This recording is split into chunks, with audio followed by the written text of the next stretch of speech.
All right. Ooh, that's loud.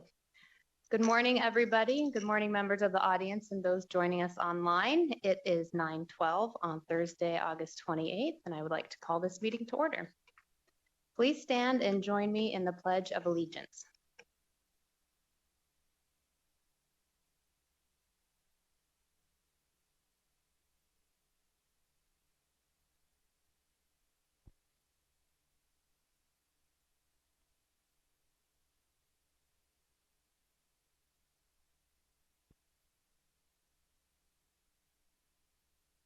I'll ask the secretary to please call roll. This is Angie Castellanos for the record, and this is roll call. President Dockweiler. Here. Vice President Hughes. Here. Member Hudson. Here. Member Braxton. Here. Member Dawson Owens. Present. Member Els. Here. Member Lane. Here. Member Orr. Present. Member Walker. I'm here. And Member Ford. Excused, absent. Madam President, you have quorum. Thank you. We would like to acknowledge the Indigenous peoples. For the record, I'd also like to note we are joined online by Deputy Attorney Dag Ott.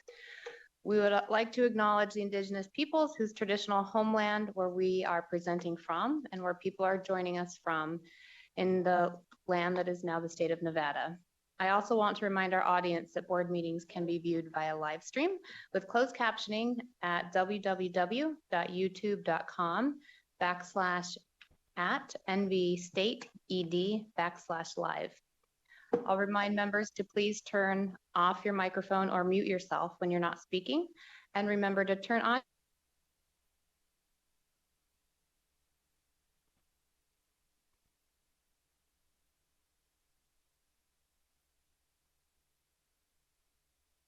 materials are available on the board's webpage, and I trust that when board members are not actively engaging on their screen with us, that they are reviewing their materials.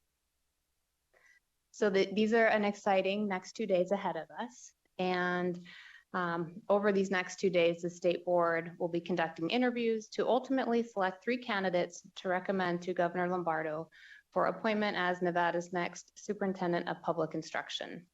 I would like to thank the legislative branch of the government for providing us with the space and the staff to support the meetings over the next 2 days. Today, we'll hear from 4 of our 6 finalists, and tomorrow we will complete the interview process with the remaining 2 candidates. Each interview will follow the same format. Candidates will begin with a 15-minute presentation based on the performance task they were given. Board members will then take 5 minutes to score the task before moving on into the 8 formal interview questions. Each question will be asked by a different board member. At the conclusion of those questions, members may ask clarifying questions before the candidate is dismissed. The performance task, interview questions, and associated rubrics can all be found on the department's webpage. As with all of our meetings, there will be time for public comment, and public comment will be taken at the beginning of the meeting before this interview period, and again at the end before the meeting is adjourned. So with that, we will now move into our first public comment before we begin today's interviews. I will now open public comment under agenda item 2. And I'd like to remind everyone that comments should be limited to items on the agenda. Please ensure you fill out a comment card, turn the microphone on, and state your name for the record. I will also limit each speaker to 3 minutes, and time will be monitored by Vice President Hughes. In addition to providing public comment in person, public comment can also be provided by calling in. That number is 669-900-6833. Again, 669-900-6833, or by calling 888-475-4499. Again, that's 888-475-4499. And if you'd like to join the meeting ID for that will be 865-111-81570. I'm going to repeat that again, 865-111-81570. There's no passcode associated with that meeting ID. So we will begin with members of the public who have attended to provide public comments in person. Are there any public comments in Carson City? Madam Chair, we have one public comment here in Carson City from former Assemblyman Pat Hickey. Wonderful. Please proceed.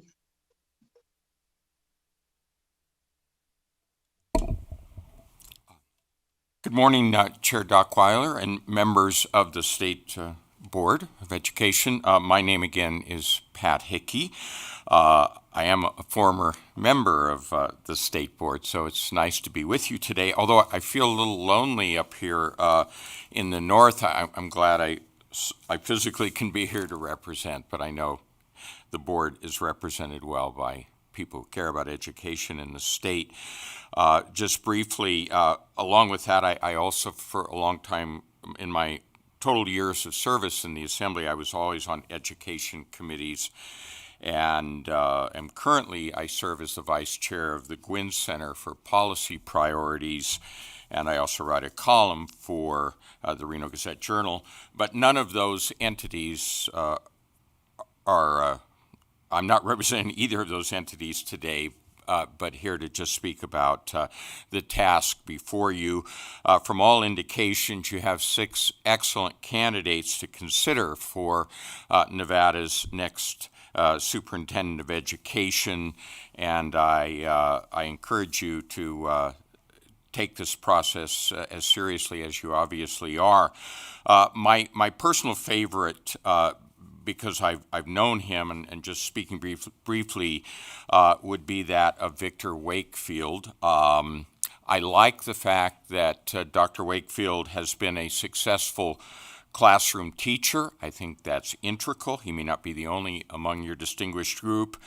I also like the fact, and remember the fact as a Nevadan and part of the education community here, that he was executive director of Teach for America in Las Vegas. Teach for America, as all of you know, is probably the kind of organization, and having the experience that he did with it, of recruiting outstanding teachers and having them commit to the challenges of sometimes the more difficult areas in a state, is exactly what TFA did. And I think in this case, Victor Wakefield's experience with them should serve us well in 2 of the big challenges, and that is to attract and retain and lead teachers to help Nevada be more successful. I also appreciate that his advanced degree from Johns Hopkins is significant, because that is one of the top innovative academic laboratories in the country.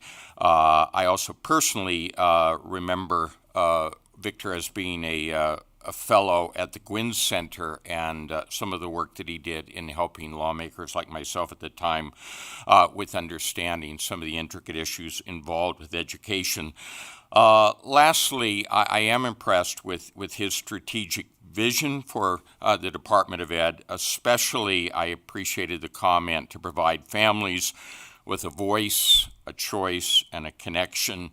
I think that pretty much sums up where education needs to be heading in the area we stand in. And lastly, Thank you. is that it? If that's time, thank you. You hit your 3 minutes. Thank you, Chair. I appreciate. Good luck in your deliberations. Wonderful. Thank you so much. Is there any additional public comment in Carson City? Madam Chair, there are no further comments here in Carson City. Thank you. With that, we will move to public comments here in Las Vegas. We have Ignacio Prado up to speak first.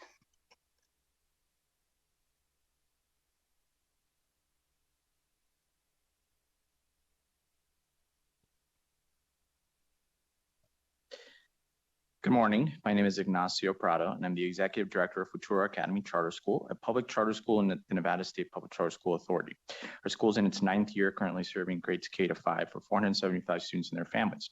Every NSPF-rated year, our small independent schools significantly outperformed our neighboring schools, breathing life into our mission to provide a quality option for students in Las Vegas's East Side. I'm also the Vice Chair the Charter School Association of Nevada, representing the more than 70,000 students in public charter schools in Nevada, our second largest K-12 public school system. However, I want to make clear, prior speaker, I'm speaking only in my personal capacity in support of Victor Wakefield as well, and not communicating an endorsement of either organization at this point. But I want to provide a few anecdotes that make salient Victor Wakefield's qualities. I'm sure you saw from his resume, Victor has the experience of a well-qualified unicorn candidate. He has national level experience to glean lessons from all sorts of other sectors and places, but he also has a deep context in Nevada and deep experience here in Nevada to understand our history and our context. The two anecdotes I want to provide you with. My first close interactions with Victor came in the form of participating in hot topic events where Victor organized a series of guests across disciplines and industries to talk with educators across a range of ideological backgrounds, experiences, and contexts. For example, the press, nonprofits, and industry. The conversations were intellectually challenging, fruitful, and even though this happened almost 15 years ago, they stand out as some of the most safe and creative spaces to form ideas of experience in Nevada, where he remained a respectful and consummate fair facilitator. Secondly, when launching Futuro Academy, Victor was one of the first community members I met with to gather some feedback in 2016. The conversation with him still stands out for the level of radical candor and challenging and probing questions he asked about our plans. Victor is the kind of person that has the integrity to be the steward of the people and the greater good above all, not just in public, but in private, as I've experienced. And there's no doubt in my mind he can be a fair and exceptional superintendent for the differing people and institutions in our diverse state. Thank you for your time this morning. Thank you, Mr. Prado. Next, we have up Sean Parker.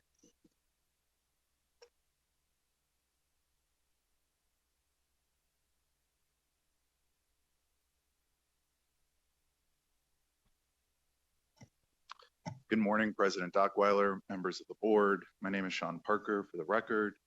My day job is the co-founder and CEO of the Center for the Future of Learning, and I also sit on the Commission for Innovation and Excellence in Education, but today I'm here speaking as a private citizen of Nevada. I've had the honor of working alongside and learning from several great state superintendents, from Superintendent Urquiaga to Superintendent Canavero to Superintendent Ebert, and back to Superintendent Canavero. Nevada needs another great leader. We need someone who holds a high bar for academic excellence for our young people. We need someone who will ensure that safety and well-being of our young people is centered. And we also need somebody who understands that the world is rapidly changing, that Nevada is rapidly changing, and we must innovate and change alongside that. We need somebody who understands that the competencies laid out in the Nevada Portrait of a Learner aren't just nice to have, but essential to have as we go forward in a new and changing world. Today and tomorrow, I look forward to learning from 6 candidates alongside you as a member of the public. I trust you to pick those candidates that you feel are going to put forth the best for our state and the best for our students. But of course, like every citizen, I'm not unbiased. I bring my own biases into this space. One of the finalists is responsible for my development, is responsible for a lot of what I have been able to accomplish as a leader in this community and a leader for kids. I know Victor Wakefield to be a strong leader, a consensus builder, a great manager that lifts up his teams to achieve strong results. He's a builder of culture and a builder of impact. So today, I encourage you to consider Victor Wakefield alongside the many amazing candidates, learn from them, and ensure that we pick the best possible candidate. And right now, I believe that to be Victor. Thank you so much. Thank you, Mr. Parker. Seeing no other public comment in person in Las Vegas, I'll ask the secretary if any public comment has been submitted online. We have received 5 public comments. I'll go ahead and begin with the first one. President Dockweiler and members of the State Board of Education. My name is Julie Pippinger, and as a member of the Andre Agassi Foundation for Education team, I have spent decades working in Nevada's education system and school communities. I am writing to express my strong support for Dr. Victor Wakefield as our next state superintendent of public instruction. Having worked at the national level as well as extensively in Nevada, Victor brings the vision and leadership Nevada needs to continue driving growth and improvement in our schools. His passion for education and deep commitment to student success uniquely position him to bring together the diverse stakeholders required to create lasting positive change. It is imperative that Nevada's next state superintendent not only understands the challenges of our state faces, but also has a clear vision of what success can look like for students, teachers, principals, and extended communities. Victor embodies that vision and is the right leader to champion the future of education in Nevada. I strongly urge you to consider Dr. Wakefield for his critical role. The next public comment. To the members of the Nevada State Board of Education, I am writing to strongly support the appointment of Dr. Victor Wakefield as Nevada State Superintendent of Public Instruction. I have had the privilege of working with Dr. Wakefield for more than 15 years, most closely during his tenure as Executive Director of Teach for America Las Vegas Valley.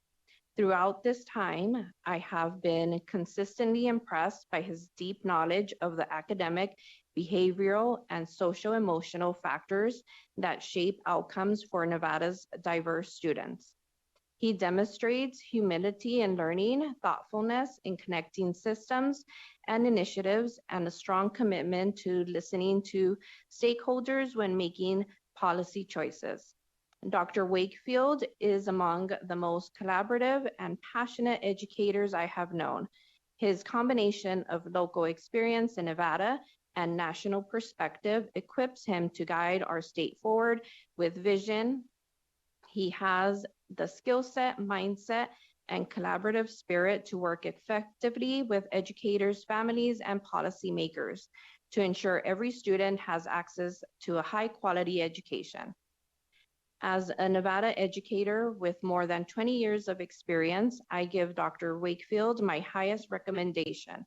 I urge the board to appoint him as our next state superintendent of public instruction. He is the right leader to help Nevada continue moving toward the goal of educational excellence for all students. Respectfully, Joseph Morgan. Next public comment. Dear Honorable Nevada State Board of Education members, thank you for all you do for our state and community. I am grateful for the work and dedication of your body, the deep expertise and commitment to educational equality in our state, from Ely and Elko to East Las Vegas, where I live. As a former Clark County School District teacher, former education nonprofit founder, and executive director, and current assembly member serving on the Nevada Legislature's Committee on Education, I am proud to personally recommend Mr. Victor Wakefield for Nevada's Superintendent of Public Instruction. Thank you for considering this personal recommendation. More than anything, I'm proud to be the first person in my family to graduate from college. I attended 7 different schools growing up, experienced what it was like to be tracked for accelerated courses, and now I can only be where I am today due to education access. In 2008, I moved to East Las Vegas after graduating from Boston University to join Teach for America Nevada. I would go on to create an after-school nonprofit for my former students to sponsor / pass laws such as AB 241, ensuring all students are tracked on college and career readiness diploma. TFA was and continues to be the foundation of my work, professional development, and is the reason I was able to become a Nevadan. Mr. Victor Wakefield as the former executive director of TFA, was someone I directly worked with supported me along my journey, and is one of the reasons I have been able to support Nevada students, families, and community members for nearly 2 decades. I would be proud if he were to become our superintendent of public instruction. Thank you for seriously considering him. I know that Mr. Wakefield is someone with deep convictions and values, has dedicated his life to educational equity, and has continued to support and contribute to Nevada even when he did not live here. With the vision-aligned North Star, capacity to foster relationships and partnerships, and an unwavering belief in all students, parents, and community members, I know Mr. Wakefield would be able to move our state forward. I'm proud to recommend them. Erica Mosca. I have the next public comment.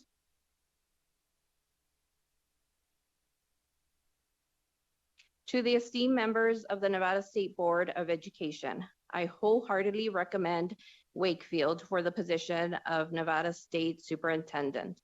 I began my career in 2004 as a member of Teach for America Las Vegas Charter Corp. I taught several different grade levels for years before becoming a principal of a charter, career and tech, and comprehensive high school. I have known Victor for over a decade, and I have always been impressed with his ability to reframe challenges and purpose and act upon solutions. Victor is a true transformative leader who possesses the unique skills and vision required to guide Nevada's educational system into a new era of success. I have had the privilege of working alongside Mr. Wakefield and have witnessed firsthand his exceptional leadership, positivity, poise, and deep commitment to improving educational outcomes for all students. Victor distinguished himself as a leader of strength and resolved as the executive director for Teach for America Las Vegas from 2011 to 2015. Despite deep economic challenges, Victor was able to reframe the difficult situation as an opportunity to redesign Nevada's education system. He masterfully brought together a diverse coalition of stakeholders, including business leaders, community organizations, policymakers, and other nonprofits, to establish a shared agenda focused on education. He grew Teach for America to over 200 corps members a year to support the greater mission. This was nearly 4 times the typical corps before Victor, demonstrating his incredible ability to raise funds from the community and recruit talent from across the country to come to Nevada. Victor proved himself as a community organizer and visionary leader, so it was no surprise that he was selected to be a member of the Nevada Board of Education by Governor Sandoval in 2015. What really impressed me as a Teach for America alumnus was Victor's emphasis on rebuilding the alumni network. Victor hosted alumni dinners at his house where he celebrated all the pathways that followed the 2-year Teach for America commitment. He highlighted alumni who stayed as teachers or school administrators. During professional learning Saturdays with new teachers, Victor would have long-term teachers and administrators present about the reasons to stay in Nevada's education field. These conversations had a significant impact on new teachers, as many are still teaching and leading in CCSC and charter schools today. Victor was the first executive director I saw who truly recognized that those closest to the work of education at the school level need to be heard and understood. I know Victor will continue to value educators as he develops a deep vision for Nevada. This was submitted by Jonathan. I'll go ahead and start the next public comment. How many more do we have left? Remind me. This is the last one. Okay, wonderful. Thank you. Good morning. I'm Tamara Shear, CEO of Opportunity 180, a nonprofit committed to a North Star of every student graduating from high school, college, and career ready, prepared to live the life they dream. Leadership at the state level, including this board and the state superintendent, is foundational to ensuring every student in Nevada has a clear path to future success.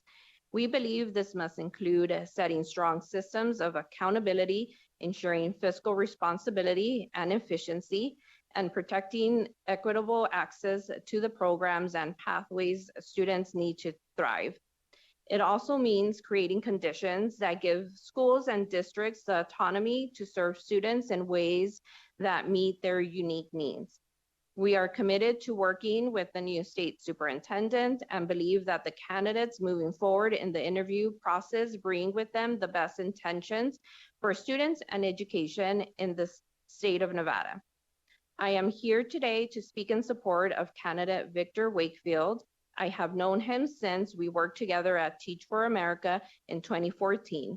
His experience blends a deep understanding of Nevada's local context with a national perspective on best practices and lessons learned that can help shape what's possible and drive the necessary change needed for our state. As surfaced in many of the community survey responses, understanding Nevada education and local context is important for our community. Dr. Wakefield brings a strong understanding of education policy and process in Nevada. Given his experience on this board, matched with regional and national success, leading large and complex initiatives across multiple departments or regions, he is deeply dedicated to students and educators and to ensuring our education system prepares graduates for their next step. His candidacy for state superintendent represents a tremendous opportunity for our state. As I noted earlier, regardless of this outcome of this process, Opportunity 180 looks forward to partnering with the new state superintendent as they take on this critical role and continue to partner with this board and the department to ensure all kids in Nevada graduate from high school, college, and career ready. Thank you for your time and for your service to Nevada students' families. And that concludes our emailed public comments. Wonderful, thank you. This will close out agenda item 2, and we will move on to agenda item 3. As mentioned earlier, today the board will conduct interviews with 4 candidates seeking consideration to serve as Nevada's next state superintendent of public instruction. Members, you have received the full background material for each candidate, and these materials are also provided to the public on the department's website. Today, the board will be conducting interviews with Dr. Daryl Wyatt, Dr. Lisa Coons, Dr. Victor Wakefield, and Ms. Amy Suman. At this time, we would like to welcome Dr. Wyatt. Please come on up. And I'll let you go ahead and get situated there. Please begin when you are ready by briefly introducing yourself and then proceeding with your prepared presentation. And just as a reminder to the board and to the public, there will be 15 minutes allotted for the performance task presentation.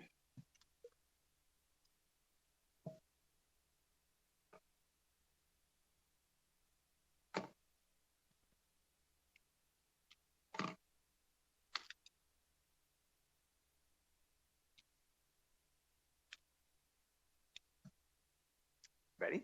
Are we ready? Okay, I'll go ahead and get started. Good morning, and thank you for having me here today. I am almost a lifelong Nevadan. I moved here from Connecticut when I was about 16. Been here ever since. Didn't even go away to go to college. Stayed here to UNLV. Have 3 adult grown children, all born and raised and continue to live right here in Las Vegas. All went through the Nevada school systems, including higher education. 2 UNLV grads and 1 UNR grad. My wife is a 2nd grade school teacher. My oldest daughter, 3rd grade school teacher. And my youngest daughter just finished her credentials to become a school nurse. So I also have a couple sister-in-laws in education. So lots of education in the family. One sister-in-law teaches middle school, one's an elementary school assistant principal. Spent 30 years with the Clark County School District, all at the building level intentionally. I wanted to be where the students were. 8 years as a classroom teacher, 3 years as an assistant principal, and then 19 years as a principal.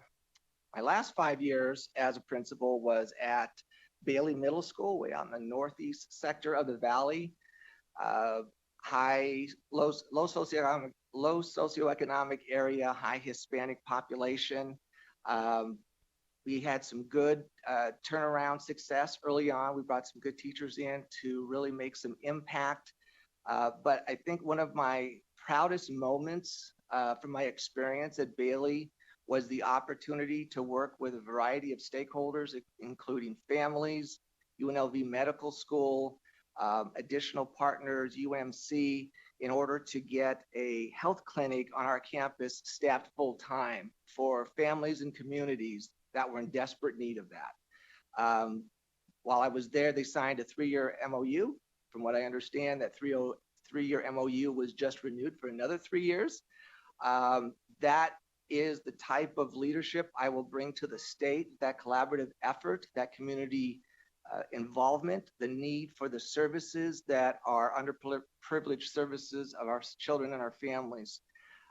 Prior to being at Bailey Middle School, I was at Woolley Elementary, again, northeast sector, at-risk school, high Hispanic population. Great teachers, great systems in place. We were able to make some really strong success that I was very proud of. We were a victory school, so I was happy with the additional resources that came our way so that we could have some different types of initiatives, tutoring and other types of things to bring success to our students. But again, I'd have to say the thing that I'm probably most proud of that experience was, for the first time, getting a PTO started at Woolley Elementary. Woolley Elementary is not a new school. It's been in Las Vegas for decades. It's been around for a long time, and it's never had a PTO. I felt it was valuable and important to our school and to our parents to have that kind of organized effort. So I worked with the community to make sure one got up and going. Since leaving CCSD, I've been working with NDE as a part-time contractor. I work primarily with our MRI schools.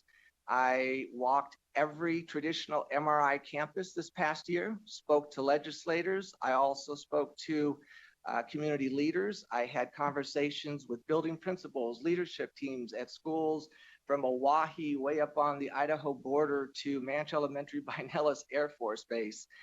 Natchez Reservation. I walked some very diverse campuses like John Miller, Helen J. Stewart, Miley Achievement Academy. These are some alternative schools that have some very distinct needs. And it gave me great insight, and to hear their stories about how we could provide better service to them was important and of value to me.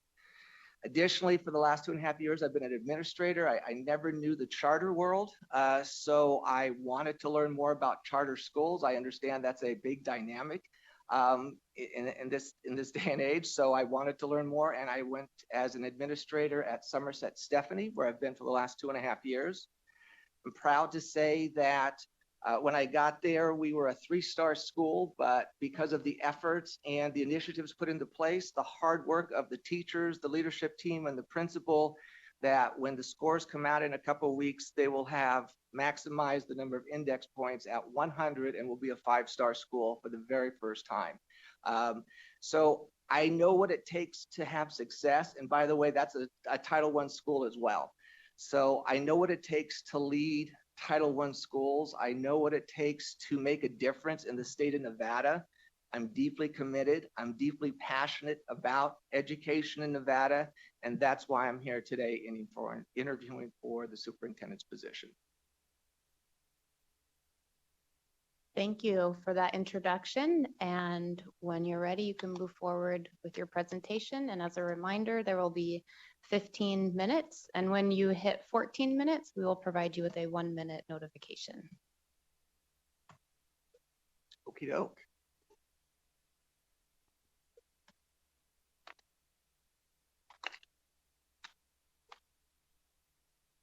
And when you're ready to advance a slide, please just let us know and we will advance those for you.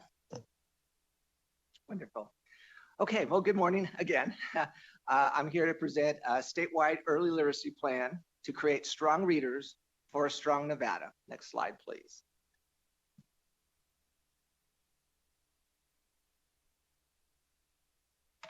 What I'm not here to present is another top layer initiative to add to the many things that are already on the teachers' plates.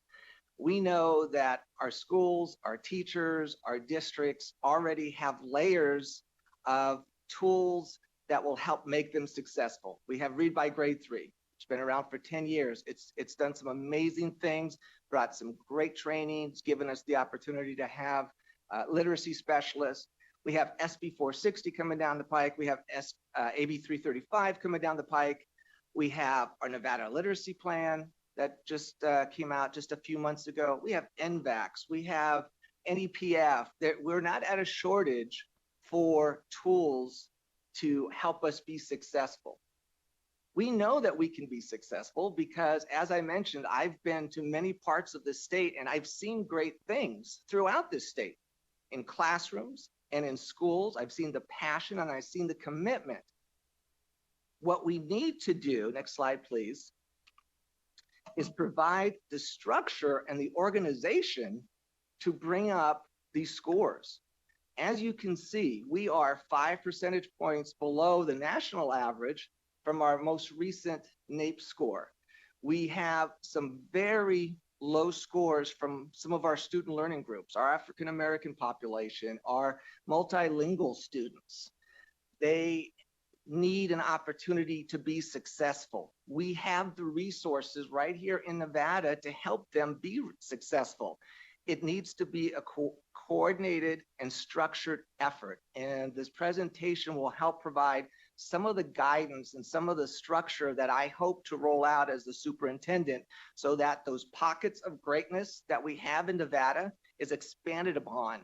And the capacity is built because we have the capability. We've shown that. We can do better than what these scores represent. I know we can. We've shown we can. We were on an upward trend before COVID shut us down. We were close to 49% with our early literacy rates. And unfortunately now, we'd be happy just to get back to that at this point. Next slide, please.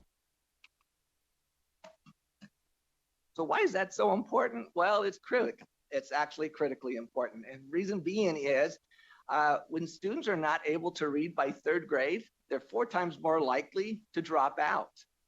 We know that from pre-K to 2, students are learning to read. That's when they're learning all their phonics, phonological awareness, all those things that we hear about in the science of reading, right? They get to 3rd grade, that's a pivotal year because now the light switch should go off and hopefully does go off because beyond that, they're reading to learn. So not having the proficiency to be a good reader is going to impact all their other studies moving down the road. We also know that students in poverty, multilingual students, and students of color are disproportionately represented with the fact of the percentages of the number of students that are not performing at grade level. We also know that students with disability often receive compliance-based rather than growth-oriented instructions. In other words, they're trying to meet the check a box on the IEP as opposed to necessarily provide what that child really needs in order to be successful. We can do better. I know we can do better. Next slide, please. The ripple effects of the literacy have outcomes far beyond the classroom, far beyond economic, workforce implications. Students that are not proficient are unemployed, underemployed. We know that the cost of remediation is going to grow over time. And the business impact. We know by listening to the municipalities throughout this state, businesses have chosen not to come to Nevada because of our education system. Our economy desperately needs to diversify. We cannot be allowing these businesses to go someplace else because our education system is not up to what it should be. We can do better. We have to do better. Next slide, please. I've identified 5 root causes: limited access to high quality early learning, instructional inconsistencies in K-3, fragmented systems and accountability, disrupted learning time, and lack of data-driven improvement cycles. Next slide, please. I'd like to start with the pre-K enrollment. What I have here is represented as 9% of our students are enrolled in pre-K. And believe it or not, that's a high statistic that I saw. I also saw 8%. I also saw 7%. I chose to be the more optimistic and go with the higher number. National average I have listed here is 37%. That's actually the low of what I saw. I saw it at 41%. I saw it at 40%. I actually kind of took the lower number. So what you have in front of you is the minimal gap between where we are and where the nation is. Now, another side concern is the number to the right of that. Nevada's maximum capacity for pre-K, 31%. In other words, if we had all the money we needed, if we had all the teachers available, the best we could get to today is 31% because we do not have the capacity to go beyond that. That's problematic. Next slide, please. So what I have here are 4 pillars for my early literacy action map: statewide standards and policy alignment, instructional support and educator capacity, access, equity, and continuous improvement, family support, and community engagement. Each is aligned to action steps with metrics and people responsible on slides moving forward. Next slide, please. So let's start with statewide standards and policy alignment. Action steps for Pillar 1 include establishing a statewide early literacy framework, the development of a state-vetted list of high-quality evidence-based literacy curriculum and materials, easily accessible map data. We have data available to us in this state that is extremely challenging to access, even for those that you would think that would be in positions that should have access. It's hard to get to. We have to do a better job for the sake of our students because we can do better. Next slide, please. The literacy framework clearly defines goals and benchmarks for early literacy development, making sure that we include the stakeholders involved in the process. And I apologize, I know that's very hard to read, so I'll try to pinpoint some of the highlights. Let's make sure that everything's aligned to science of a reader. We know SB 460 is mandating our K-3 teachers have that science of a reading training. So let's embed that in what we're doing. It's proven successful, it's evidence-based. So let's make sure that's aligned with all our professional development. Partners include RPDP, our LEAs, offices at NDE. Let's bring stakeholders to the table. Let's have them have a part of the success because they're part of the answer. Next slide, please. Instructional support and educator capacity. Literacy coaches. Now, we already have literacy coaches. Read by Grade 3 brought us literacy coaches. Well, the law was passed 10 years ago, and then it took a while to gear them up. So probably at least the last 8 or 9 years, we've had our literacy coaches, and they go through additional trainings each year. What I'm proposing is to ensure that the literacy coaches are also providing the support for our pre-K initiatives. Because again, as I said, it's so important to make sure that our children at a very early age are getting the success and skills that they need. Let's make sure that we're connecting our high quality professional development to the science of reading, our Nevada State Literacy Plan. John Hattie's Visible Learning. He has over 250 highly effective strategies that teachers can be using that are high impact that so many of our classroom teachers have never heard of. We have to make sure that they're taking care of the resources that are going to have the greatest amount of impact for the students. And the PD shouldn't just stop with the teachers. No, we need our support personnel, our administrators, and of course our personnel at our NDE offices. They're the ones that are going to be providing the technical assistance. So they're the ones that have to be part of that training as well. Next slide, please. Excuse me. So on this slide, we see updating the role of the literacy coach, expanding our PD agenda to make sure that we are aligned with science of reading. We are also including some of our partners in pre-K, such as Head Start and some of our other sponsored pre-K providers as well, making sure that they have the skills necessary to be successful. Next slide, please. Family support and community engagement.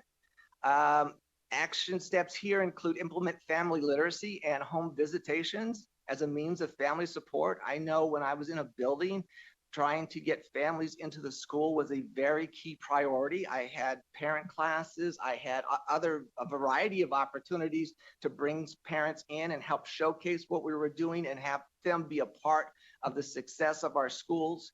Establish community-based early literacy hubs to support the community engagements. Next slide, please.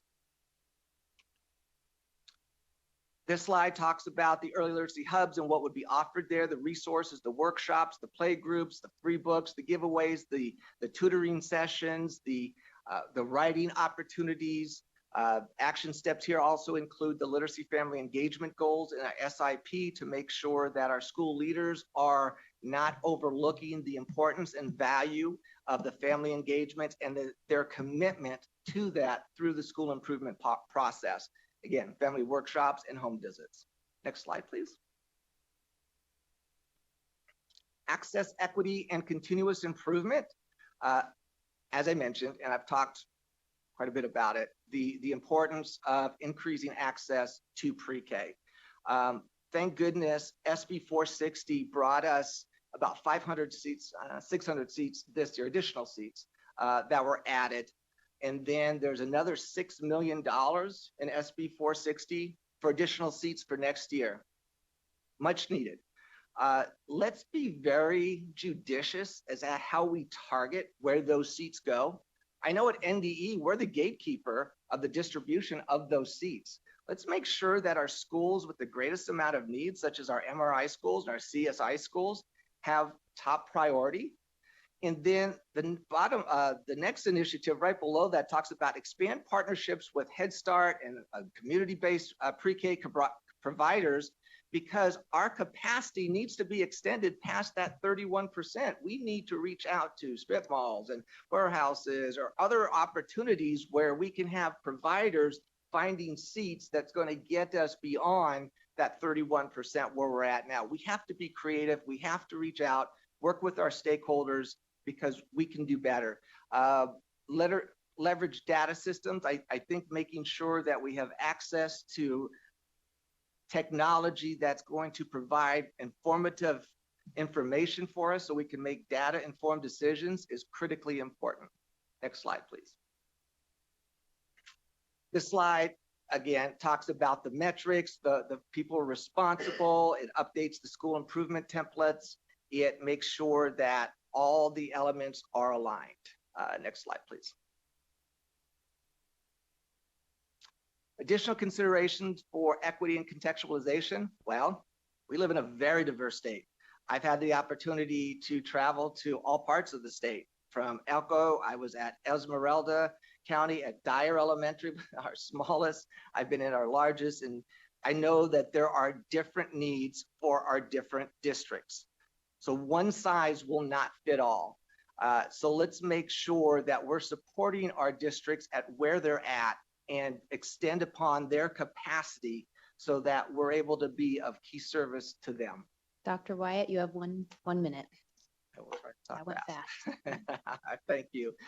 This slide simply is just a summary of some of the initiatives that I mentioned earlier in terms of the pillars for success as far as our achievement goals. This slide represents evidence-based instruction. Evidence-based interventions. One of the things I want to point out here is the cohesive partnership with RPDP. I read the efficiency study like everybody else, and in the efficiency study, it identified that there was not a cohesive relationship between RPDP and NDE. And as the superintendent, I would change that dynamic. I would make sure we're working together because let's face it, they're all our teachers working for the benefit of all our students. So there needs to be unity there. Next slide, please. High impact strategies. I'm sorry, next slide after that, please. And one more, please. Forgot to say next slide, I think. There we go. Thank you, Dr. Wyatt. That was your 15 Okay. minutes. All right. Thank It you. goes by very fast. It goes by very fast. Especially when you're really passionate about the subject. Yes, well, thank you for your presentation. Please remain seated while the members of the board finalize their scoring. And members, when you are finished, please pass your performance test scores forward so they may be provided to the board secretary for tabulation.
Members, that was 5 minutes. Deputy Superintendent Ford will be around to collect your ratings.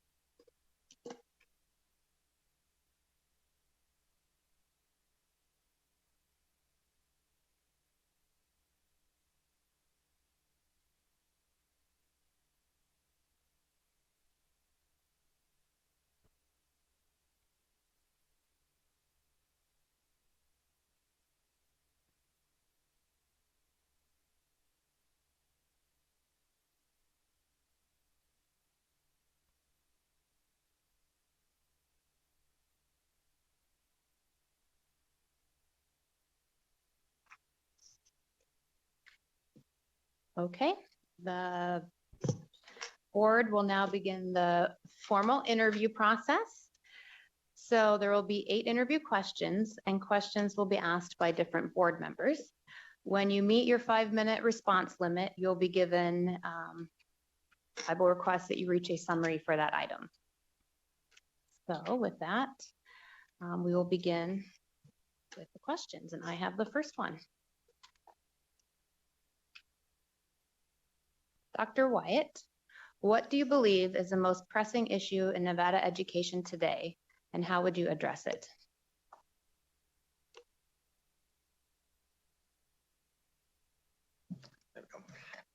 I think everything in education begins with literacy. So to me, literacy would be the most pressing issue that we have in terms of education in Nevada today. When students struggle to read, it impacts all the other subjects too, right? I mean, they're being impacted in math and reading, obviously, so science and social studies. So the impact extends greatly to them. If we want to improve on our graduation rates, if we want to improve on our rates of 9th graders that are on track with the number of credits that they have, if we want to do better in college readiness, if we want to have greater impact with workforce support, we have to increase literacy. Again, the business impact is out there as well, depending on us to improve on our education system. And with literacy being involved in all the other dynamics, we need to make sure that we're improving literacy. And as I mentioned in my presentation, we have the ability, we have the capability of making sure that literacy does improve. It takes a structured effort. We have some wonderful professional training that will be coming down, right? We've got SB 460 for the science of reading. We've got AB 335 so that the teachers can learn how to make sure that the students have the language acquisition. We know that today's teachers come to us through a variety of paths. Things are different than they were many years ago when the traditional teacher went through college, got the student teaching experience and had all the coursework, and then they entered the classroom. Now we're having teachers that are entering the classroom without having all that knowledge and experience. So in many cases, we have to be providing that knowledge and experience while they're already teaching, which is the professional development piece. And again, as I mentioned multiple times, you'll probably hear me say it again, we do have the capacity in this, we have the capability in this state. We need to build the capacity because of the pockets that we've seen throughout the state. The Nevada State Literacy Plan that came out just a few months ago is a great foundation and a great starting point to ensure what needs to be accomplished. There are some elements that I'd like to talk about today that addresses the how. I think that one of my biggest opportunities would be to collaborate with other superintendents throughout the state to find out what they're doing by way of literacy. I don't have all the answers. I'll openly admit that, but I'd like to collaborate and try to find out and see what's being successful. I'll give you an opportunity, an example. I know in Washoe last year, they were trying to improve their chronic absenteeism rate. So they ran a campaign of public service announcements where they had videos of students telling why it was important to be in school. I'd love to find out more about that campaign and how successful it was. And if it did well, maybe we could run a campaign of our own statewide about reading. Read early, read daily for example, explain to the parents why it's so important that the children read on a daily basis. Research says that it's not for the amount of time that you read. If they're reading 10, 15 minutes daily, it's going to improve their literacy skills dramatically. So why don't we have some brochures made up, put them in pediatrician's office in the rural areas, have some PSAs to help parents understand just how critically important it is to make sure that our students are getting the literacy skills they need. In addition to that, we need some literacy hubs, right? We need some community opportunities, especially in the rural areas where. Dr. Wyatt, you have 1 minute to provide your summary. Thank you. Where families and students can go and get homework support, they can have book giveaways, they can have they can have tutoring. I would have monthly roundtables with our superintendents throughout this state to try to identify the things that are being successful and see if they could be scaled up on the state level. And then of course, I would bring that back to this board and I would report out what we're finding success with. What do we need to do differently? What I do know is that we can't keep doing the same thing. We have to reach out and try new techniques. Even if they're not successful, we have to try. It's for the sake of our students.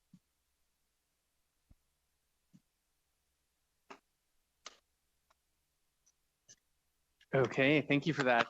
I'm up with our second question. It's a multi-part question, so just fair warning. So how familiar are you with Nevada's Portrait of a Learner and relevant national frameworks? How would you ensure that Nevada's approach continues to evolve while remaining grounded in a whole child philosophy? Looking ahead, what is your vision for the Portrait of a Learner over the next 5 years, and how would you measure meaningful progress towards that vision?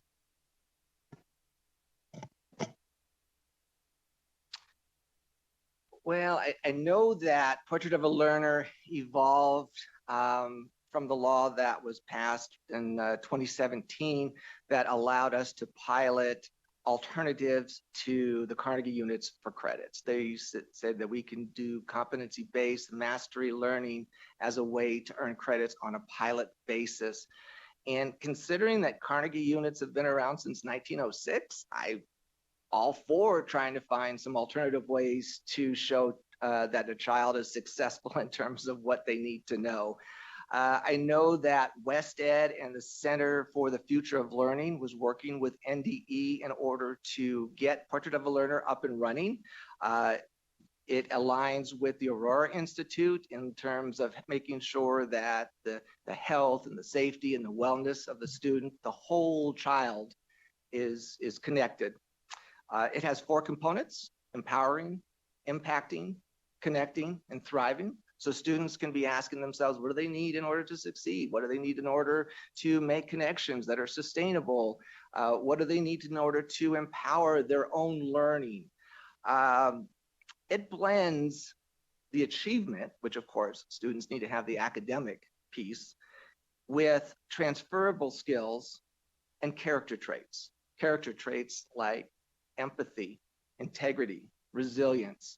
Transferable skills like creativity, curiosity, civic engagement, problem solving, those type of things. There are 17 other states that, well, let me rephrase that. There are at least 17 other states that have something similar to Portrait of a Learner in terms of the components.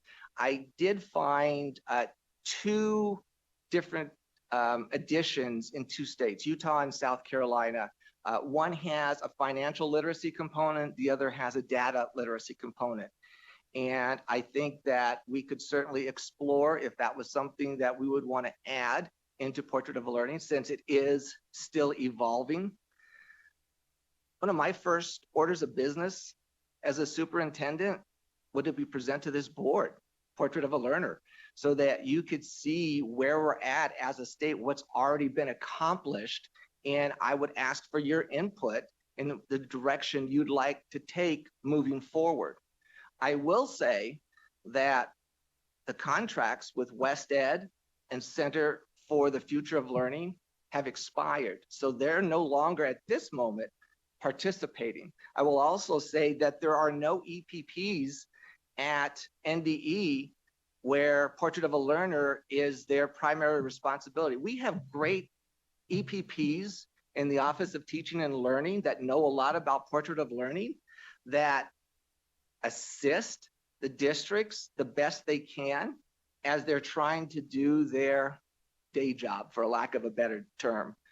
So after I present to the board, if it's the intent of the board that we move forward aggressively and it becomes a priority, the Deputy Superintendent of Academic Achievement for students would play a key role in leading this project. I would want to make sure that it is a priority. I do believe in the value of it. I believe that it has a lot of merits and could do a lot of good things. There are some things that we would need to do. We would need to align the NEPF to the Portrait of a Learner, because right now teachers are a little bit afraid to deviate from what they're already doing, because the NEPF is how they're evaluated. So they're pretty strict in making sure that they're hitting the components of the NEPF. So if that doesn't weigh in with the Portrait of a Learner, it may not get the consideration it needs. So I'd love to have some kind of crosswalk and make sure that that's embedded. I'd like to have a bank of PBL, some project-based lessons, because those are difficult to create for our teachers. And I think, again, as I mentioned many times, as a state, we have the knowledge to make those things available and accessible if we had a data bank that the teachers created so that everybody would have access to them, and then also some assessments to go along with it with the rubrics, because on an individual teacher, this is extremely time consuming and there's already a lot on their plate. So let's see if we can't structure a mechanism that as a state, we have a dashboard that's available to the teachers so that they have access to it. Again, I'm not asking to reach out to go to some vendor and see if they could provide this for us, because I do think we have the capability right here in Nevada.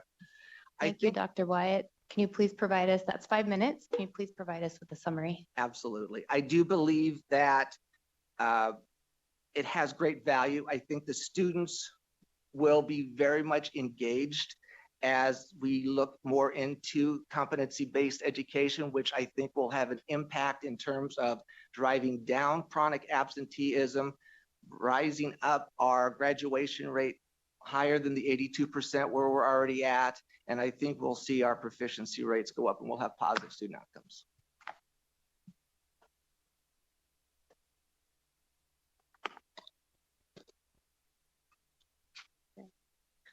Member Hudson, for the record, thank you for your answer. I have your next question.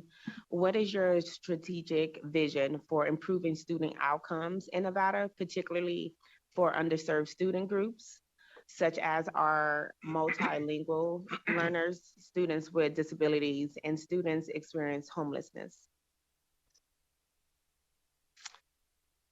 So using our current resources efficiently, of course, would be my top priority. And then being intentional with our new assets in order to create effective teachers.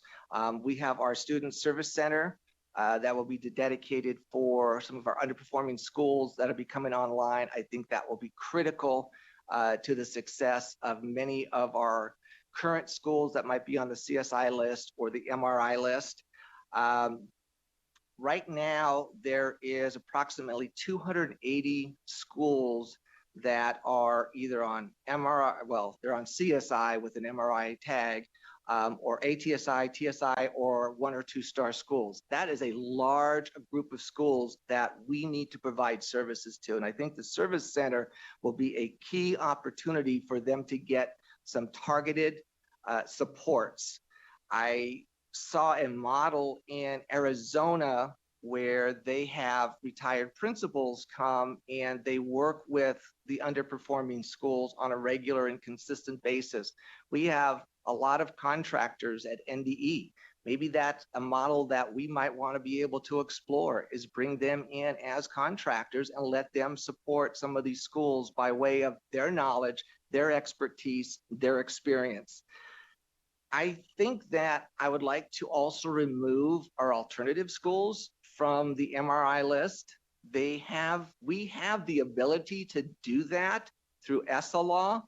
And right now, they get frustrated because they understand that the metric that we use to choose our MRI schools disadvantages them, and there's going to be no way for them to come off of that list. So that's one of the other areas I'd like to collaborate more at NDE.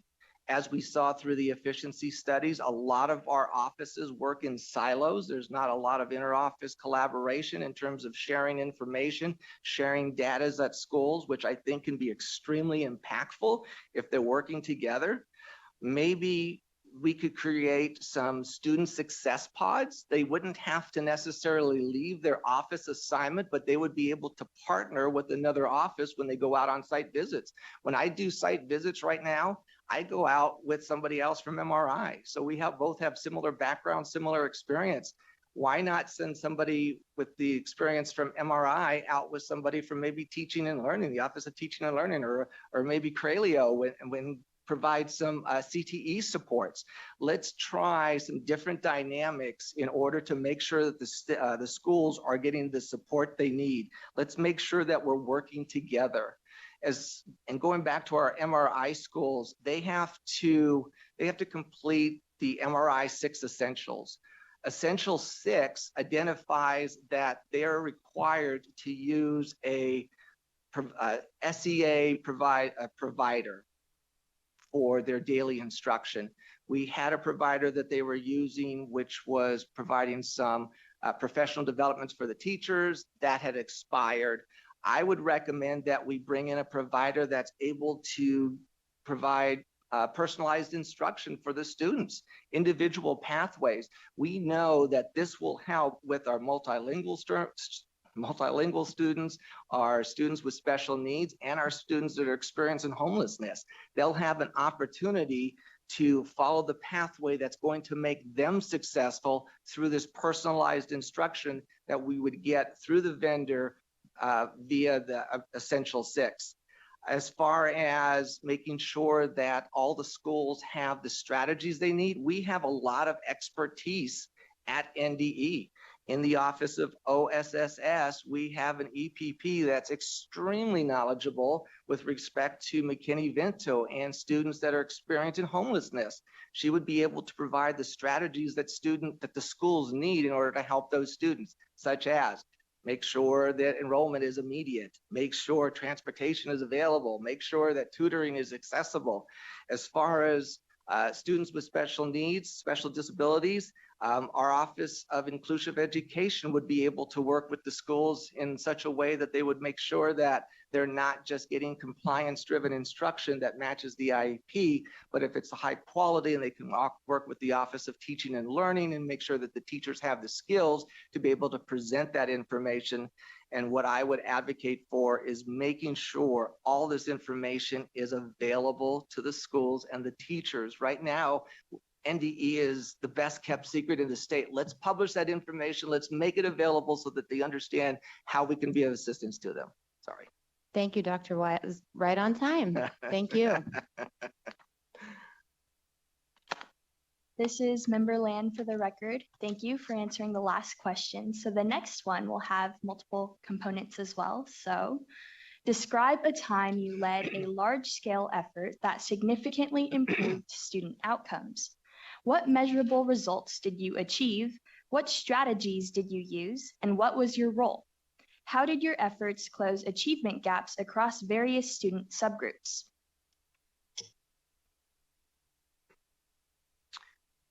So the experience I'll talk about was when I first got to Woolley Elementary. Again, it was a K-5 school out in the Northeast sector, low socioeconomic, high Hispanic population, high multilingual student population. I want to say probably around 38%, vastly underperforming. So I walked the classrooms. I wanted to see why are our students not performing better than what they are. And after walking the building a couple times, I came to realize that our teachers did not have high expectations for our students. when I looked at the work that was in front of the students, it was anywhere from 1 to 2 to 3 grade levels below where the students were performing. The teachers just did not feel that the students were capable of doing work at their grade level. There was no RTI in the school. The teachers lacked the knowledge of the standards. They were not making data-informed decisions. I knew we had to raise expectations. I knew we had to get PD in there on scaffolding, student engagement, unwrapping the standards, small group instruction, all those type of things. So I worked with our chairs. I wanted to get teacher buy-in because I felt it was very important to make sure that this was not going to be my directive, but that it was going to be a shared effort, that everybody understood the process that we were going through, because I was the new principal and I did not want to just come in with a heavy hand, even though I felt that significant changes were necessary. I wanted to try a collaborative approach. So I worked with the grade level chairs, explained some of the things that we were seeing, and they relayed that they did not want the students to be frustrated. They did not think the students were capable of doing better work. To which, you know, the counter to that would be that with the proper training, the scaffolding, and some of the skills necessary, the teachers would be able to have grade level content in front of the students. They even were bringing in worksheets, outside worksheets that matched none of the standards. So improvement was necessary. It was required. So I contacted CPD, and I was very fortunate. They were able, between February and May, we were a year-round school, so we weren't going anywhere anytime soon. So between February and May, we were able to get all our teachers staggered through the scaffolding and the student engagement and the small group instruction and unwrapping the standards. And then I did what we call a curriculum audit, right? So the assistant principal and I pulled work samples from classrooms at all different grade levels. And there was no identifying information on the work, no students' names or anything that would identify the grade level from the work, where the work was coming from. And at grade level meetings, I asked the teachers to please, you know, look at this work and identify, where do you think this came from? What grade level do you think this work was found in? And they were quite surprised. It was a huge eye opener for them to see that there was a 5th grade class that had work in front of them that applied to a 2nd grade standard. So they now had training to understand the importance of why they had to make sure that students were presented with grade level work. We've got RTI up and going. We had, that was through our coaches and through our assistant principal. They were able to get a good RTI program going with some tier 2 instruction to make sure the students were getting the support they need. It was kind of towards the end of the year. But what the teachers did was they worked with me to establish a series of non-negotiables. And one of the non-negotiables was that the work in front of the students for tier 1 instruction needed to be on grade level. And then of course, tier 2 information, tier 2 would be at the student's ability level. So they understood the process far greater. My role was more of a facilitator. I did arrange all the PD with CPD, but I kind of facilitated the structure of the operation. We saw great results. It took a while. It took us about 4 years to start seeing some significant results, because we also had some teachers that didn't want to be a part of it, so they decided to leave. But we were able to lower the achievement gap, and we were able to raise student achievement across the board. Thank you, Dr. Wyatt. Right on cue again. All right, next question. Thank you.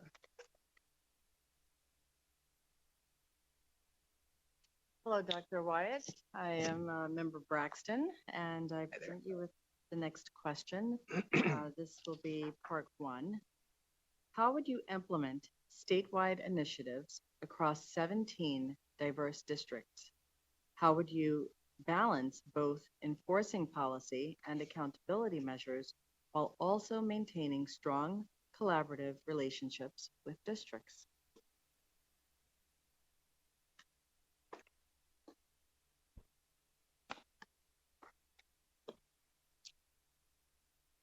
I think I would start by identifying that the implementation process has to be differentiated, right? I mean, we have some very diverse districts, some extremely large, some extremely small. In some of our districts, there's full departments that are capable of working with NDE and rolling out initiatives.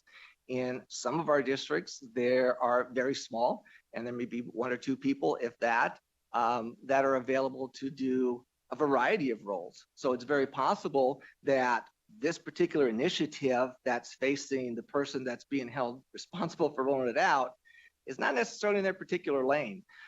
So they would need more intense support than, let's say, a district that has a person responsible for that area of whatever the initiative is. So as far as differentiated supports to our LEAs, if it's a district that understands the process and understands what's necessary and they just have some simple questions, could be answered with a phone call, it could be answered with a email, it might be just a virtual conversation, and then they're on their way and they're able to keep moving with the initiative. However, if it's with one of our districts where the person or people responsible for rolling out that initiative lack the background knowledge and experience, then we would provide more intense support from our department. We might even go on site and help them, depending on whatever the need is.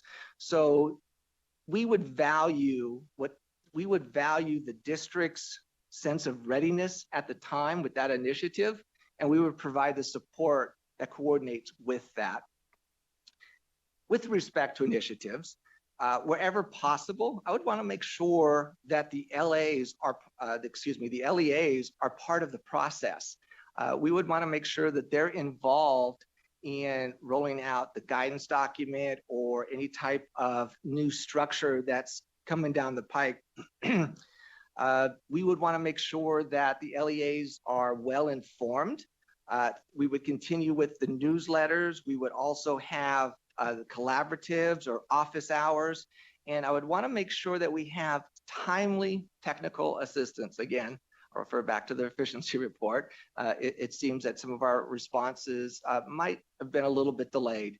So I would increase our customer service to our LEAs, ask that our personnel be responding with a reply within 24 hours, even if that reply is, I don't know, I'll have to look into this, and then maybe follow that back up in 48 hours if they still don't have the answer. I just want to make sure that it's not an email or a phone call and then dead silence on our side. So I want to make sure there's an increase in customer service. I also want to make sure that our website is a better source of information for our LEAs and our stakeholders and our parents and everybody that uses it as a resource. I've heard many times throughout many of my visits that it's not updated, it has incorrect information. I would literally, as superintendent, have a direct link for comments that ties to the website so that when these issues are occurring, that will come directly to me and I will be responsible for making sure it's corrected. If it's something as simple as this person left and this is the new person in charge and this is who you need to talk to for this particular item, then we'll get it changed without waiting months and months and months. I had an opportunity in my role to be a lead on the RAR project, Resource Allocation Review. And it was a state initiative that it was handed down through the feds.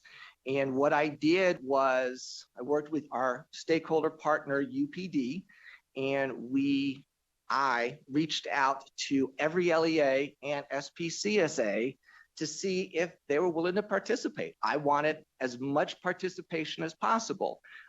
Did not get a lot, unfortunately, for our focus groups, but we have 6 focus groups. Again, everybody was invited. Every focus group, even though we already had certain people joining us, I was reaching out continuously to try to bring more people in because I wanted as much involvement as possible when we are rolling out anything that's going to have a wide impact on our LEAs. So through that process, I already Hey, have. Dr. Wyatt, that's 5 minutes. Can you provide us with a summary statement? Sure. Through that experience, I already have positive working relationships with our LEAs. As far as the enforcement piece of that, I would want to make sure that there's clear and consistent expectations. We would help our LEAs understand those expectations. We would support with accountability. There would be two-way relationships, and I would continue to partner with all the superintendents in this state to make sure that they're successful.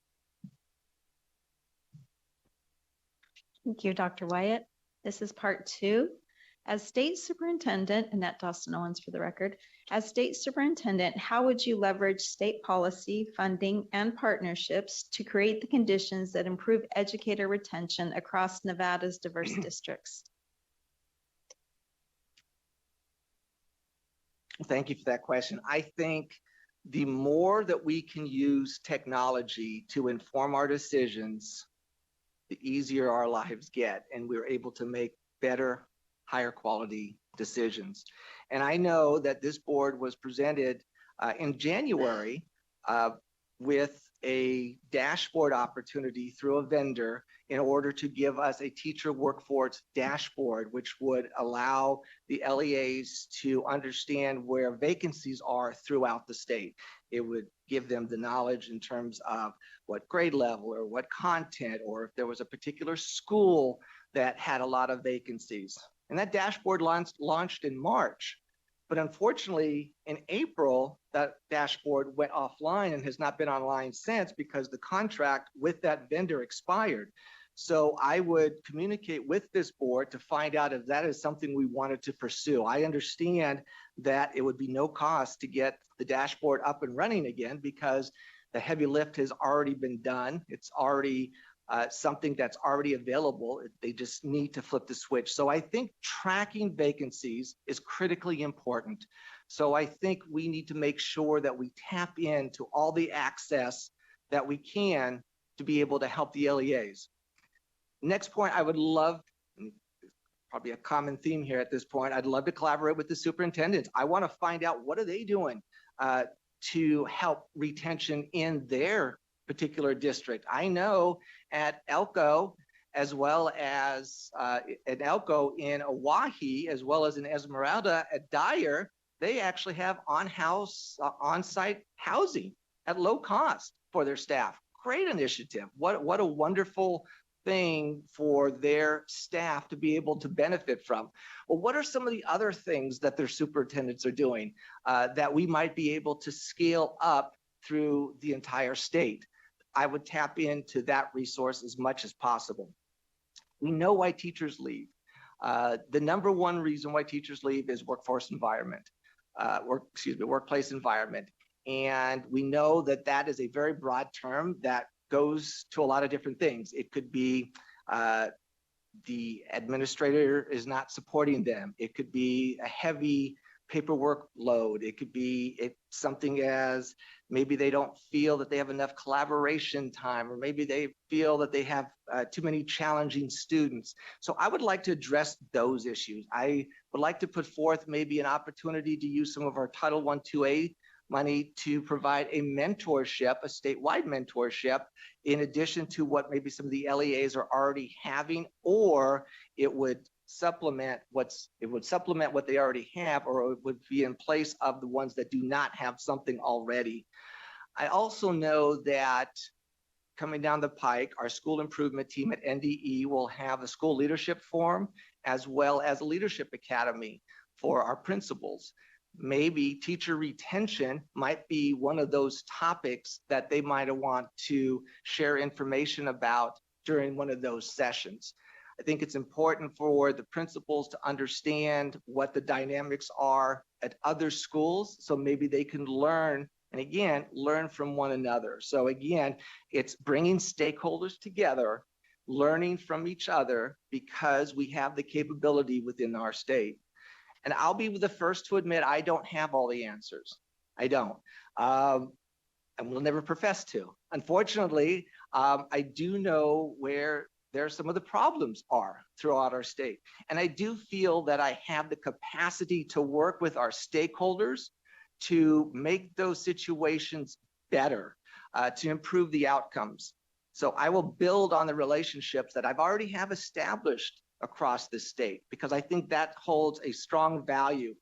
As I mentioned, I've been to a lot of diverse schools. I've already had conversations with what we can do better at the state level. Unfortunately, I was never in a position to make any difference in those situations. As superintendent, I would make that difference. And I think it's just extremely important, and I can't underscore this enough, we have to keep trying the new things because the future of our children depend on it. Thank you, Dr. Wyatt. So the next question is relative to political and fiscal savvy. Please share an example of a time when you had to make difficult budget decisions to align with strategic priorities. In your response, please describe how you managed constraints, secured stakeholder buy-in, and how your experience prepared you to navigate Nevada's unique educational funding structures and governance model. Well, as a principal in Clark County School District for 19 years, I've had multiple opportunities to make tough staffing decisions aligned to budgets. I'll speak of one particular example where when the budgets came to us in September, we were asked to cut $80,000. And for a small elementary school, that's a lot of money. That's a pretty large sum. And this was back before rollover dollars now is giving schools a little bit of a piggy bank, if you will, to be able to pull from some of those resources. So we didn't have that opportunity back at the time. So first thing I did was I called a staff meeting. I brought the staff together and let them know the situation we're in. Again, school's already started. Everybody's pretty comfortable. We're well on our way.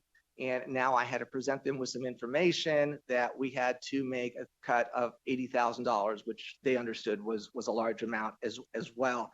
But I thought it was important to get the staff together as soon as possible because I did not want them to hear rumors. I did not want the story to grow. I did not want that $80,000 deficit to turn into a $200,000 deficit. And then everybody was kind of fearing and panicking of the things to come. So I wanted them to have the information straight from me as early as possible.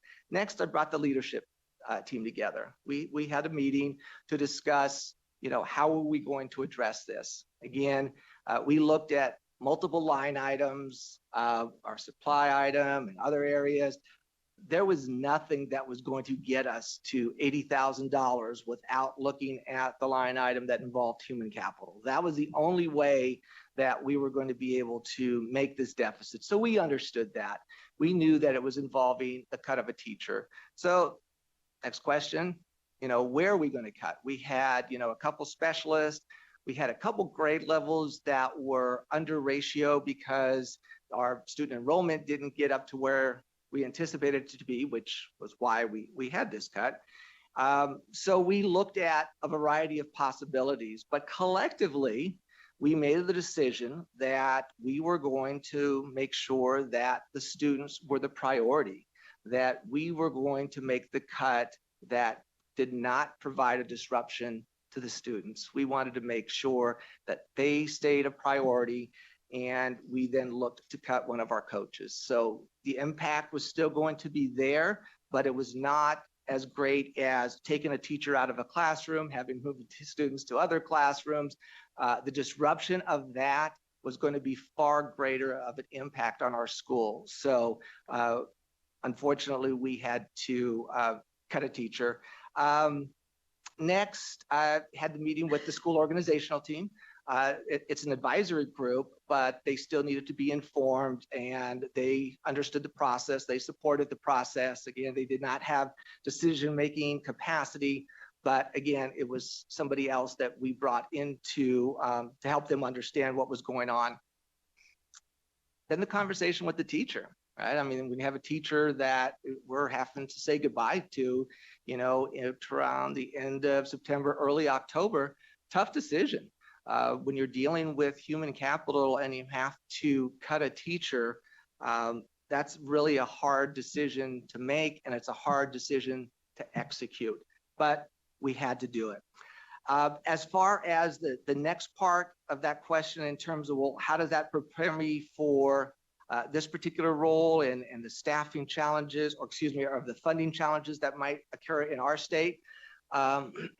We know all too well that in Nevada, our economy is extremely sensitive to what's going on nationally. So a dip one place might be a huge dip in Nevada. So we're extremely sensitive to that. We also know that sometimes federal dollars don't always come in to what we're expecting.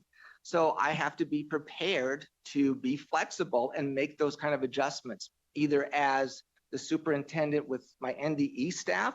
Maybe it might mean moving some people around and or using a different set of funds in order to make sure that we're not losing staff. Or maybe the schools are not getting all the money that they were counting on. And maybe we could try to, let's, for example, say the little A money didn't come up to what it was expected to come up to. Well, maybe I could work with RPDP, and our Office of Teaching and Learning might be able to provide some professional development that maybe some schools were planning on using a vendor for, but because little A money didn't get there, we have to try something different. Thank you. Thank you. And good morning. This is Member Orr for the record. How would you collaborate with the State Board of Education to ensure alignment on priorities and shared accountability for outcomes? In your response, please describe who else you would engage, such as students, legislators, state agencies, or community and business partners, and how you would ensure that student voice is meaningfully informed, how student voice meaningfully informs state level decision making.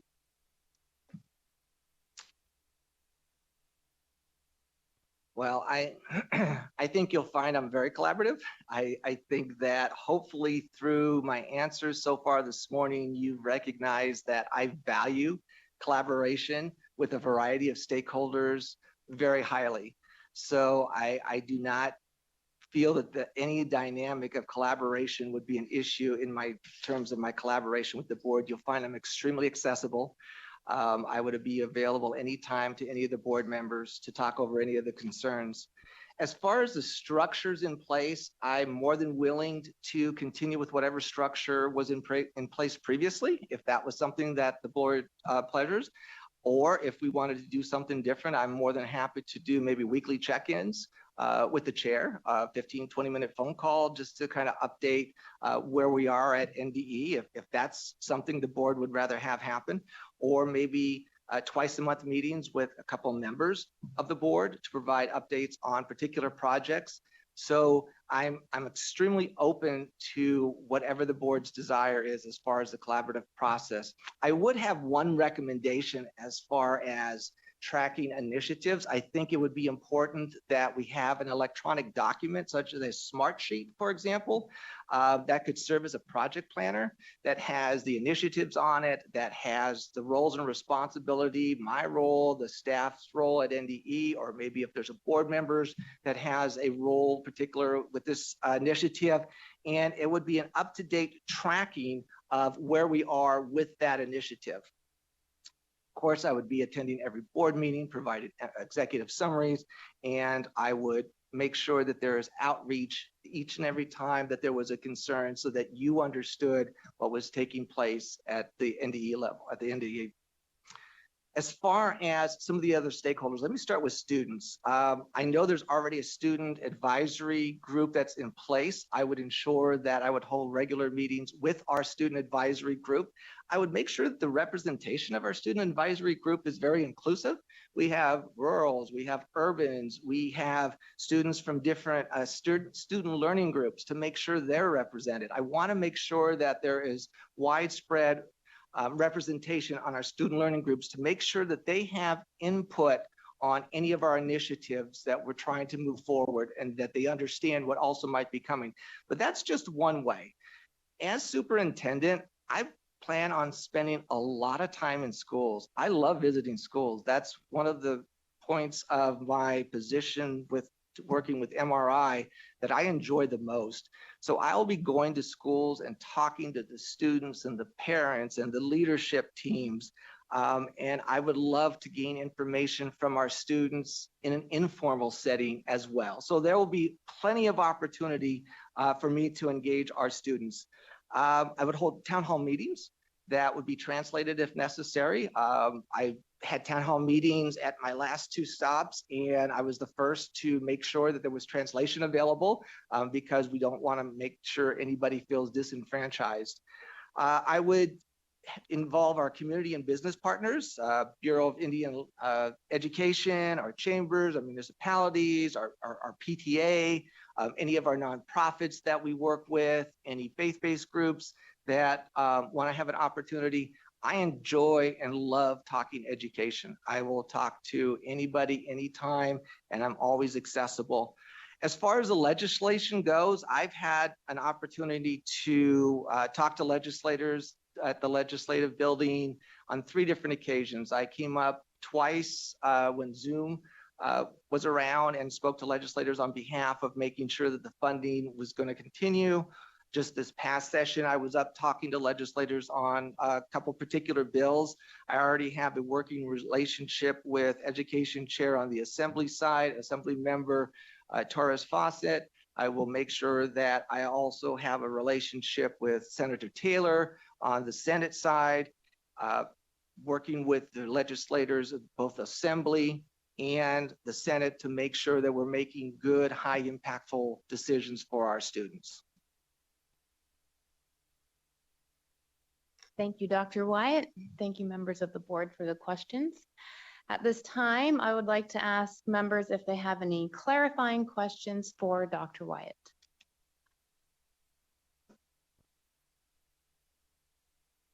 Okay, I see none.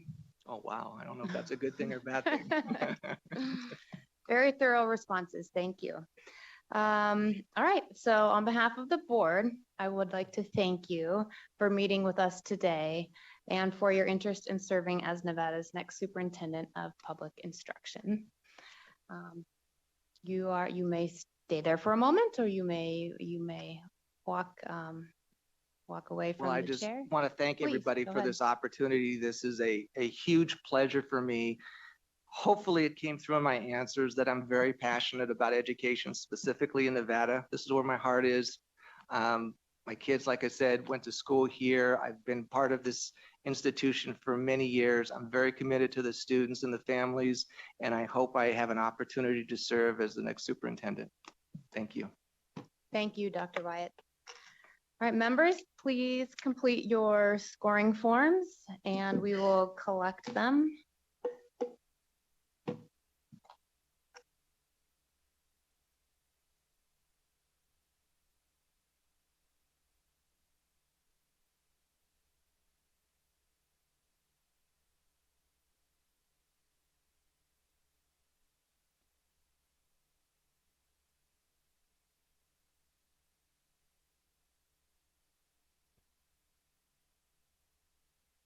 As we submit our forms, we will take a brief 6-minute break and resume at 11 o'clock.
All right, we will now resume the meeting. It is 11:04. Before we move on to the next candidate, I want to share with the members of the board and the public that we will be conducting this one more interview, and then we will be taking a 30-minute break for lunch. Okay, so at this time, I would like to welcome Dr. Coons. Thank you for being here with us today. Dr. Coons, please begin by briefly introducing yourself and then proceeding with your prepared presentation. Please take about 5 minutes for your introduction and then proceed with the presentation when ready. Thank you so much. I do want to start with a moment of gratitude. I know that this board has spent a tremendous amount of time working through interview questions, performance tests, rubrics, and really has been thoughtful and intentional in the way in which you're moving forward. It shows a real commitment to the work. It shows a real commitment to selecting and moving forward the next state superintendent for Nevada. So I appreciate all of your hard work and effort. And I just want to say a huge shout out to Lisa Ford, who has been absolutely phenomenal and amazing. And I'm sure the team behind her at having communication, clear expectations, and it's just been a really smooth process. So thank you very much. I appreciate that. I come from a career educator family.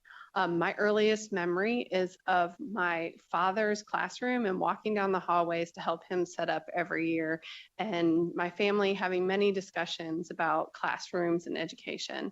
I started as a high school English teacher in a small rural community in Southwest Ohio and moved through a lot of different roles, principal, central office administrator, and my husband and I had the opportunity to move to Tennessee. In Tennessee, I served in roles in suburban Tennessee and as a turnaround specialist overseeing 21 different schools in Nashville in the moment when they went from 9 priority schools to 21 priority schools. So I remember that experience well and had the opportunity in Tennessee also to be the state chief academic officer during the pandemic and after the pandemic, implementing the Tennessee Literacy Success Act, mandatory summer programming, and high dosage tutoring. 2 years ago, I had the opportunity to be appointed as the state superintendent in Virginia.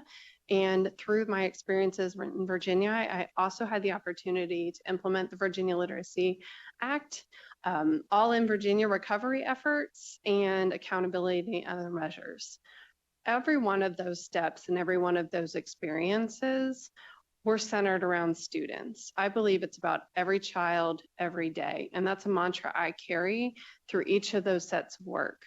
But it's also important when you are at that state level and you are removed from classroom experiences to be able to connect back. So stakeholder engagement is a critical component of my leadership, and it's an extensive part of how policy and decisions should be made and are made, but also we forget to come back to stakeholder feedback during implementation.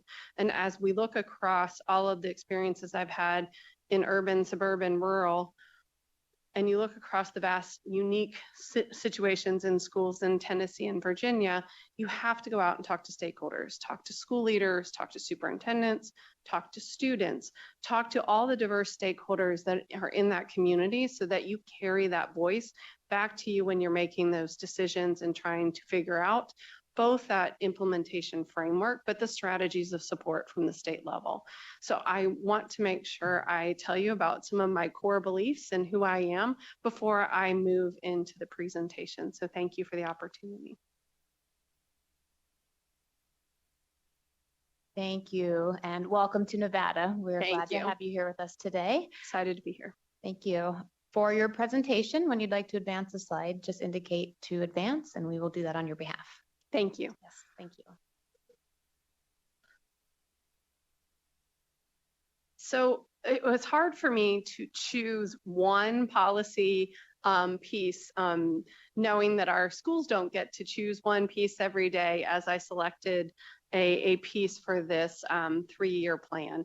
And so it's almost like you had to make one piece of pizza and not the whole pizza. So you will see a trend throughout my presentation where I connect different components or I reference components because it is just a 15-minute presentation. So as we think about our students and as we think about what we want them to be ready, ultimately our role is not just to make sure they graduate, but that they walk across that stage and that they walk into their next step of life knowing what and where they're going and are prepared for the experiences after them.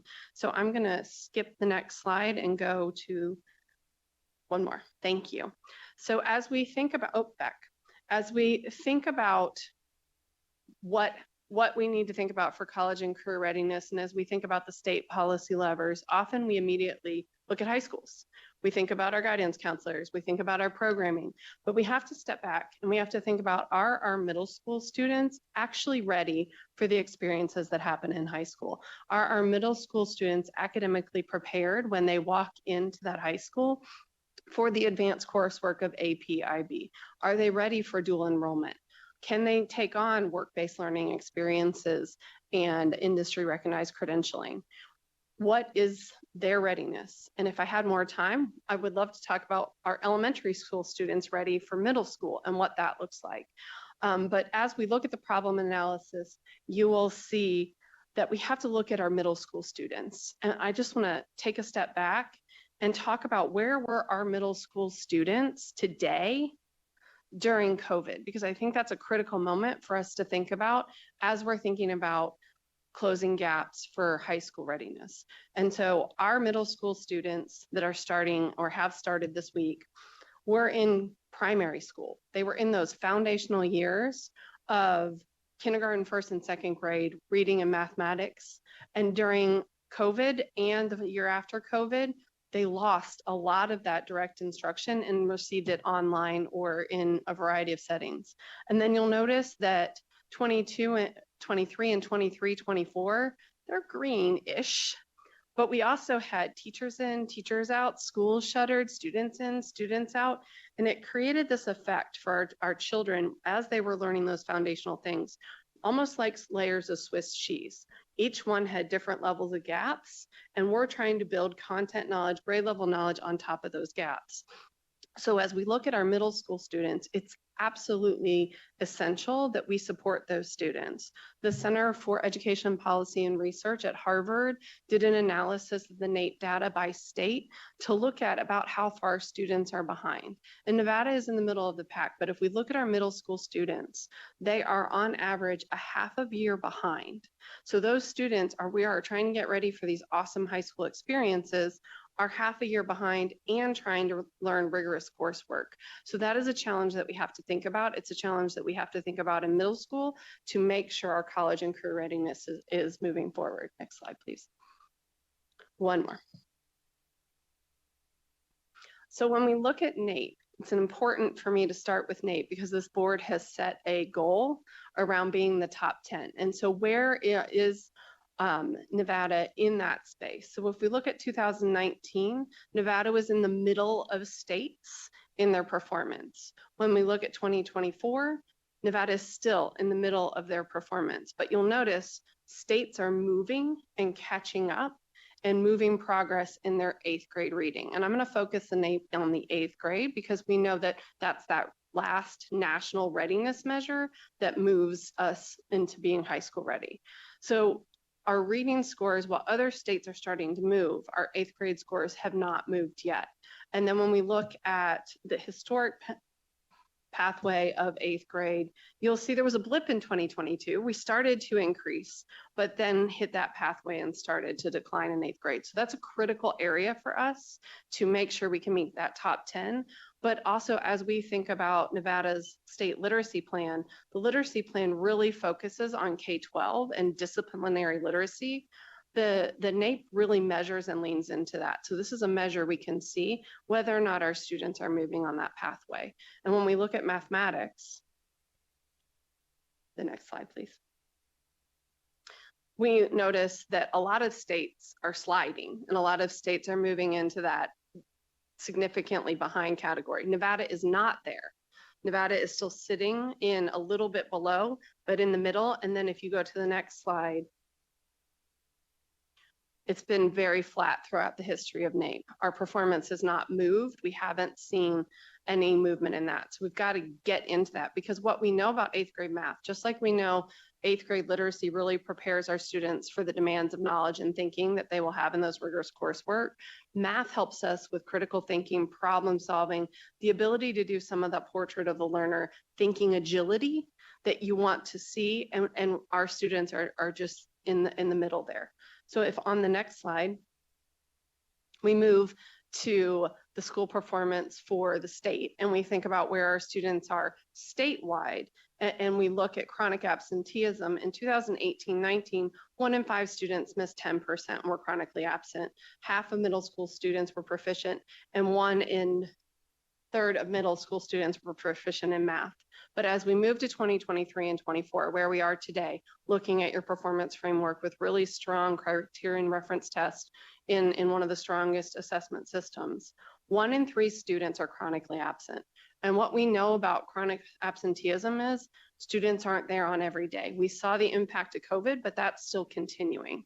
And if a student isn't here for 10% of their learning, what we saw in Virginia is a student was 18 percentage points lower scoring in reading and 25% lower in mathematics. So that's a critical area. And you'll see those impacts in our 8th grade scores with 2 in 5 middle school students proficient in ELA and 1 in 4 students proficient in math. So we are at a challenge at making sure our students are ready and making sure they move forward. Next slide, please. So the other thing I want to talk about, which is something that we talk a lot about, but one of the most important things we need to think about as we think about our students, and I want to mention that there's disaggregated data, but given my time, I'm not going to go into that. It's in the appendix, is are our students returning to school? Next slide. And as we look at the students in Nevada and we look at that metric of where we were and where we are in 23, 24, we know that it's a nationwide crisis. We know we ask students to stay home.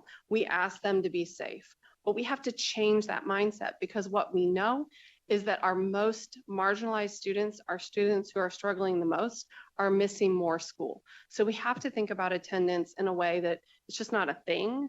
It is a leading indicator about whether or not students are going to have access to those routines and important pieces, to the academics that are important, to the catch-up systems that allow them to get caught up and on track, to those wraparound supports, whether it's food insecurities, whether it's mental health supports, and the social pieces that are critical for the best place for our students to be is at school every day. So attendance is a critical leading indicator and a piece of the data we should be looking at as that whole picture if we're thinking about students being ready in elementary, middle school, and engaging in the awesome programming that could be available or is available across the state of Nevada. So as we go to the next slide, we look at where Nevada is in comparison to states. It is the 5th highest state in the data over time around chronic absenteeism. Next slide.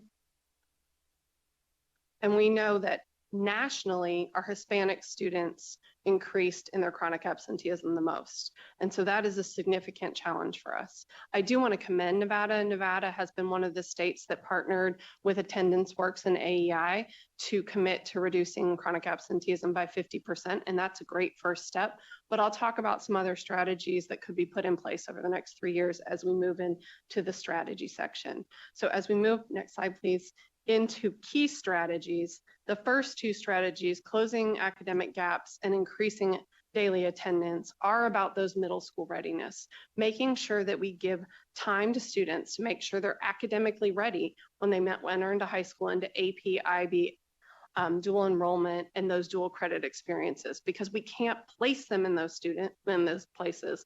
And in 2021, you made a goal of 50% of our students graduating with college and career readiness diplomas. Congratulations for having a diploma. That's incredibly important. You've incentivized that. You've put different resources in place and expectations. And in 2028, you want all students to be on that college and career readiness pathway, which means we have to close those gaps now as we look at that trajectory over time. Second, we have to increase daily attendance rates, because when we increase daily attendance rates, those students are in school and have access to the opportunities available. Then in strategy 3, As you look at the school performance framework, and I know that Senate Bill 460 is going to change a lot of pieces in the accountability metric, but as you look at your college and career measurements, they don't open and they're not as transparent as some of the other measures. So you can't walk in and have conversations about how that translates directly to businesses, to workplace, to different strategies. And it's important for those two investments to come together. So it's really clear to other stakeholders, and I'll talk about it a little more in the stakeholder section, that CCR matters not just to that high school, not just to that family, but to the community, to the businesses that serve, and really help you to start thinking about building those partnerships and those innovative spaces in the high school arena. And strategy 4 is about the flexible learning models.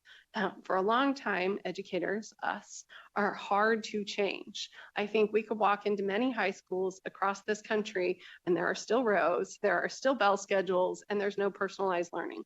I think Nevada has taken a lot of great steps to break those molds, but really leaning into the portrait of a learner, those durable workforce skills, those agency skills, those ability to figure out how they have impact is incredibly important, and making sure that competency-based learning for additional time for catch-up structures and acceleration for those students who can do more things are critically important in building upon some of the bright spots that are happening in Nevada, but making sure every child has those every day. And I'm going to walk through these strategies. You have blue, yellow, and red tabs in the folder that I handed you. I certainly don't have time to dig into each of these strategies, but wanted to kind of voice over strategy 1A is around literacy. I am so excited about Nevada's K-12 state literacy plan, and told Dr. Ebert, like, it's amazing. The K-12 focus, the focus not only on early literacy and the development of literacy skills, but the focus on disciplinary literacy is to be commended, and it's clear. But helping our districts of varied sizes, a district with 400 kiddos in a very small central office, and a district the size of Clark County, you have to put frameworks and supports in place, because all of the puzzle pieces are there between Read by Grade 3, the new parts in Senate Bill 460, where you have the preschool opportunities and the additional literacy hours. But as a school leader, I need help putting those pieces together. And what we've seen in Louisiana, Mississippi, and Tennessee is a clear pathway and a framework and a roadmap where schools can enter in different places with their different resources and be able to find success and collaboration. It's important for our families to be partners and build that literacy. You'll see some work there. And then really increasing Nevada's use of additional time strategies. If our students are on average half a year behind, how are we thinking differently about time and making sure that every child in every community across the 17 school districts has the opportunity for those times that fit in and give them the opportunity to catch up? Next slide. And then math. We saw in the NAEP data a long history of flat data and some backwards mapping in 8th grade. So there is a national movement called All Kids Are Math Kids. And if we surveyed teachers, there would be a lot of conversation about whether or not all kids are math kids. So I think it's important putting that stake in the sand first, because we know that math careers, STEM careers, critical thinking, problem solving are critically important. And I just am impressed with how Nevada worked through their literacy plan. Implementing that same advisory and application model to build a toolkit is important. And then launching math pilots so that we can learn and grow from that space. And then as we move to strategy 2, Dr. Coons, you have 1 minute left. Oh, okay. Strategy 2 is around attendance and really leaning into evidence-based models such as AEI and the partnership you have with Go to Grow. Strategy 3 is around really the part that I told you. I'm going to move to strategy. Keep going. Yeah, keep going. Keep going. And then I have on the next slide, I have metrics. The metrics are not firmed up and not detailed. I believe in stakeholder engagement with metrics, because the stakeholder engagement is incredibly important, because you want people to get on the bus and move with you. So these are the concept metrics, but not detailed metrics. The board has set clear metrics. That would be something to do in partnership, and then to get feedback from our districts and our district leaders would be important. And then as we talk about implementation, it is critically important for our state leaders to give the policy framework and the implementation support and the barrier removal for our education leaders. It's important for our teachers to feel trained, empowered, our nonprofit partners to come alongside, our business and community, and our GoEd and our different agencies to help us, and our families to become partner. And I left off students, who are the most important group, because I think our students need voice in that opportunity. As you dig in some of my handouts, you'll see that. And then as we move to the timeline. Thank you, Dr. Coons. That was 15 minutes. Yes, Goes ma'am. by very fast. Yes. Can I just mention you have all the resources, and I apologize for not getting the opportunity. I got stuck in the data. I'm very excited. We understand. Thank you so much for your presentation. Sit tight, take a drink of water, and the board will score our forms, and we'll be back in just a few moments.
Okay, I believe everyone has their forms handed in, so we'll proceed with the next part of the interview process.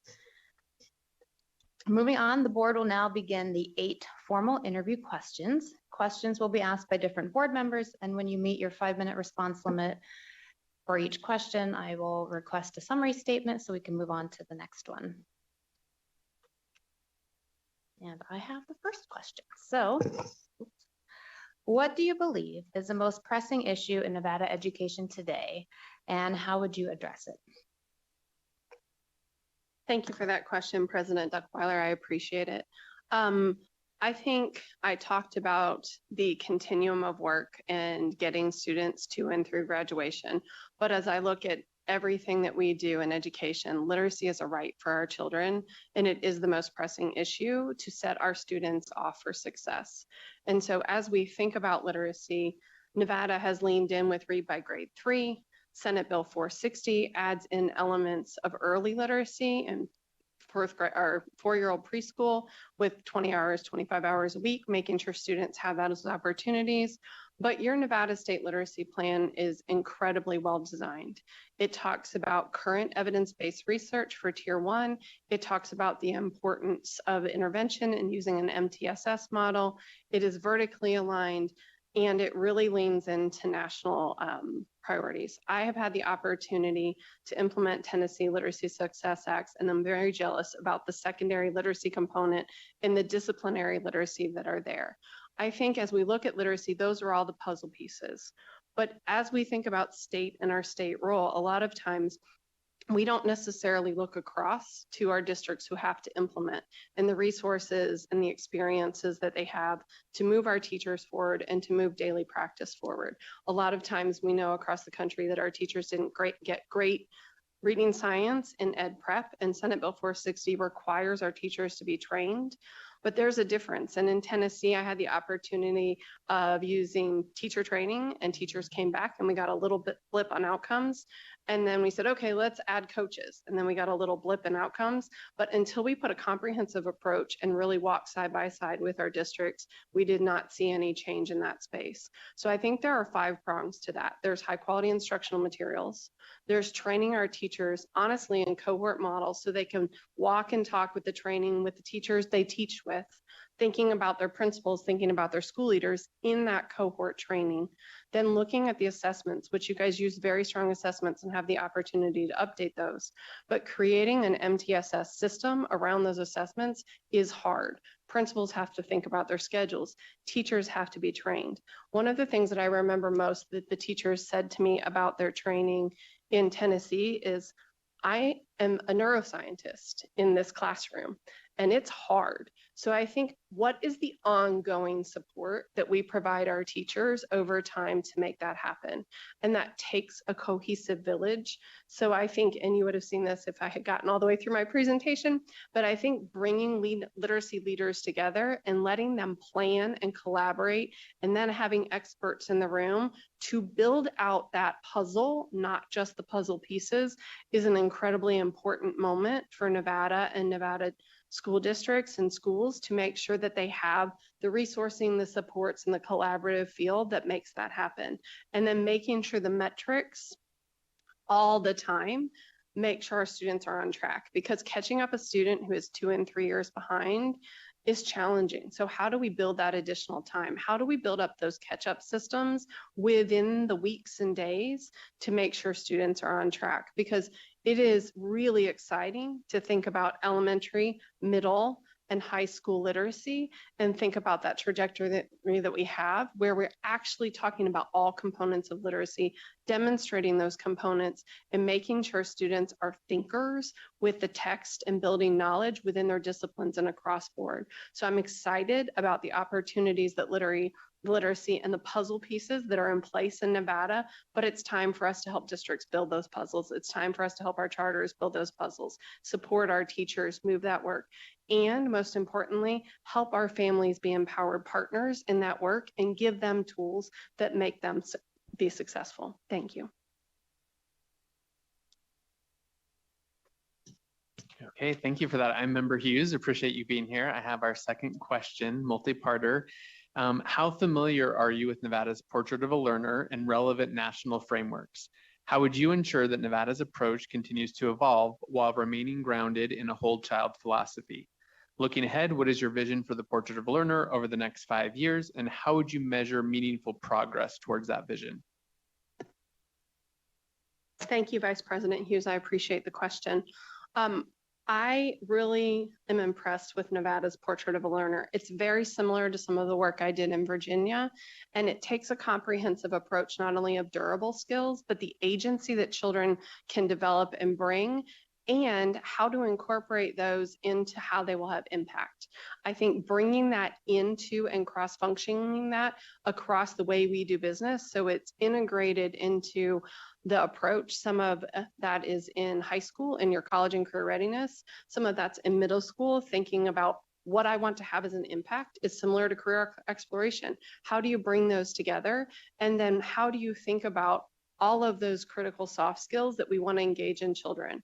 In the opportunity to talk to business chambers across Virginia, it was clear that our kiddos lost the ability to communicate. It might be that device that all of us have in our bag. It might be being shuttered, but our students are really challenged. So how do we bring our partners together? One of the focal areas we had in Virginia when I came into office was to rebuild the accountability structure and rebuild the system so it was transparent and clear for all stakeholders. I had the opportunity to travel across the state, and we heard very clearly, I have no idea if kids are growing. I have no idea if kids are achieving, and I have no idea why this attendance thing is even in accountability. Why does this all matter?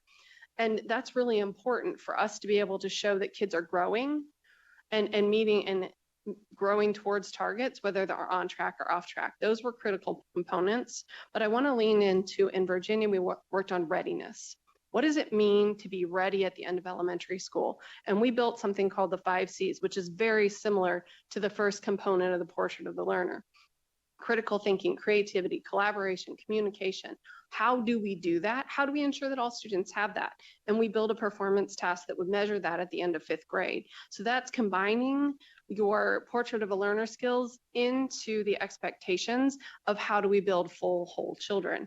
And then in middle school, we combined accelerated coursework, starting to think about flexible seat time, and career readiness. So how did you apply those skills to career readiness? How did you take agency? How did you work with your families? How did you think about impact and did a performance task there? So then you're spreading the different components across K-12 and thinking about and holding people accountable to embedding that into the academics and the whole child.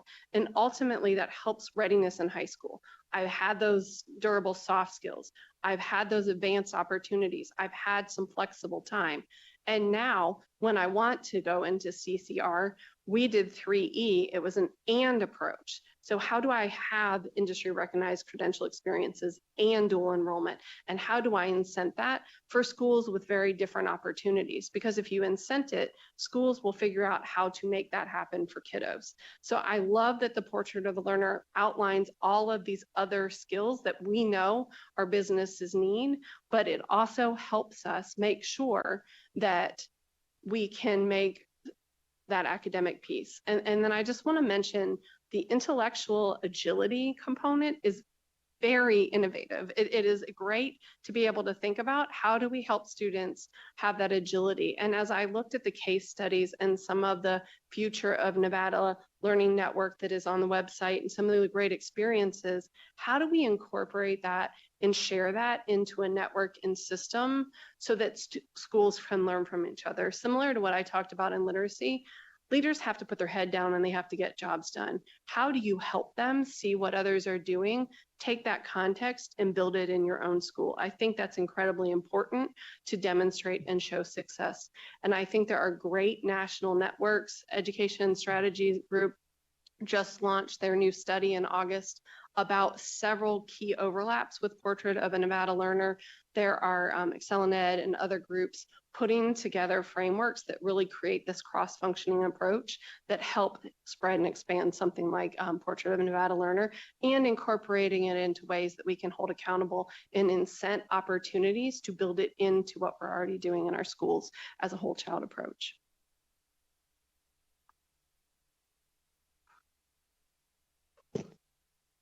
Thank you. Sorry, thank you for that. Member Hudson, with your next question, what is your strategic vision for improving student outcomes in Nevada, particularly for underserved student groups such as our multilingual learners, students with disabilities, and students experiencing homelessness? Thank you, Member Hudson. I appreciate the question. In Tennessee, I had the opportunity of being part of the senior leadership team that revamped the school funding formula from a categorical formula to a student weighted funding formula. So congratulations, very excited that Nevada has the baseline of a student weighted funding formula, because that in its philosophy and theory ensures that the funds and the resources are there for the different needs of students. I had the benefit of building out the weights for our students with disabilities, our English language learners, and our students and economically disadvantaged, and how those weights would work. I think that is incredibly important to be there.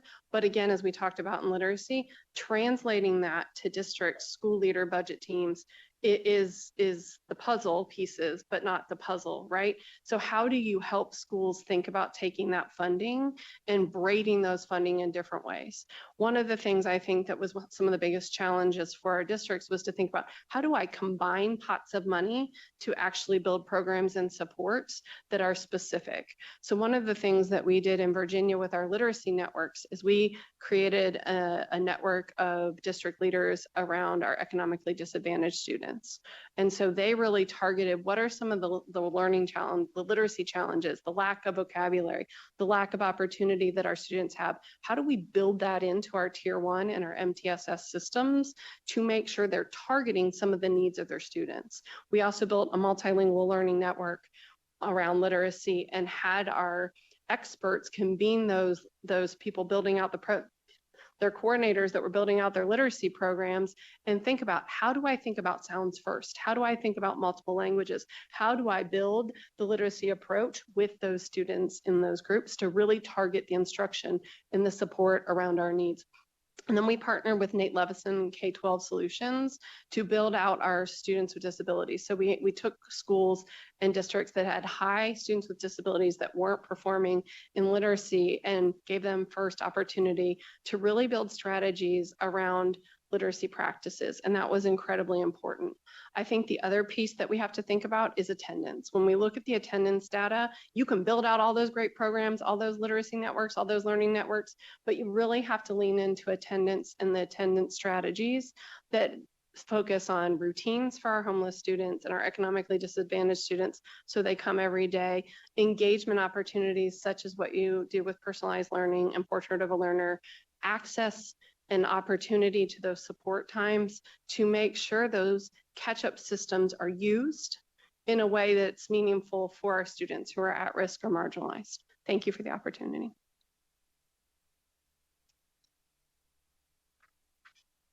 Thank you so much. This is Member Land for the record. Our next question is, describe a time you led a large-scale effort that significantly improved student outcomes.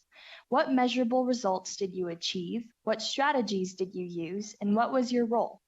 How did your efforts close achievement gaps across various student subgroups? First, Member Land, I'm so excited that there's a student member on the state board. So thank you for being here and thank you for your commitment. That it is awesome. Very excited.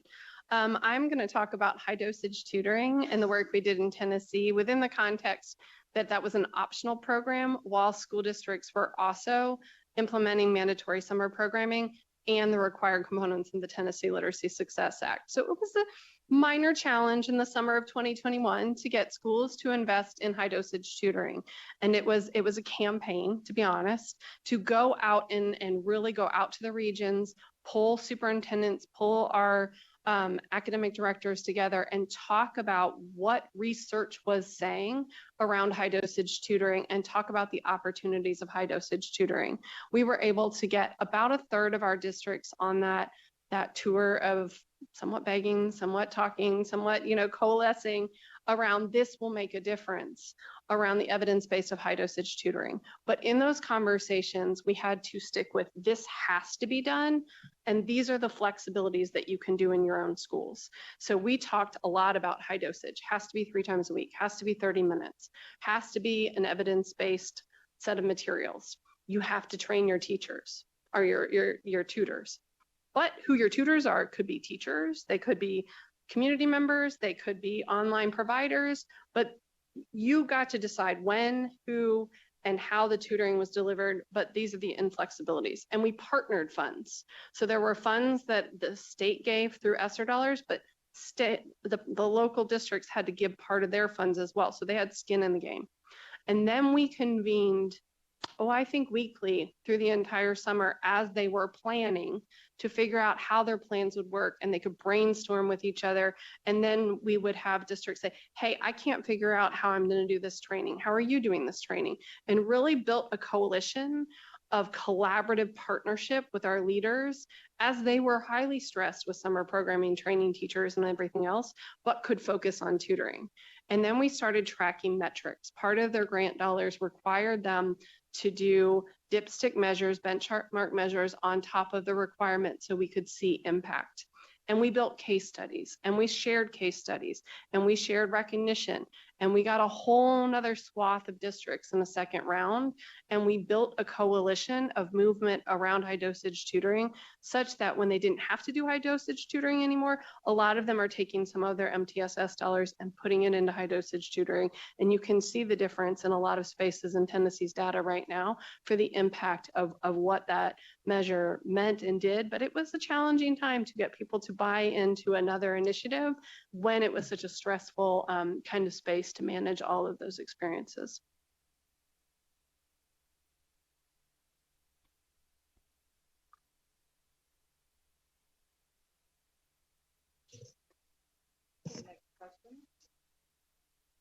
Sorry, next question, Member Braxton for the record. How would you implement statewide initiatives across 17 diverse districts? How would you balance both enforcing policy and accountability measures while also maintaining strong collaborative relationships with districts? Thank you, Member Braxton. I appreciate that question very much. If you don't have a relationship with the districts, everything that is done at the state is a policy or a thing or another thing or another thing. So first and foremost, it is essential to build relationships with your school and district leaders and convene regularly. One of the ways that I have done that is sending out a weekly superintendent's email with a personal letter, and then the to-dos that we have to have, compliance, activities, opportunities, incentive grants, and also a spotlight. And having that regular cadence of communication allows a structure and a format to start two-way communication and build that relationship. I think the other piece is having monthly meetings in regions with your stakeholder partners and being there to give updates and to give opportunities, but also to be there as a listener. And I think a lot of times we don't sit down and listen. And so establishing two-way communications and structured regular meeting times across a large state like Nevada and making sure that you're listening and having the opportunity to hear how things are going. What are the barriers to attendance? Why is tutoring not an interest in this space? How are your rates around your homelessness? What is that causing for challenges? Are your multilingual learners making their progress? And just generally having those conversations and those ability to listen to your districts allows you to make better policy and implementation plans if you are able to be on the field on the front end. But I think there's also an ability to be available at all times and a critical moment where you have to be available at all times, because that is the bank, right? That's the bank that you build with your superintendents. Last year, after Hurricane Helene, which impacted all of the Appalachia schools in Virginia, we had a lot of families up on mountaintops with no access down the roads, no access to electricity, water, no access to food. That was the primary concern of our superintendents. And our superintendents had done a fabulous job of partnering with Food Line, trying to save their food banks, making sure they had food, but the Food Line trucks didn't keep their foods. So we had to go and really pound on the door for FEMA. They had a lot going on and say, look, I need you to figure out how to get a food drop for my Southwest Virginia districts, and they need it now, because that was the primary concern for our superintendents, to take care of their families. And you have to be willing to do both. You have to be willing to do the structures, you have to be willing to do the supports, but you also have to be there. And then ultimately, you do have to hold school districts accountable. They have to move the work. It's every child every day. It's not every leader every day, right? So we ultimately have to work with and alongside and give all the support you can, but ultimately they have to move the work. And Senate Bill 460 really outlines some of those at-risk spaces where you go in and provide some additional structures and support and responsibilities to make sure our district leaders have what they need and are given every opportunity to serve students. Thank you, Member Dawson Owens. This is part 2. As state superintendent, how would you leverage state policy, funding, and partnerships to create the conditions that improve educator retention across Nevada's diverse districts? Yeah, so I really appreciate this question. I believe the board had a conversation a few board meetings ago about licensure challenges. I also had the opportunity to manage licensure challenges when I came to Virginia. One of the first things on my desk was that the licensure team had 17,000 licensure applications that hadn't been processed, and some of them had been sitting there for 18 months. That is a massive challenge when everybody needs teachers. But when we dug into the problem, they were still collecting paper applications, and someone was going down to the mailroom, and the mailroom might get here and here. And then they were collecting paper checks on this system over here. And then this person would spend 4 hours on the phone with this district, and this person would spend 4 hours on the phone with this district, answering the same questions. So we had to put structures and systems and efficiencies and take back and really think, how could we create an AI video? How could we create these resources that people could pull at will? How do we, and we don't do this well in state government, work on our pipes and our systems and digitize and give opportunities and use digital pay methods? So we took a lot of time, and we were able to very successfully build that into a system where people were getting processed in 3 months. Their licenses were processed in 2 to 4 weeks, which is a major improvement in the state. But I think that that's low-hanging fruit, right? Like, that's the important piece. I think the other thing for us to look at are things like apprenticeships and early CTE opportunities that have a true return on investment and have been studied, because our aspiring educators come from their communities, have the opportunity for long-term experiences in their career field before they start as a teacher. We are seeing the retention rates incredibly powerful. But sometimes apprenticeships, grow your own models, those opportunities only happen in our bigger districts like Clark County, because I can put a cohort together and I can do the training, and that works in partnership. One of the things we had to do in Virginia for that Southwest Virginia and some of our more rural areas is we had to create a network of districts who needed a math teacher or a special education teacher or a chemistry teacher, and pull an online group together. So they were still getting their apprenticeship hours during the day. They were still getting paid. They weren't eating ramen on a couch like some of us did when we got our teacher licensure, right? They feel valued, they feel appreciated, and they're in different rural settings during the day, but they have online coursework in the evening. And I think we have to take these models and be able to create options and flexibility for different situations. And so I think there's tremendous opportunity in apprenticeships and ways to think intentionally. I think we also miss the great CTE programs that are available. So we have to look at those students who want to make impact in their high school careers and catch them and let them take student teaching experiences, let them get their associate's degree in the high school, so then they can immediately move into a para-pro position and finish their Grow Your Own apprenticeship.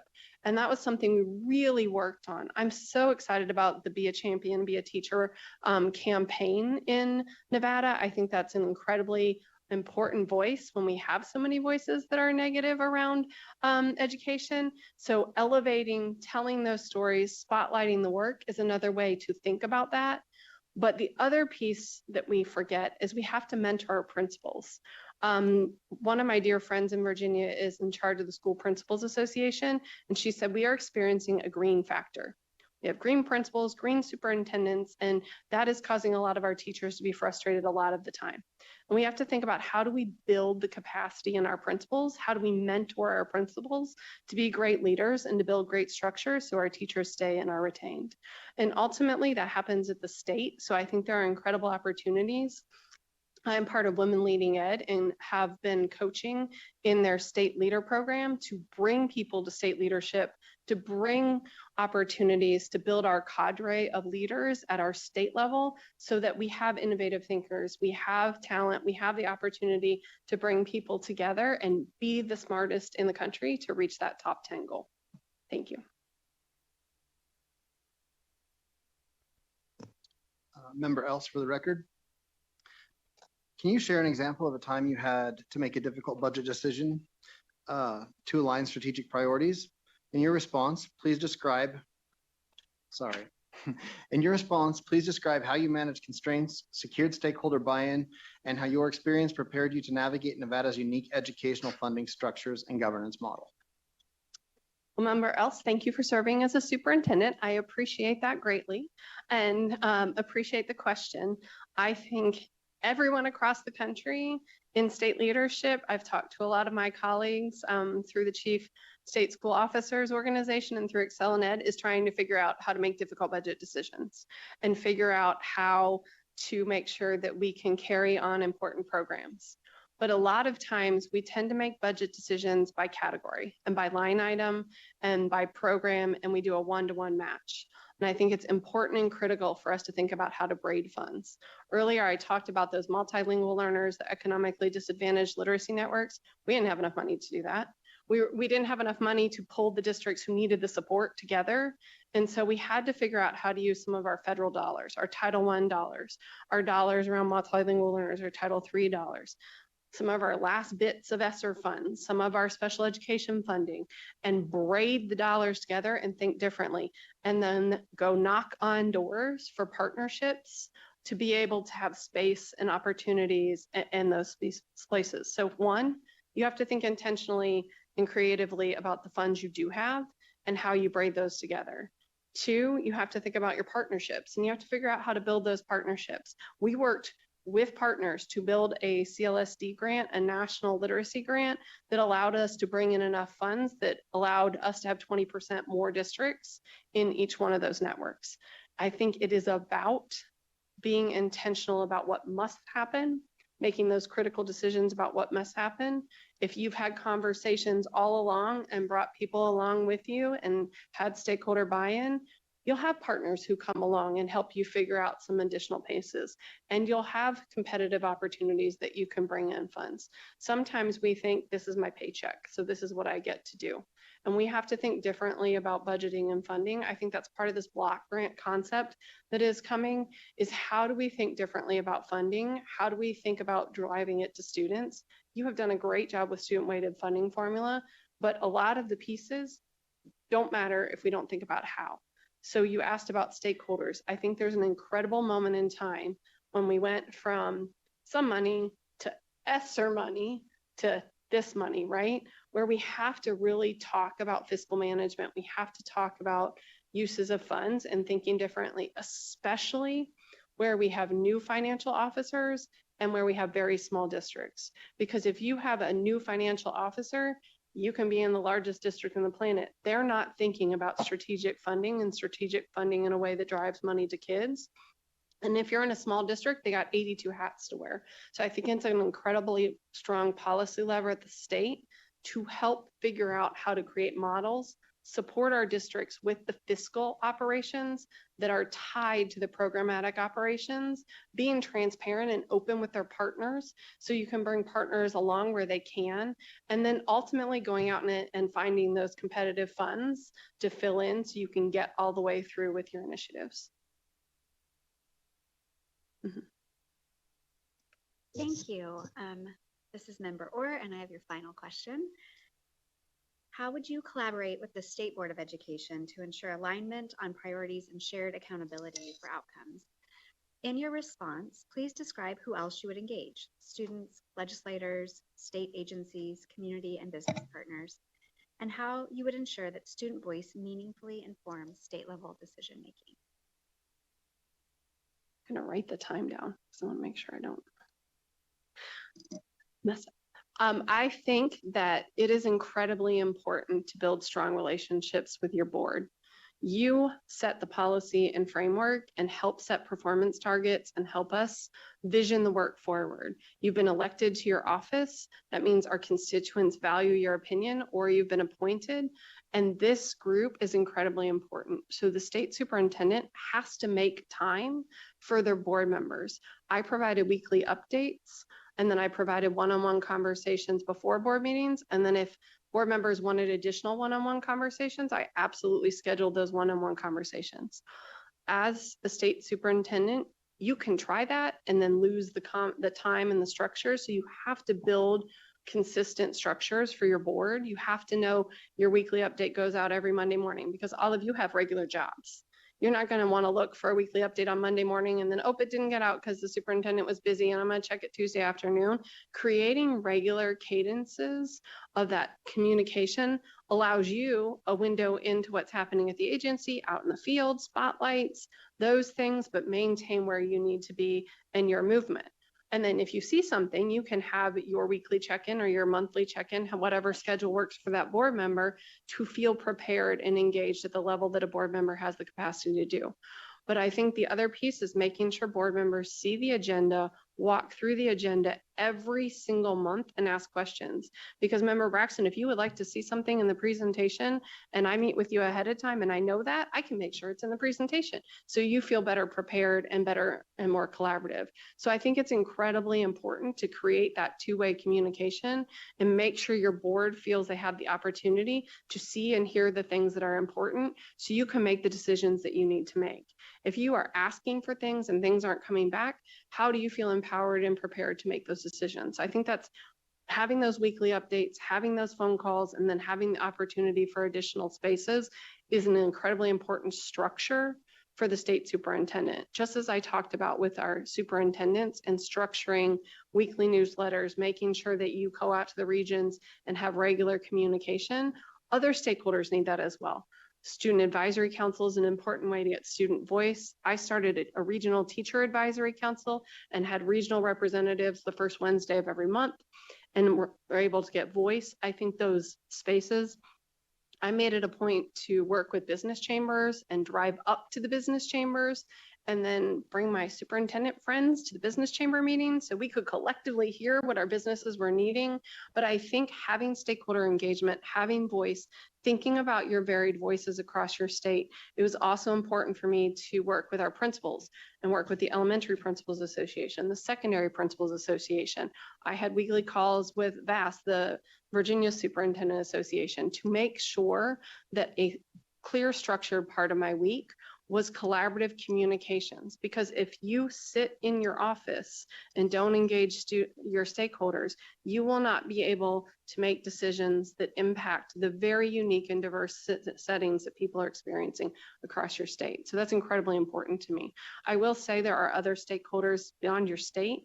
I have national networks that I feel that are really important. So I can also keep my pulse on innovative ideas in other places and be able to bring those to the conversations in the state.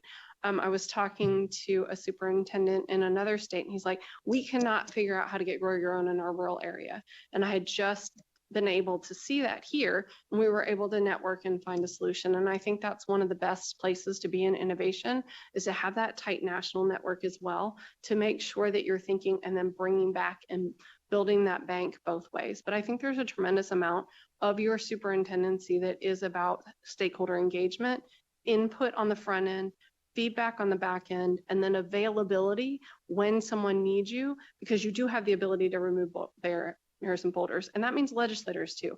I've had a legislator call me, and legislators get lovely phone calls from lots of their constituents about their schools and things they need. And he's like, I have a parent whose twin boys can't go to school. They won't let them. Can you fix this? I mean, that happens quite a bit. And so figuring out how to get everyone on board, because you're certainly not going to call that principal and say, hey, legislator so-and-so said get those kids in school. You have to like delicately walk through strategically that work, but it's listening to your stakeholders and helping remove barriers for solutions.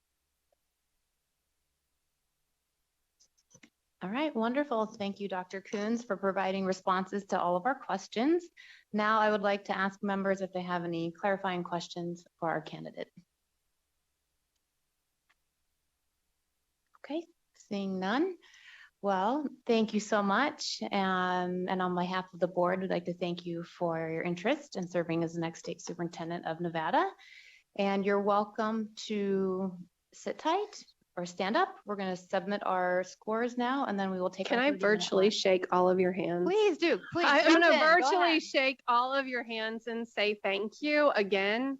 It is really refreshing to see such committed folks to children and to this process and to figuring out who's the right candidates to move forward to the governor. I just really appreciate your dedication. Thank you very much. Thank you. All right, members, go ahead and score, and then we will break until 12:40. 12:35, forgive me.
Good afternoon, everyone, and welcome back from lunch. At this time, we will move forward with our third candidate interview. Welcome, Dr. Victor Wakefield.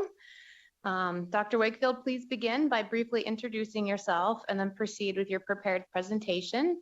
You have 5 minutes for your introduction and 15 minutes for your presentation. When you'd like to advance the slide, please indicate so, and we will advance the slide on your behalf. At 14 minutes, I will indicate that you have 1 minute left. Please proceed when you are ready.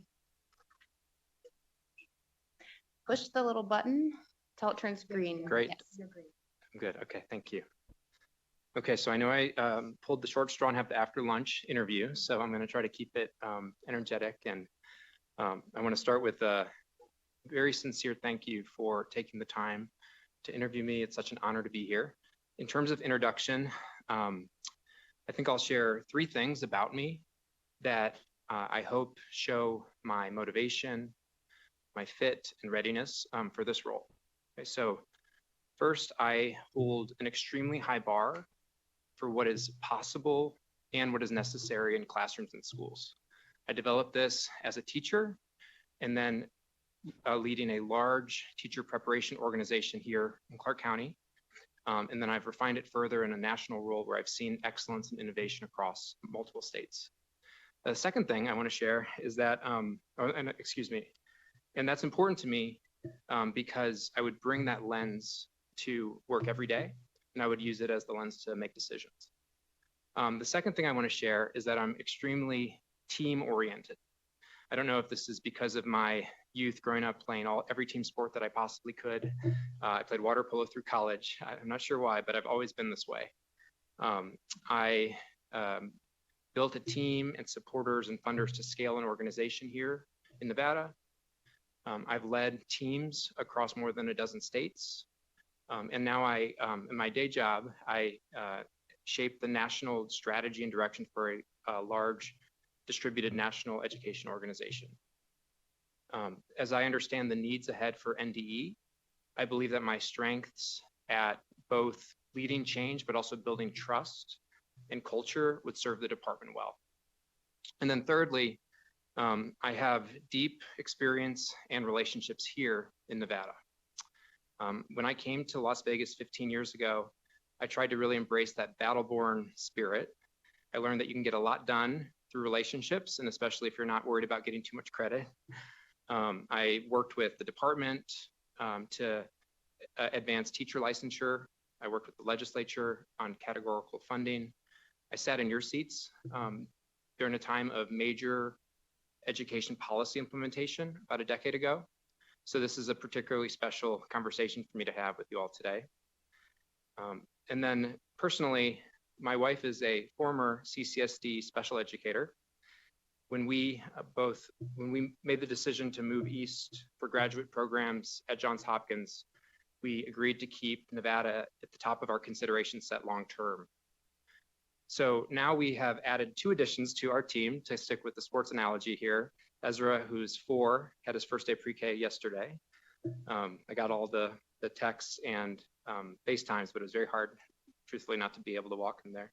And Nora, who is about to be 2 in 2 weeks, they love their Las Vegas cousins. So we have built-in babysitters, and I think the transition would be smooth for them as well. So all that to say, I share this just because I believe that my relationships and connection to place would allow me to hit the ground running in the position. So with that, I want to thank you all for advancing me to this stage. This is the honor of my career to be talking to you today. And I'm actually really excited and a little nervous to get through my whole presentation in 15 minutes because I have a lot to talk about.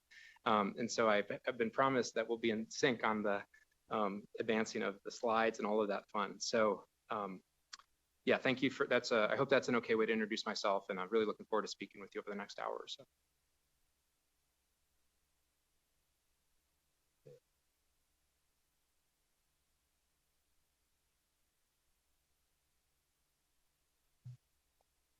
And can everybody see the presentation? I'm just making sure that the technology is okay. Terrific.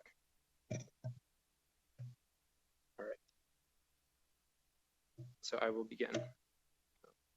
Thank you for this opportunity to share my performance task on college and career readiness. I selected college and career readiness as the area of underperformance in Nevada because I believe it represents the ultimate culmination for our K-12 system. It incorporates foundational academics, access to advanced specialized coursework, and of course, effective educators. Next slide. Before we start, I want to plant one idea in your heads. Okay, so by the end of this 15 minutes, I hope that these 3 short phrases will really resonate with you and you'll remember them.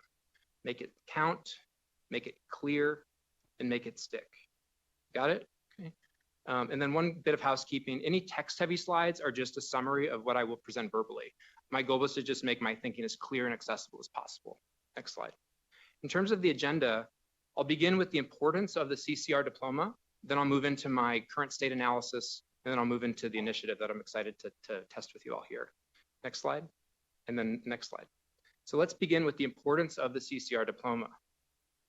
College and career readiness pays off for everyone. It helps students gain access to high demand jobs. It helps schools orient the system around a meaningful bar and align all the inputs and benchmarks throughout the K-12 journey. And it helps the community better match the workforce with the projected needs of industry. Next slide. Currently, graduates with a CCR diploma, I had to crunch these numbers myself, are more than twice as likely to enroll in Nevada colleges as those who graduated with a standard diploma. And CTE program graduates, according to research, earn 12% more than their peers within 5 years of finishing school. Next slide. There's also been significant policy momentum in the last decade. I remember sitting in your seats, the initial conversations about the CCR diploma's intent to convey a clear signal to families, colleges, and employers that a student had not only met the academic bar of our state, but also completed coursework and experiences that prepared them for college and career. And then in 2021, you all adopted a goal to grow the CCR diploma rate from about 24% to 50% while closing gaps. Let's look at progress to that goal next. Next slide, and next slide.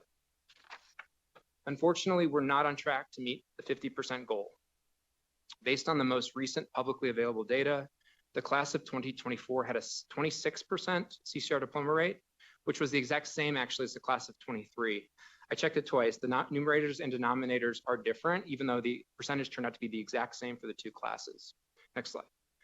As this funnel shows, that translates into about 9,000 fewer students in our state that should be receiving this diploma if we were at goal. Next slide. The state trend line masks significant variation and low rates for underserved student groups. Students with IEPs make up 14% of K-12 students in Nevada, but they only earn this diploma type 5% of the time. Black students make up 12% of K-12 students in Nevada and only earn this diploma 17% of the time. Next slide. No district is at the 50% benchmark at this point, and I'll say more about that a little bit later. Next slide. The real world impact is really profound though. Most of our disconnected youth in Nevada actually hold a high school diploma or an equivalency, which means that school just isn't translating into real opportunities. Part of the issue is misalignment. Job seekers say that skill set training and certifications are actually a greater barrier than job availability itself. And this is something that K-12 can address. Next slide, please. All right, and then next slide. Let's dig a little bit deeper into root causes, okay? As a reminder, I know you all know this, CCR diploma requires a 3.25 GPA, 24 credits, including 4 years of math, a language component, and then either college-ready endorsement or career endorsement. Next slide. We can break down the barriers into 3 categories. The first is credit barriers. The student pipeline really narrows, as you can see here, with the percentage of students participating in advanced coursework and passing that coursework. Next slide. The second category is achievement barriers. I know you all are really familiar with the achievement data for our state, so I won't spend a lot of time here, but I do want to stress that it's math proficiency that's the main limiter to this barrier. Next slide. And third, there are well-documented system gaps and cross-cutting factors like teacher shortages, school climate, chronic absenteeism. And unfortunately, these factors tend to correlate with a school's racial demographics and income levels. Next slide. Once again, state and district averages can mask variation. I cut the data in many different ways preparing for this task and want to share one finding with you. You would think that the highest performing high schools with the highest grad rates would have CCR rates that kind of cluster together. They don't. This chart shows the 70 Nevada high schools with 90% or more, or 90% plus grad rates. Their CCR diploma rates are all over the map. This view, though, did help point me towards some really great schools to learn from at the top right. Next slide. And then what I would typically do in strategy setting is organize all this high-level data and then use it to engage practitioners with boots on the ground to understand what are the causes. Let's co-create solutions together. I sort of did a mini version of this last week with a sample of high school principals from 5 different school types. I learned that a few things. One, that career pathways are much less accessible for students at comprehensive high schools than they are at specialized magnets. And to me, that actually highlights an equity question. Secondly, I learned that colleges and employers don't even treat the CCR diploma any differently. So there's not exactly a real incentive to go and get it. And then third, they underscored these principles that it's just so challenging to catch up students in proficiency when they're so far along in their educational journey. Next slide. And next slide. So let's solve this problem. I'm excited to bring back our 3 taglines that I started with: make it count, make it clear, and make it stick. There's a lot more analysis and solutioning to do than a performance task would allow for, but I am excited to share a draft initiative for your feedback and consideration today. Next slide. First, let's make it count. We need to ensure the CCR diploma carries real value by unlocking scholarships, jobs, admissions, and accountability points for schools, so students in schools see it as essential. Next slide. Second, we need to make it clear. We need to provide transparent pathways for students, robust supports, and strong individualized plans. This strategy actually builds off Assembly Bill 241 from 2023, which made the CCR diploma the default setting for 9th graders. The bill sponsor shared with me that her vision was that by placing all 9th graders on the CCR diploma track as default, it would actually lead schools to expand their offerings and broaden access. Next slide. And thirdly, we need to make it stick by aligning funding and accountability and embedding CCR into the long-term plans for schools, colleges, and employers. Next slide. With that vision in mind, how do we get there? So I envision a 3-part playbook that I'm excited to share with you: policy change, evidence-based interventions, and community buy-in. Next slide. In terms of policy, key recommendations are as follows. Let's broaden the definition of readiness to actually include military service pathways as well, like Texas does. Let's also determine new competencies that are going to help in this rapidly changing world. Digital literacy is something Indiana is looking at, for example. And then long-term, we should set goals related to enrollment, employment, and earnings. Though I did learn we need better data systems that would allow us to do that as a state in this project. Next slide. In terms of evidence-based strategies, I believe that all kids deserve cutting-edge education experiences and proven methods no matter where they live. That's their right. I looked at some of the trends from those high flyer schools that I pointed to earlier, and I also did a basic survey of the research and mapped out strategies and interventions aligned to each of these areas of barrier. So credit, achievement, and cross-cutting. There's examples here, and there's a whole list in the appendix if you'd like to see that. Next slide. There are also promising ideas out there with emerging bodies of evidence that require pilot testing. I think competency-based learning is a good example of this. I think we could use seat time flexibility and different ways to demonstrate mastery to expand work-based learning, increase relevance, and reconnect disconnected youth. This is related to the student empowerment piece of the portrait of a learner. Next slide. The third piece of the playbook, as I mentioned, is community buy-in. At a high level, this initiative responds to principals who want more direction in how to reach all students and to parents who want better college and workforce preparation. Next slide. But we must ensure that everything we do is embraced and owned by the community. My wife works in public health, and she taught me this idea of nothing about us without us. I think that's a pretty good way to think about student voice, community investment, and co-creation. This slide shows one way districts and schools can make sure their programming choices are responsive to the community and meet the needs of underserved subgroups where the system isn't yet working for them. Next slide. Let's zoom in and apply these ideas at the school level. I selected a sample school with kind of a medium range CCR diploma rate, and then I matched priority interventions to the school's characteristics. This school type, for example, needs support in boosting math proficiency levels, understanding regional workforce trends, and developing CTE partnerships, as a comprehensive high school doesn't have the same level of funding or focus as some of the specialized magnet schools.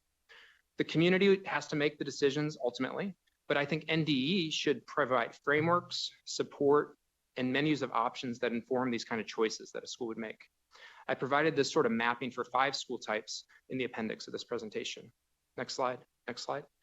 And as a final section, let's talk about implementation. It's my favorite word, actually, implementation. Here's a proposed theory of action for the Nevada Department of Education.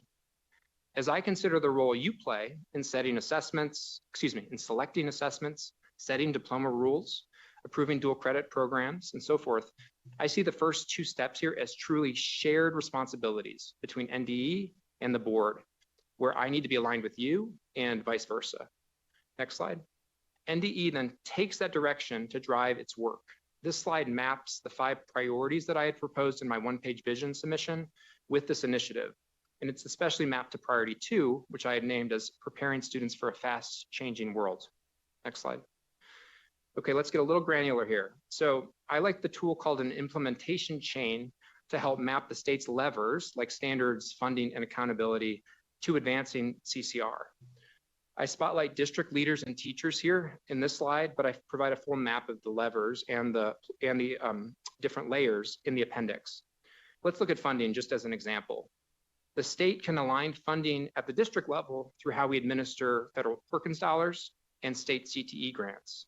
But at the teacher level, CTE teachers, the funding lever might be stipends, saying, hey, you can go get more industry experience and stay fresh on the latest advances by using the stipend. Next slide. To support planning, I've sequenced out the 3-year timeline and kind of broke it down by NDE's role, districts, and schools. Next slide. I've articulated aligned metrics that measure progress toward the goal of readiness, and I clarified accountability. Let's envision the future together. So let's say we are in the planning year now. So 3 years later would be June 2029. This initiative has succeeded. Nevada has reached that 50% diploma goal.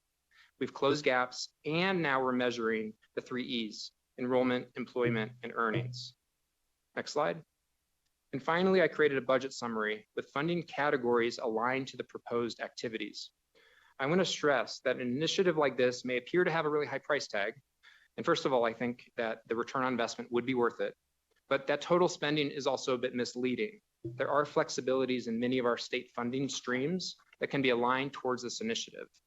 I don't think it's always about new dollars per se, but about using the dollars we have in the most aligned and strategic way, and then targeting additional spending. Next slide. All right, so I hope this one makes somebody smile in here because you're on it. So to close, I'm excited to share a powerful image from NDE's own X account. It's many of you with your former student member. He walked across the high school stage this year with a high school diploma in hand and an associate's degree. That should be the norm. The diploma counted toward college attainment. It was clear how to navigate and persevere through the coursework. Let's make it clearer for everyone. And let's make it stick. So CCR diplomas become embedded in our path forward in Nevada. Thank you, and I hope that we can work together on an initiative like this. Thank you. Thank you, Dr. Wakefield, for that comprehensive presentation. Sit tight, take a drink of water. We're gonna do our scores here and we'll get those submitted and be back in just a few minutes.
All right, thank you, everybody. So now moving on, the board will begin the 8 formal interview questions. Questions will be asked by different board members, and when you meet your 5-minute response limit per question, I will ask you to provide a summary for that item, and we'll move on to the next one. I have the first question, and it is, what do you believe is the most pressing issue in Nevada education today, and how would you address it? Thank you for the question, President Dockweiler. I'm not saying this just because I was a reading teacher, but I believe that our low literacy rates across the state are the most pressing issue in Nevada education today. I say this because everything builds upon literacy. Success in school, and the research says even in life, it correlates with health outcomes, with earnings, with even political engagement and social impact. And so I remember as a 5th grade teacher, what a difference it made for my students. Students who were fluent readers were more engaged. They were finding their passion areas in the content in middle school. Students that were behind in reading, it sadly correlated often with disengagement or behavior challenges in my classroom. And I think in Nevada, I know I'm going to be preaching to the choir for a second because you all know this data even better than I do, but the numbers are not looking good and they're going in the wrong direction. We have more students that are below grade level in reading than at grade level in reading. The last data that I was able to find was 3rd through 8th grade SBAC, and that was 41% proficiency, and that was 49% in 2019. So, and then if you look at subgroup outcomes, especially for multilingual learners, the rates are even lower in terms of proficiency. The thing that caught my eye the most in the data, though, was that our 4th graders were much closer to the national average than our 8th graders, so something's happening as well through the school experience. And so informed by my experience in the classroom and actually sitting in your seats when the initial read by 3 law was being implemented, I believe we need to do 5 things here to take this on head on. The first thing we need to do is expand high quality pre-K. Right now, it's a 9% rate of 4-year-olds engaged in pre-K, and that's way behind the national average. And I just think about how much more lift we could give to elementary schools if they weren't starting from behind with so many kids, and also how much more confidence that would build for those young people. Secondly, we need to ensure that teachers have the training, the tools, and the resources to make it easier to teach the best methods. We have a good start with the science of reading legislation, I think, from this past session. I think there's policy gap to close with curriculum. I think Nevada can Nevada can join the other 15 states that are in the IMPD network, which is a real commitment to high quality instructional materials. And I think that's particularly important with those middle grades that I mentioned earlier. And then this also has to become something really coherent where principals and instructional coaches are reinforcing the same things that teachers are learning in good trainings. We don't want someone going and getting trained up and then getting conflicting feedback the next day in their classroom, right? Thirdly, we need to monitor and intervene early. There's universal screeners in Nevada, so I think we need to figure out why we're not closing those gaps as fast as we can. Fourthly, we need to engage families around literacy. This was critical to my experience in the classroom. I really like some of the models that I've seen across the country. Mississippi is known for having really clear communications to families when kids are off track at young grades to reading proficiency.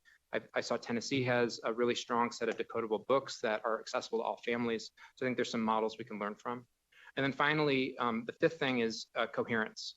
Everything I named is in the Nevada Literacy Plan that I know you all worked so hard on and passed earlier this spring. So this is going to be all about implementation and aligning funding and accountability and supports. I was speaking with a mentor of mine who is at UNLV's School of Ed and does a lot with new teacher training. And he said, I thought he described it well. He said, I see the puzzle pieces are in place now, but they're not all fit together. I think that's a pretty good way to think about it. We have good component parts, but it's going to be really about that alignment and that coherence. And that is also great because there's some districts that are out ahead on this that we can really learn from and lift up to. So I think, it won't be easy, but it will be worth it. And everything in education builds on literacy. So that's why I believe it's the most pressing issue we need to take on.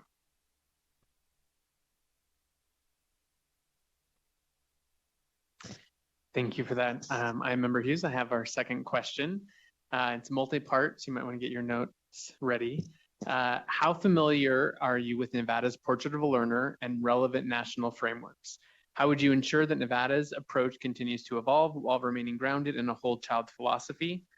Looking ahead, what is your vision for the Portrait of a Learner over the next 5 years, and how would you measure meaningful progress towards that vision? That is a triple-barreled question, my friend. Thank you for the question, Vice President Hughes. I feel very familiar with Nevada's Portrait of a Learner and the frameworks like KnowledgeWorks PCBL Essentials that informed it. I've done a lot of work with the Castle 5, which is for social and emotional learning. And I've also gone deep on the portrait. I had a conversation with Janine recently. I've been tracking the work of the Nevada Commission on Education and Innovation that has adopted the portrait as the North Star. And I'm realizing I just used her first name, Janine Collins, who has done a lot of work I know with NDE. And then more recently, in the past few weeks, I've heard a resounding theme from stakeholders that there's a lot of enthusiasm and affirmation for the portrait work as it's been rolled out and as it's been created.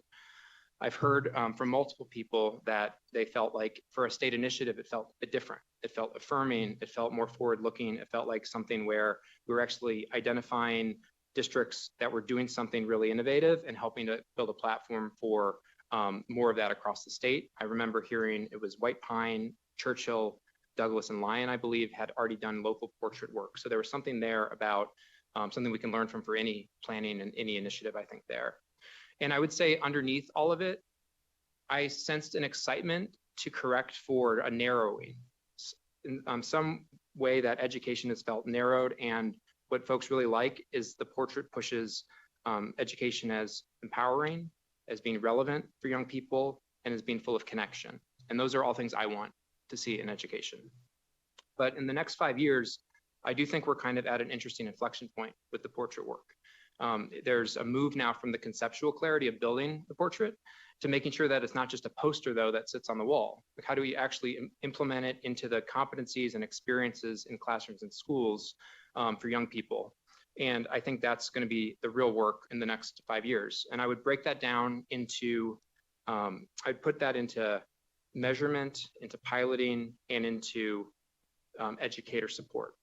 So to make it move from conceptual to clear, I think that we would have to start with measurement. You know, you have to figure out what does it mean to actually measure these competencies and have them in practice. I know that there's a metrics committee or subcommittee in the Innovation and Excellence Commission, so I'm excited to learn from their work.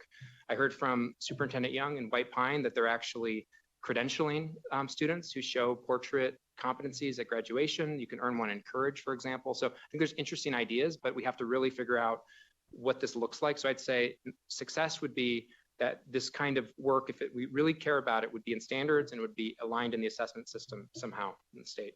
Secondly, I think we have to pilot approaches. This is a lot of new and exciting innovation.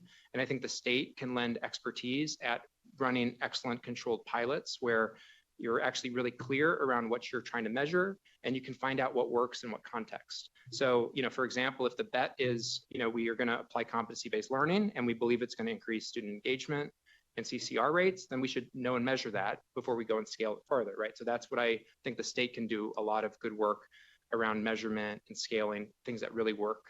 And then thirdly, with educators, I learned that there's a micro-credential now that teachers can learn or can earn, if in the Portrait of a Learner. I think micro-credentials are pretty cool and part of the future of teacher licensure, where you can earn stackable micro-credentials and gain different levels of expertise. And so I think you would need to know, though, is that working?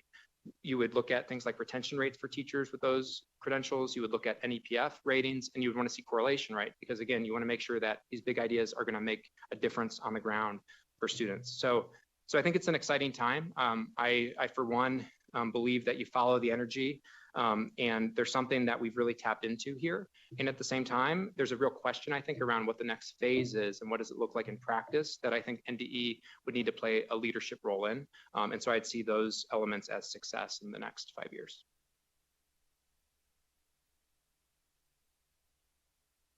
All right, thank you so much. Member Hudson.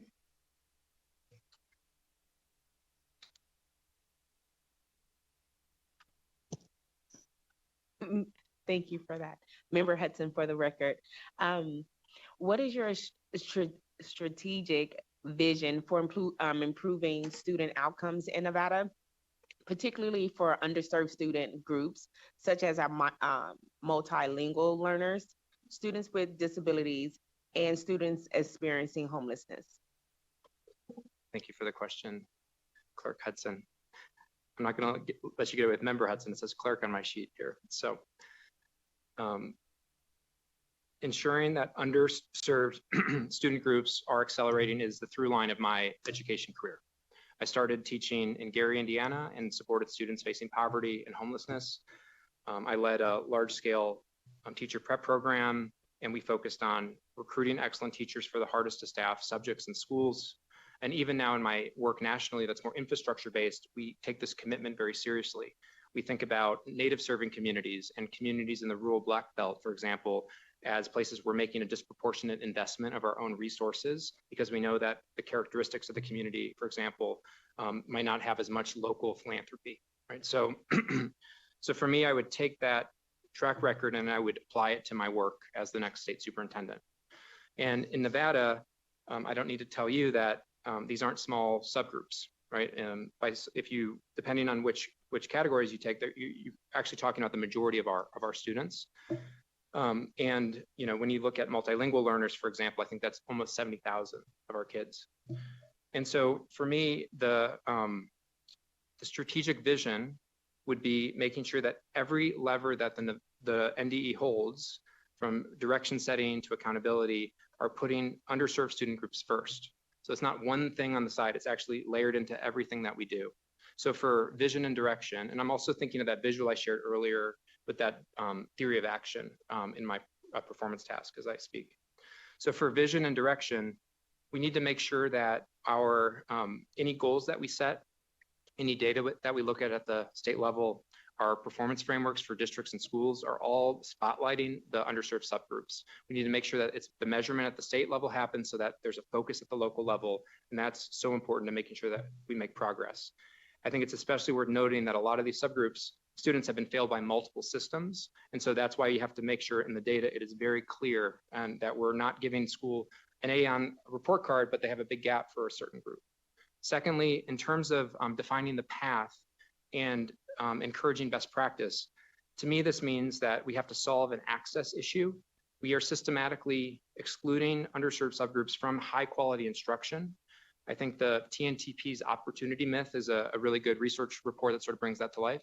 And at the same time, we have to make sure that students with very specific needs are getting their needs met in the ways that are necessary. So best practice would be supporting teachers around core instruction to make sure that high quality instruction is happening for all kids, and that we're also supporting wraparound services for homeless youth and good inclusion practices for students with IEPs and dual language programs for multilingual learners, for example. Thirdly, we have to build educator capacity around this. I vividly remember conversations with excellent, committed teachers who were doing everything right. They were preparing their content. Let's imagine a middle school or high school STEM teacher. But they would say, you know, I wasn't prepared though for the number of students that were multilingual learners in my classroom, or I didn't actually get enough training on how to support students with these type of IEPs. I think the state can take a real hands-on role with ensuring that training is closing those gaps, and we're supporting districts to do the same. And then finally, in terms of accountability, you know, we need to make sure funding is aligned. I think the Nevada Pupil-Centered Funding Plan is a good start, and that's new work. And so there's real work to do around continued funding and targeted funding. And then we also need to use data to make sure that we're shining the light on bright spots where there's actually schools and districts that are doing great with these student groups and subgroups. And then where we're not, we need to hold our system accountable. And that's part of our work and responsibility at the state level. So again, this is why I'm in education, is because of, you know, believing it can be a lever for social mobility for young people. And we need to take on our underserved subgroups in Nevada if we hope to have a world-class system. Thank you. Member Land, for the record, thank you so much for your last answer. Our next question is, describe a time you led a large-scale effort that significantly improved student outcomes. What measurable results did you achieve? What strategies did you use, and what was your role? How did your efforts close achievement gaps across various student subgroups? Thank you, Member Land. And thank you for telling me about a little bit about your high school experience, and congratulations on your appointment to the board. Okay, so for me, the large scale effort that comes to mind is when I was leading Teach for America Las Vegas, and we had 250 educators across Clark County schools. My vision was to move from viewing success as classroom by classroom success to seeing us actually influence the progress of a full zone of schools. And so I'm going to tell you about how we went about doing that and some exciting results we achieved. And so in terms of table setting, so again, 250 educators across Title I schools, so all high poverty schools. There were 50 school partners, but 14 of them we went super deep with, which is really important to our strategy. And then if those that don't have familiarity, we're not Teach for America is not just placing teachers, it's also doing the intensive training and ongoing support and data reflection and focus on retention as well of the teachers in our program. In terms of results, so the next part of the question is what measurable results did you achieve? I thought about results at 3 levels. The first were our internal indicators. So we had an ongoing survey instrument for our teachers and for the principals that hired our teachers. And our Las Vegas chapter was the top decile in the country on both of those, and actually improved during the time of the strategy as well. So that was really exciting. The second level was actual student outcomes, and 75% of our teachers at this time made their ambitious growth goals, which were actually set at gap closing. So and I'll share more about that, I think, in the strategy part as well. And then, and the other thing I'll say about our teacher outcomes is we made sure through rigorous third-party national evaluations that the way we measured success lined up. So that's something that we're really proud of at the time with Mathematica as the big evaluation partner. And then and my goal though, of course, was to change from just looking at classroom by classroom to a zone, sort of a flood the zone and drive progress strategy. And so the 14 schools we went super deep in were the turnaround zone schools for CCSD. And at this time in 2015, there were 14 turnaround zone schools, 6 high schools, and 6 out of 6 high schools improved credit sufficiency and had 10% or more increases in graduation rate that year, which doubled the increases across the state. And 75% of the schools in the zone increased their NSPF rating. So that also meant that the proficiency levels were going up. And then, okay, so how did what strategies did you use? I'm trying to really follow the question as you asked it. And so I think similar to initiatives for the state, we didn't have the direct management of the teachers, right? The principals had the day-to-day. So we had to be really, really tight and clear on our levers for change. Our levers for change were who we selected and placed in the classroom, where we placed them, so what our school strategy was, and then how we supported our teachers. I'll speak to the second and third because that's where we had the most local innovation. In terms of where we placed, it was actually pretty controversial at the time to go so deep in one zone. There was a teacher shortage, as most of us are familiar with.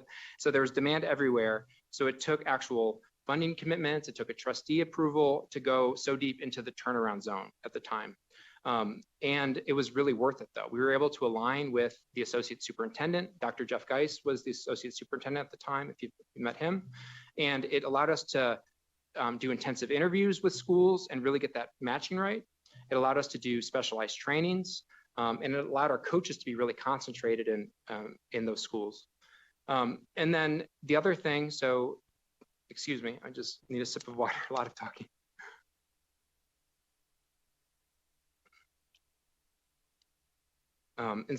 And then the other thing the other big lever we pulled is how we trained and supported our teachers and set expectations.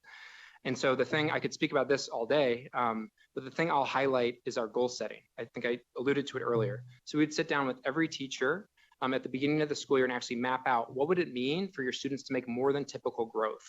What assessment would that be on? What curriculum are you using? And so we actually would set at the beginning of the year this ambitious goal and then align all of our work and support towards that. So that would be our observation protocols, it would be our trainings, it would be the way that we celebrated shout outs. And so So through that, and I bring this up because I do, again, believe it's very similar to the way that change initiatives happen with the state.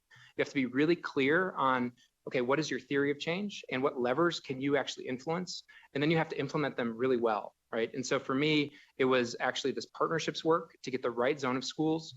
And then it was this management work. So I had to make sure that every coach on my team and every interaction that we had with our teachers was tightly aligned against these goals. And so I'm really proud of that work, because it's true we had the results classroom by classroom, but there was a real impact at the zone level. And I'm actually really pleased to share that. Dr. Wakefield, could you please provide your summary for this? Sure. Item? Thank you. Perfect. I'd like to.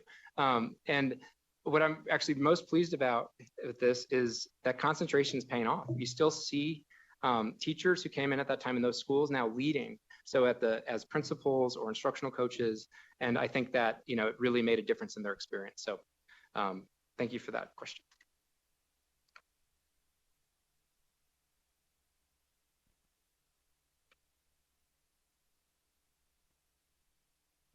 Okay, thank you. Member Braxton, for the record. Part 1 of this question. How would you implement statewide initiatives across 17 diverse districts? How would you balance both enforcing policy and accountability measures while also maintaining strong collaborative relationships with districts? Thank you, Member Braxton, for the question.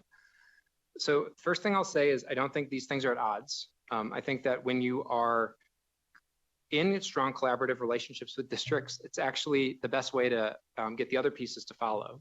And that's been my experience, because at Teach for America, I lead strategy work and special projects and initiatives across a large 50 region nonprofit. And I think the process is as important as the product here. And so for me, we just did a big project on resetting the enterprise-wide strategies and priorities for the organization. And the regional executive directors, the most affirming feedback that I got was twofold. One was that I can see my region's work and fingerprints in our national priorities. And the second thing that was really affirming was this framework works for me locally. I can actually take it and translate it locally. It helps me to communicate with my board members and funders. It gives me cover because I know we have to do some hard things sometimes. And so it's actually helpful that we don't have to debate it locally. So I think there is a really important balance here between loose tight, being really clear on what you're trying to do, and then also having space for differentiated implementation so that districts can contextualize that work and really put it into practice in the way that works locally. I think I spoke to that a bit too in my performance task. And so what would I do then in order to make these ideas come to life? I think I would do 4 things. The first is I would be super present and active in the field. I think, there's nothing like relationships and knowledge and context. I think I like that saying, change moves at the speed of trust. And so I would spend a lot of time, visiting districts, walking halls, getting a sense of really what are the unique needs and contexts. I think that pays off tremendously. The second thing I would do is I would create a really clear process for co-creating the priorities and strategies for the state. I would make sure that we engage stakeholders, and especially superintendents, right, who have to lead then locally. And in that work, I would be really clear on, okay, this is how your input is actually going to change the state's priorities. And here's what ND is going to do because of it. And here's our vision for how we think it will uplift the district. So that's one of the levers and one of the moves for sure. Thirdly, we would put in place something like an implementation pathway. So similar to what I was alluding to earlier, if we had a state strategy, we would make sure that there were menus of options and ways to put it in place that made sense for a local district. And then finally, we would also make sure that there were a good accountability and feedback loops. We'd make sure that if something wasn't working, that there was direct conversation around, okay, we want to know that in real time so we can course correct. We want to know how to change that in the next cycle. This has to work in partnership for it to make sense and to drive change. And I think really, though, these things all come down to what I would call an orientation. I think you have to fundamentally believe that local leaders are making the best choices for their community and for their kids based upon what they see and what resources they have access to. And so I think that mindset also has to be present in anything that we do at the state level. So that's how I think about statewide initiatives that were clear and aligned, but were also really embraced and co-created with local partners. Thank you, Dr. Wakefield. This is part 2, Member Dawson Owens. Part 2. As state superintendent, how would you leverage state policy, funding, and partnerships to create the conditions and improve educator retention across Nevada's diverse districts? Okay. I like that there's 2 parts that are different. I get to answer them separately this time. Okay, so for me, the workforce and educator workforce is really my content area of expertise. Teach for America, after serving as a teacher recruiter for 2 years, I've spent the last 15 years in executive roles at Teach for America. And so over that time, we've had to evolve with generational trends. You know, what does it take to actually attract the next generation into teaching? We've had to figure out how to make it financially work. So we have financial supports and transition funds and have had to tweak those over the years to make it work. We've had to navigate licensure across 35 states. That's not always fun. And of course, as I mentioned earlier, we do important work on school partnerships and figuring out, what are the optimal conditions to work with our schools. So it's an area, so this area is something that I feel like I would be very fluent in and bring ideas and innovations to. In Nevada, it's an evergreen thing, pipeline, right? But at the same time, I've been pleased to hear that there's been some real progress. The headlines are looking good around Clark County starting school with less vacancies than in the past. That's really exciting. I know that the teacher compensation increases in 2023 have made a big difference. And I also saw some data recently that NSHE institutions have doubled the number of education degrees conferred in the past decade. So there are promising things underway. And I like that this question focuses on retention though, because you can't just fill a leaky bucket, right? We have to not only do the pipeline work, but also really retain our workforce.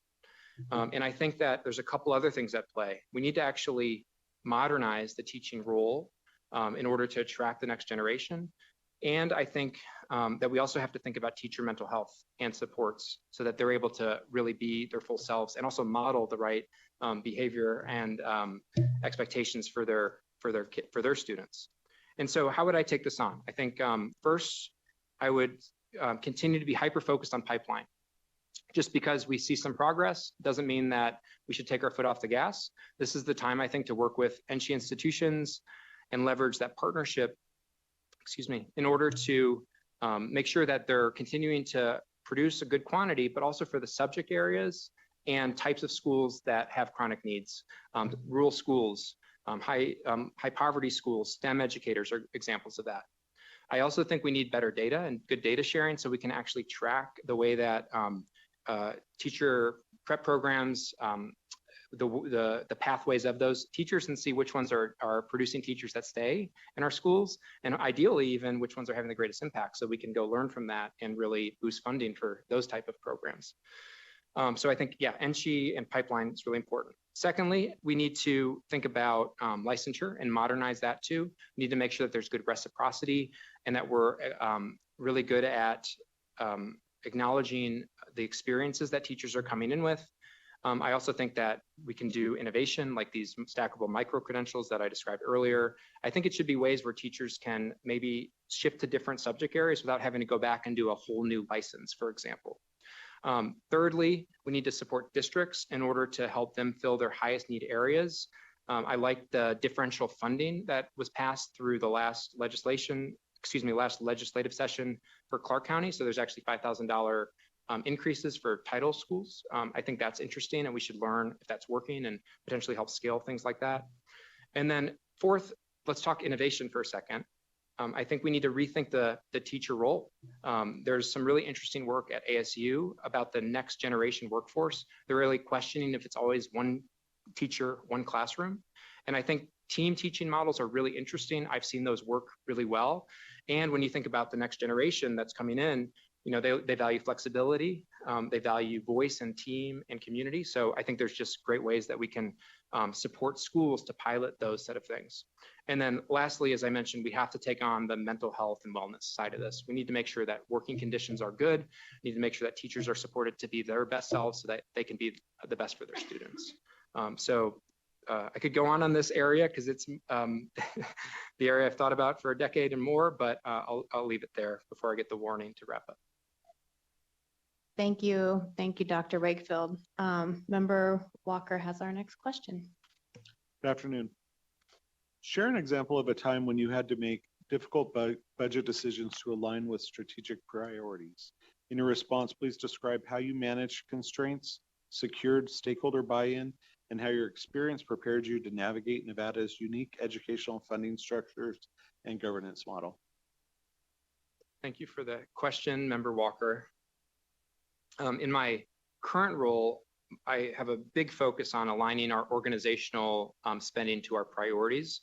And so I don't know if I drew the short straw or what, but 3 years ago, I had to revamp the entire budgeting model for our regions across Teach for America. And so I'm gonna, I think, tell you about that experience in terms of the constraints I had to manage and stakeholder buy-in.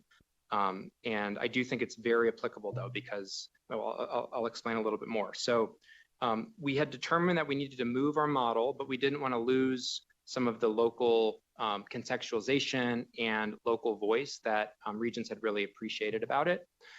So what I had to do was design both a formula-based system that used factors like scale and specialized programs to figure out how we'd flow dollars from our central office to our regions.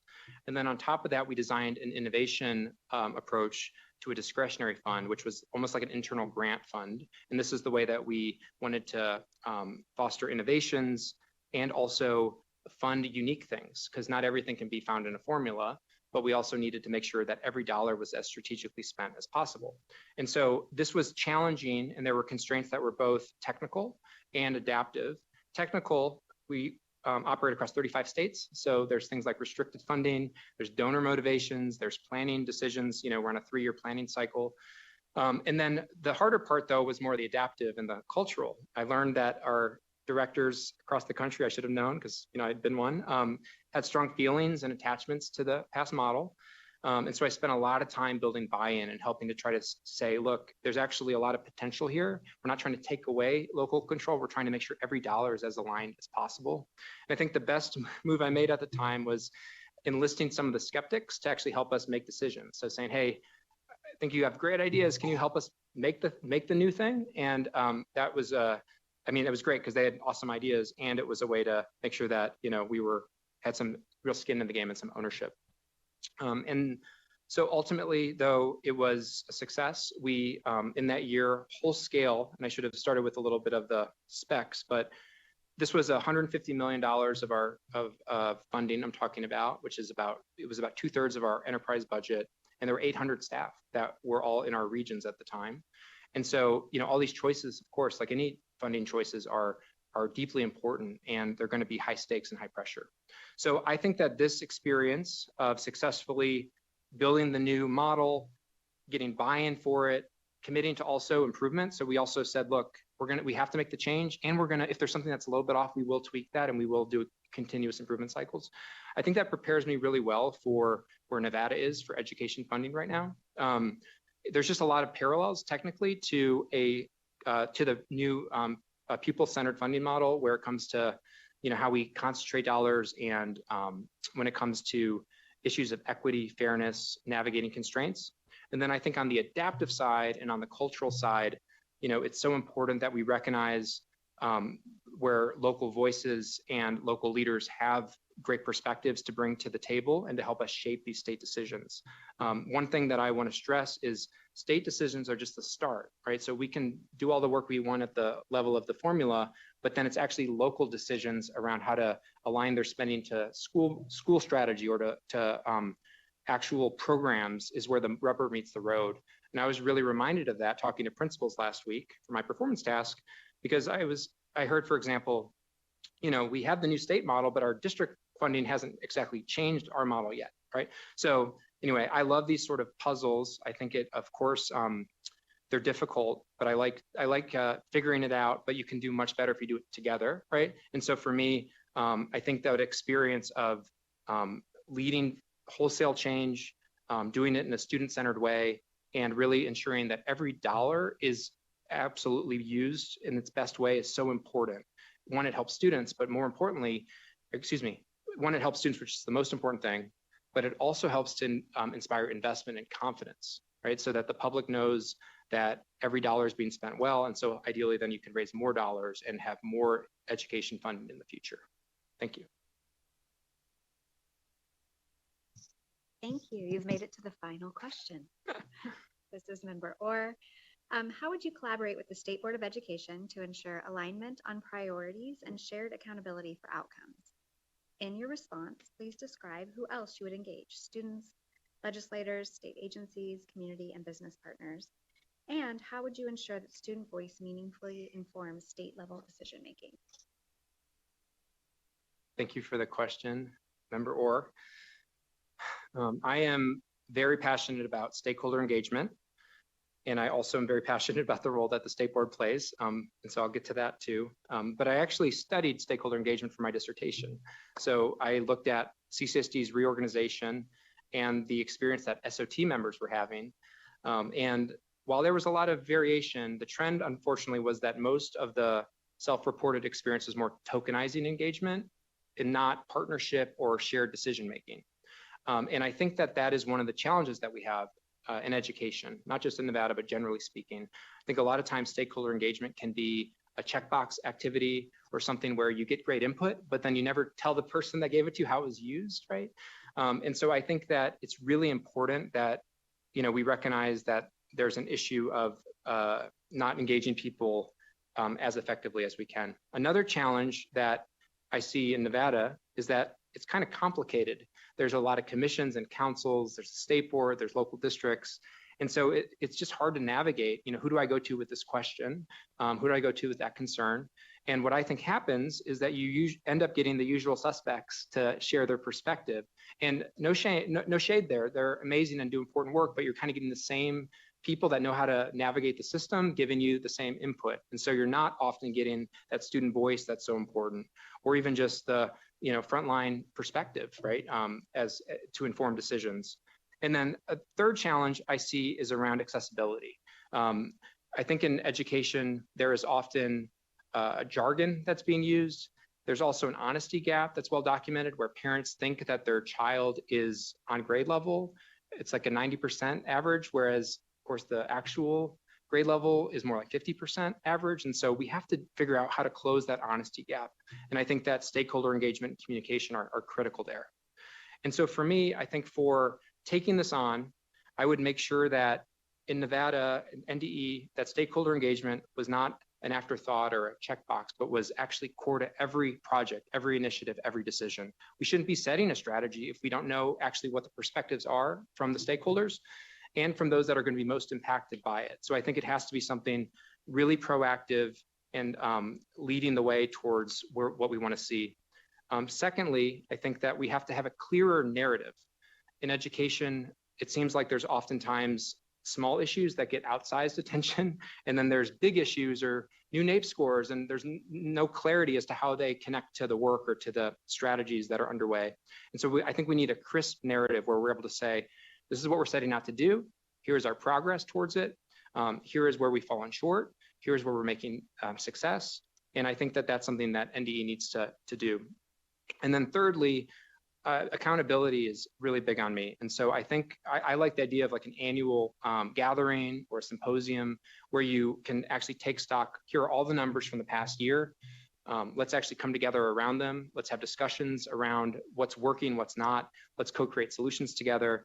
And so for me, there's got to be that kind of feedback loop.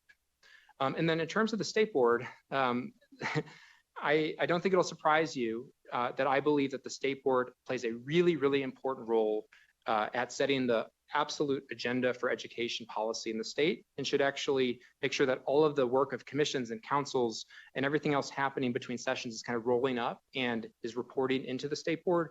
And not to say one is better than the other, but you need something that unifies the approach so that we have clear priorities that can actually drive progress. And so I know with the board that has elected members, that has appointed members from, from the governor and from the legislature, that the state board just plays such an important role. And I think that getting stakeholder engagement right is so critical. And I think that that's going to be a difference maker for NDE. So thank you. Thank you, Dr. Wakefield. Now I'll ask if the board has any clarifying questions for our candidate. Okay. Seeing none, thank you so much for your time and for coming back to Nevada to provide us with this information and to be here with us today. Before we move forward with our scoring, are there any last words you'd like to offer to the board? Just sincere gratitude. As I shared at the front end, this was such an honor to be a finalist. This is a place that I care about deeply. It'd be a thrill and exciting for my family to come back home to Nevada. And so thank you for the work that you all are doing. I know that you are taking this process very seriously. It was not easy to prepare for today's conversation and get through all the slides. But I know that rigorous processes are what our kids deserve. So thank you for letting me put my hat in the ring and for giving me the generosity of your time and attention. Good luck with your decision making. Thank you so much. We appreciate your time and your information. All right, board, please complete your forms and submit. We will take a few moments to do so, about five minutes.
Welcome, Ms. Suman. Thank you for being here with us today.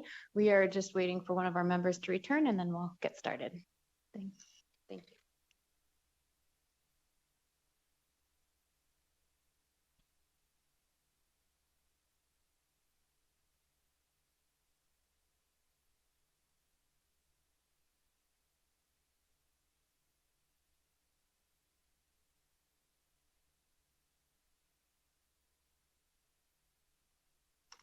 Okay, welcome back, everybody.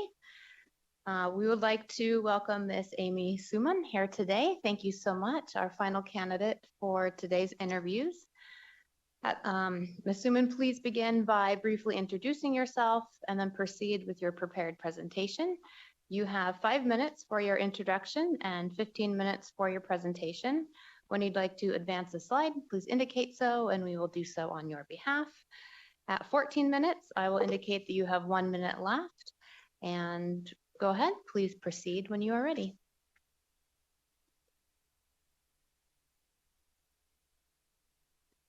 Thank you for that. We need your microphone to turn green. So there should be a button at the bottom, I believe. Both of them?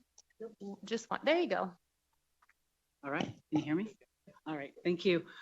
President, Vice President, members of the board, thank you all so much for having me. I'm very grateful and humbled to be here with you today. My name is Amy Suman. I am the former superintendent of the Milwaukee Valley School District in Santa Fe, New Mexico, as well as the former superintendent of the Laguna Department of Education on the Pueblo of Laguna.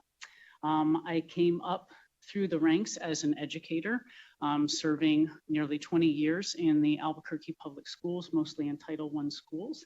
I started off my career in physical education, moving into health, English, reading intervention, community schools model. I then moved to the University of New Mexico's Prevention Research Center, where I started to fall in love with public health and the intersection of educational equity and health equity. Working there for several years, I really enjoyed working at a statewide level, trying to improve attendance outcomes in students, particularly around physical activity and healthy eating nutrition initiatives. And from there, I was recruited for a position at the state level, working as the director of the Office of Health Equity at the Department of Health. That was a really wonderful opportunity for 4 weeks, working on a lot of amazing initiatives, getting getting some equity rolled out for all of our community members, so that we had better training, particularly among marginalized communities in New Mexico. But 4 weeks after I was hired, COVID hit, and we immediately went into an incident command structure. I was drafted onto the Secretary of Health's team, reporting to she and the governor. My job went from rolling out trainings around equity to trying to get the vaccine rolled out as quickly and equitably as possible across 23 sovereign nations in a state that has 77% digital connectivity, the worst in the nation. It was very tough. It was very hard work. But I was grateful to have been able to call on my research science background from the university and social marketing, and to create a communications campaign that I wrote and researched, submitted it to my leadership, and we put it into effect. And 3 months later, we were the first in the nation to have moved the needle, which I'm very grateful for our teams. It was a multi-channel strategy, and it involved a lot of listening, a lot of town halls, and a lot of grassroots work. From there, I moved over as we started into COVID recovery back to the public education department, because I really wanted to get back to schools and students, wanted to get kids back in class. It became very apparent that if we wanted to change things in our state, I was going to need to get into leadership so that I could talk to the legislators who make the laws and policy. And that's when I went back into the classroom for several years to earn my administrative leadership credential, so that I could then go into superintendency and be in the room with the lawmakers and be able to be a voice for the students of our state. So I'm here because I think Nevada's figured it out, because you listen to your stakeholders and you built Portrait of a Learner, and I think it's momentous and I want to be part of it. Thank you for that. We're pulling up your presentation, and please feel free to continue when you're ready. Great, thank you. So this performance task, you all had asked if I would go ahead and figure out what is the most pressing problem facing Nevada's public school students. And so after doing some very careful and thorough research, it's quite evident to me that the number one issue is it's the scourge of chronic absenteeism, it's attendance.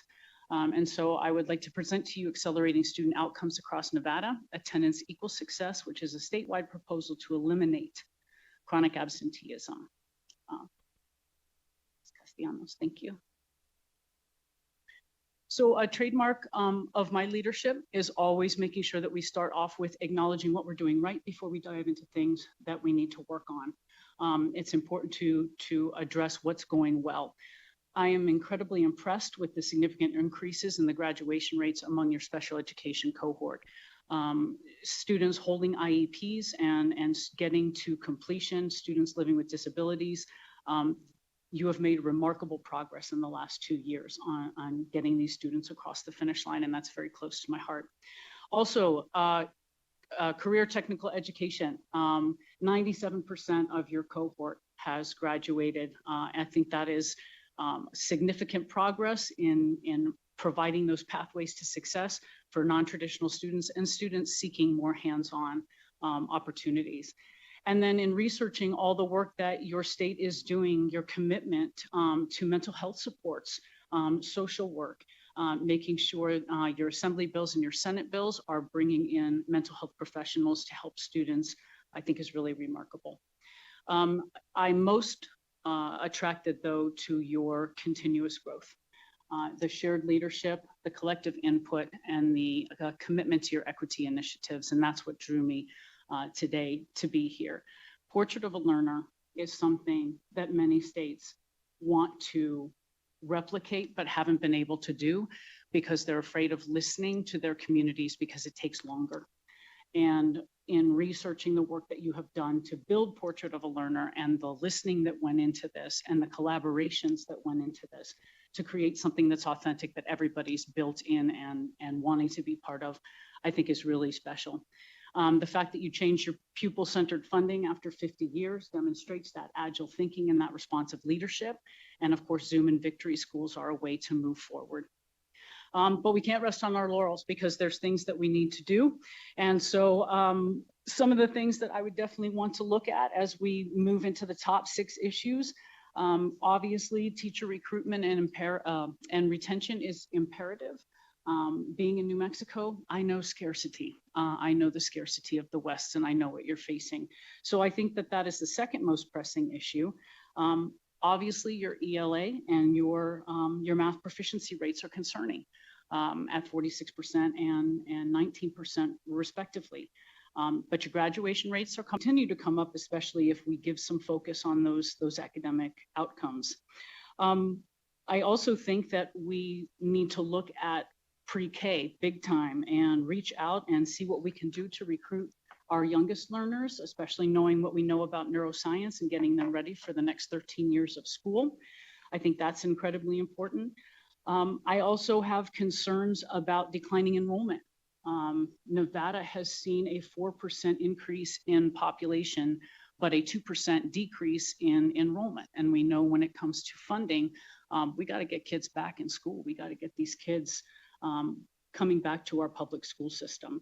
So that's crucial. And these are all areas that I think are really important, but nothing, and I mean nothing, is more important right now than the chronic absenteeism. So if you take a look at the data, this is ELA, and I did a deep dive, and I was expecting to maybe see that your wealthier districts or your urban districts might be outperforming your less economically advantaged districts or rural districts, and it wasn't always the case.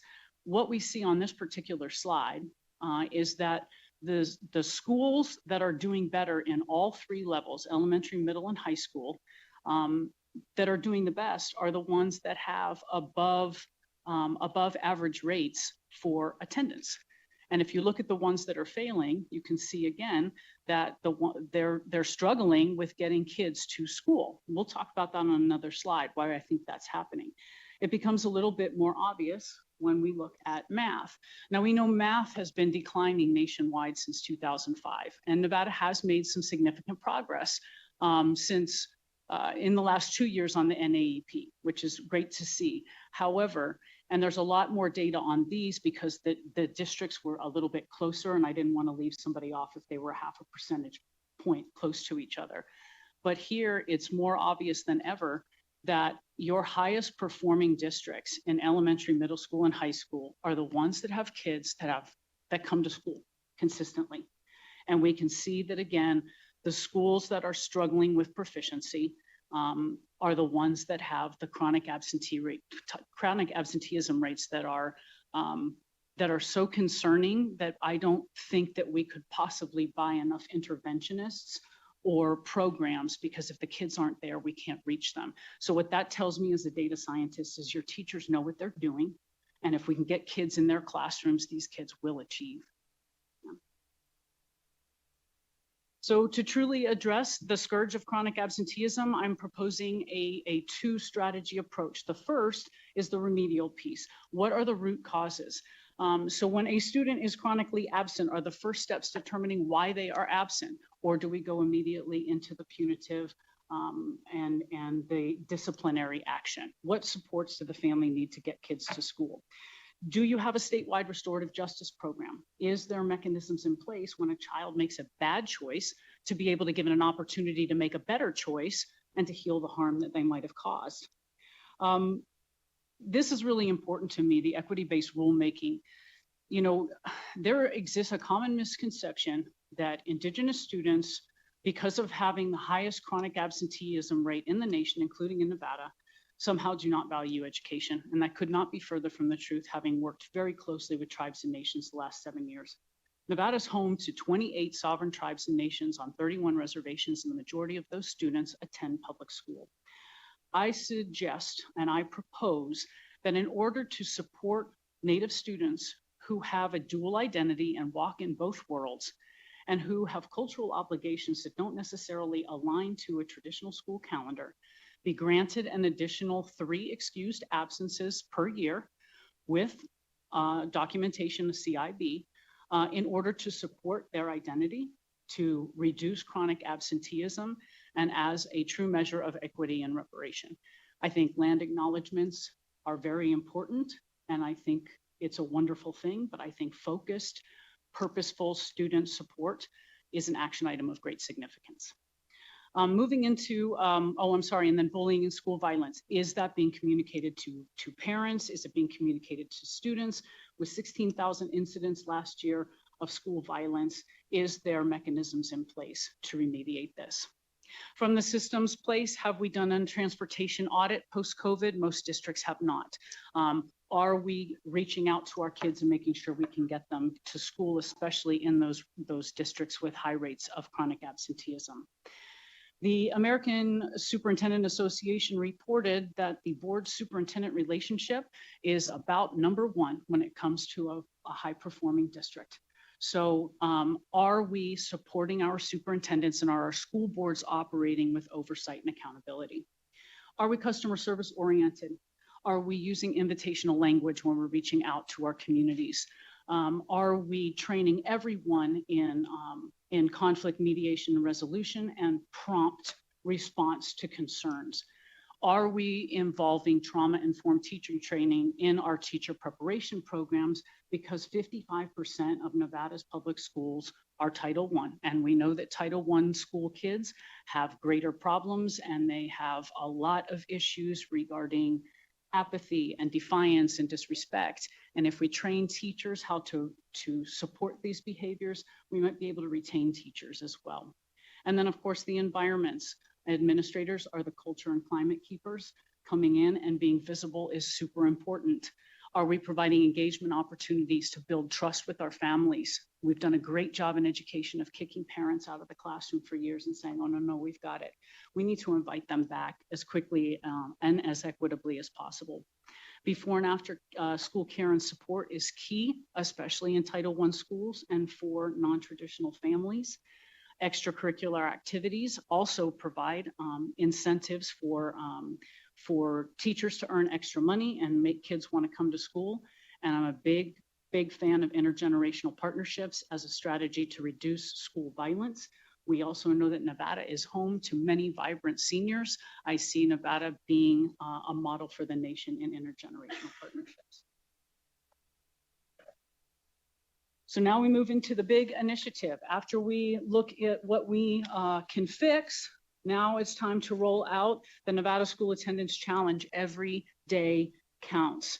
So we know that in education, we are excellent at collecting data, but we're not always excellent at applying the data. And currently there are no published studies that support reduced physical activity and poor nutrition contribute to learning outcomes in students. Neuroscience research clearly talks about the power of play. So we know that play deficit, especially as it relates to brain growth, is also contributing to anxiety and depression, self-regulation, and it's actually impeding cognitive growth. And so I would like to be able to propose at the elementary level increases in recess as well as physical education, and increased PE electives and intramurals at the secondary level. This is an evidence-based intervention that could replace millions of dollars that are currently being spent in mental health supports in rehabilitation and intervention. And it makes kids want to come to school. The next piece is around food and cafeteria spaces, because in many cultures, food is love. This speaks a little bit more to our older students, where we start to see a dip in the data, especially at the middle school level. 65% of our school-age students are consuming their calories at school. So are we providing meals that are supporting their brain growth? Also, I came up with this idea because it's something I worked on in 2 former districts, is revamping the school menus to have more of a cultural and traditional element to them that supports student identity and makes kids want to come to school.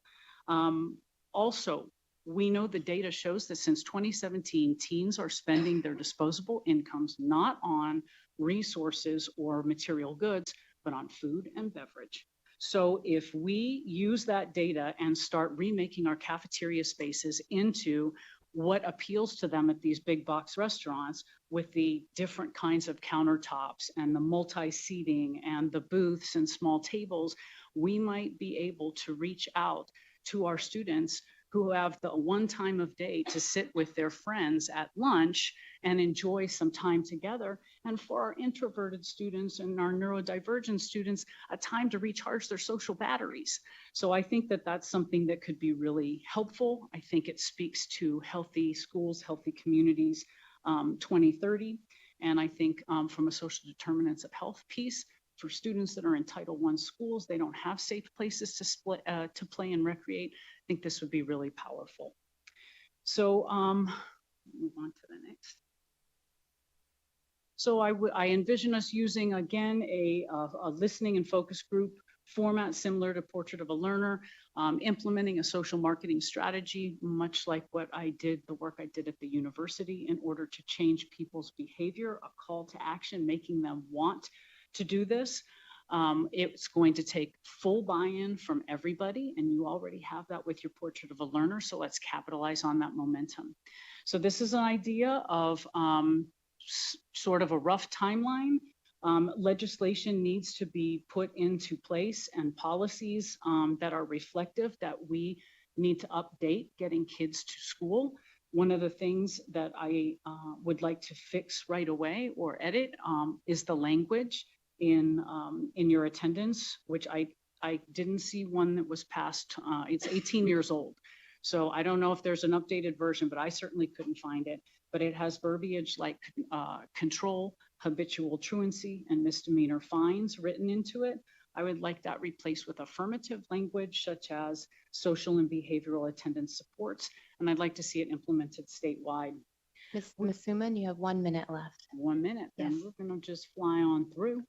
And So this initiative could last. It could be as big or as little as the funding looks like. It's going to require a lot of grant funding. Year one is really all about the fact finding and getting everybody on board. Year two would be implementation. And then year three would be continued implementation, expansion, and then of course achieving the best rate in the nation designation, which I think we can do.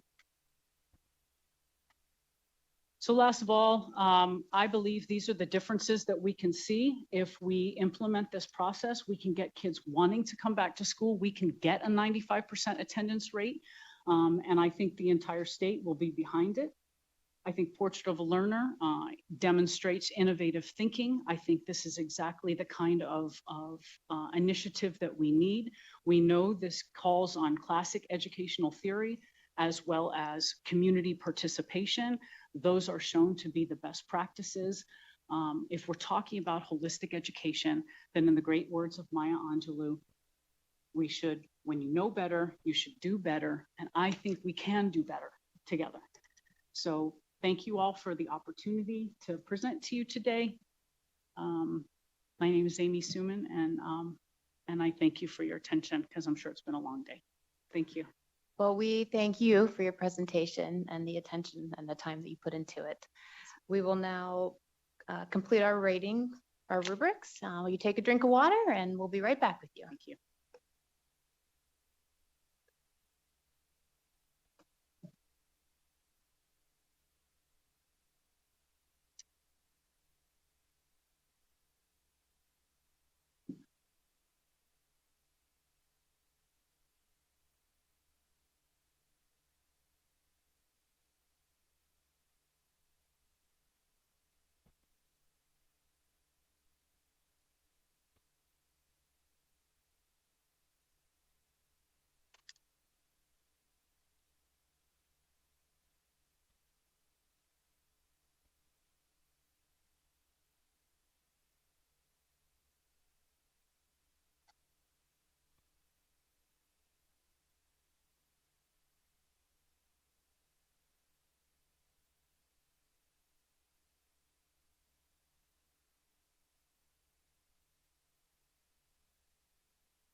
All right. Next, we will move on to the 8 formal interview questions. Questions will be asked by different members of the board, and when you meet your 5-minute response limit, I will request that you provide a summary for that item so we can move on to the next question. So question number 1, what do you believe is the most pressing issue in Nevada education today, and how would you address it? Thank you, President. As I said, I identified the 6 issues that I thought were the most important, with attendance 100% being number 1. I think when you have a state attendance average that's 6% higher than the national average, chronic absenteeism rate, I think we have to address that right away. I think we know that post-COVID, there have been issues with people coming back to school. Like I said, I want to look at see if we have adequate transportation to make sure that that's not the barrier. If we need to reassure parents, what does that look like? But if kids don't come to school, it doesn't matter if we have the best interventionists or the best resources or the coolest technology or everybody has a Chromebook. The kids have to be able to have those relationships with their teachers in order to go forward. I think it will also help with your teacher recruitment and retention, which I think is your second highest pressing problem, because understaffed classrooms lead to overburdened teachers who quit. And I believe that, in watching your July board meeting, listening to one of your teachers talk about wanting to implement the IMASA instead of the NWEA MAP and the reasons that she gave, it was very impressive to watch the collective impact she had behind her decision, both evidence-based and what teachers were saying. And I think that kind of responsive leadership will go a long way towards recruiting and retaining teachers. But I absolutely think getting kids in the classrooms, I think that will also motivate teachers, because it's a horrible feeling to prepare an incredible scope and sequent lesson and not have children in your class to take advantage of it or having to try and catch them up. Thank you. Okay, I'm Member Hughes. Thanks for being here. I have the next question. Many parts of this question. So how familiar are you with Nevada's Portrait of a Learner and relevant national frameworks? How would you ensure that Nevada's approach continues to evolve while remaining grounded in a whole child philosophy? Looking ahead, what's your vision for the Portrait of a Learner over the next 5 years, and how will you measure meaningful progress toward that vision? Thank you, Vice President Hughes. And yes, you're right, that is a multi-part question. There was snuck in like 8 in there. That's okay. I think it's a really important question because Nevada's Portrait of a Learner is something that I feel I've tried to make myself intimately acquainted with. Working in New Mexico, we have been trying to build profile of a graduate for several years now, and we just can't seem to get a statewide collective going the way you all have. And part of it is we are so disjointed. Our public education department would like it to be on individual districts. I think, by you all accessing your resources, reaching out to the future of Nevada learning networks and your lists and lists of community partners, you brought everybody to the table so that everybody had an opportunity to share and create a template, and then take that template and modify it for your districts. And so I am quite familiar with it because I was looking at it as a blueprint of what we could do in our state.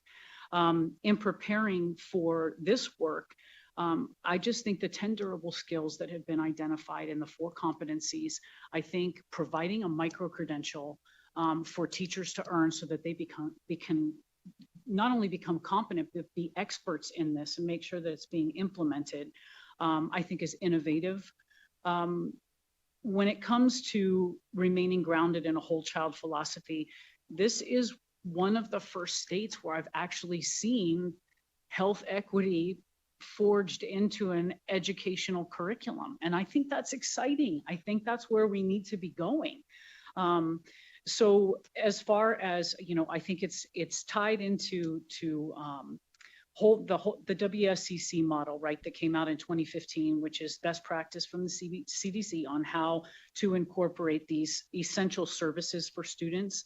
I think it's grounded in classical educational theory, like constructivism and the socio-ecological model, but it also has some of the new pieces in it around community-based participation. So as far as what does it look like over the next 5 years and how would I measure progress?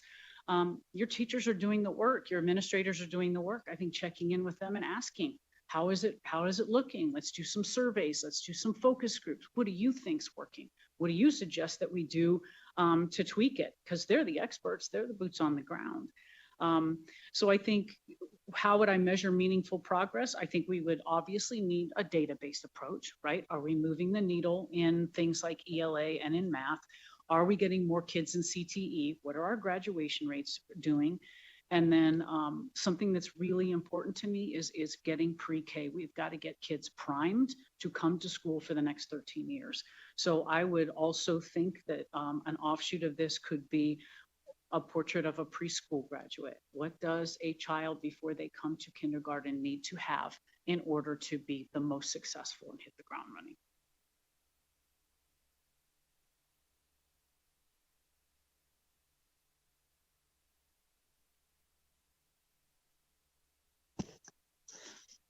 Sorry. Member Hudson, thank you for that. Your next question, what is your strategic vision for improving student outcomes in Nevada, particularly for our underserved student groups, such as our multilingual students, students with disabilities, and students experiencing homelessness? Yes, ma'am, thank you for that. This is where we need to focus the majority of our efforts. As we know, students that are coming from backgrounds that are very diverse, coming into a large public school system require specialized supports in order to get buy-in, especially from parents, because there are historical traumas and there have been many people have been left out of the conversation and voices not invited to the table. So I think it's highly important to begin with the parents and getting their buy-in, starting and ending with engagement, making sure that we are providing enough opportunities for our families to be heard, whether that's through virtual town halls, whether it's or in-person town halls. I hate to always bring it back to food, but food is a universal, it's the unifier. People gather together over meals and they break bread and they find ways that they have in common. A strategy I used at the very high social vulnerability high school, Last Chance High School, that I did my administrative internship in, because there were terrible feelings towards education because parents had been minimized growing up or ignored. We did a pozole night, and because it was traditional food using traditional ingredients, and we provided the food, and the families came and they felt celebrated and heard, and it allowed for us the opportunity to build relationships and build trust. I don't think that can be said enough in education, because we have for many years been, drop the kids off, we got this from here, and now we're begging parents, please come help us educate your child, because if we're not all in this together, we're not going to make a difference. So I think when parental buy-in is huge. I think one of the strategies I used at the Department of Health was looking at the language that we're putting out. Is it invitational or is it punitive? Is it at a health literacy level that is appropriate for adequate saturation? We have a tendency in academia to speak at a very high intellectual academic level that can be very off-putting to a lot of communities. So making sure that we're speaking in plain talk so that people don't feel intimidated. I think that's important. And I think, the 100% community model, creating those community hubs where we can help with transportation services, housing vouchers, weekend backpack programs, medical, dental. Are schools funded as full service social service agencies? No. Is that what they have become? Yes, because that's what our kids need. And we as teachers, we end up getting a PhD in, making a silk purse out of sow's ear because we find a way, because that's what the kids need. So that's what I would say, just double down and really reach out to listen to our parents and invite them back in so that we can get our students that are struggling the success and support that they deserve.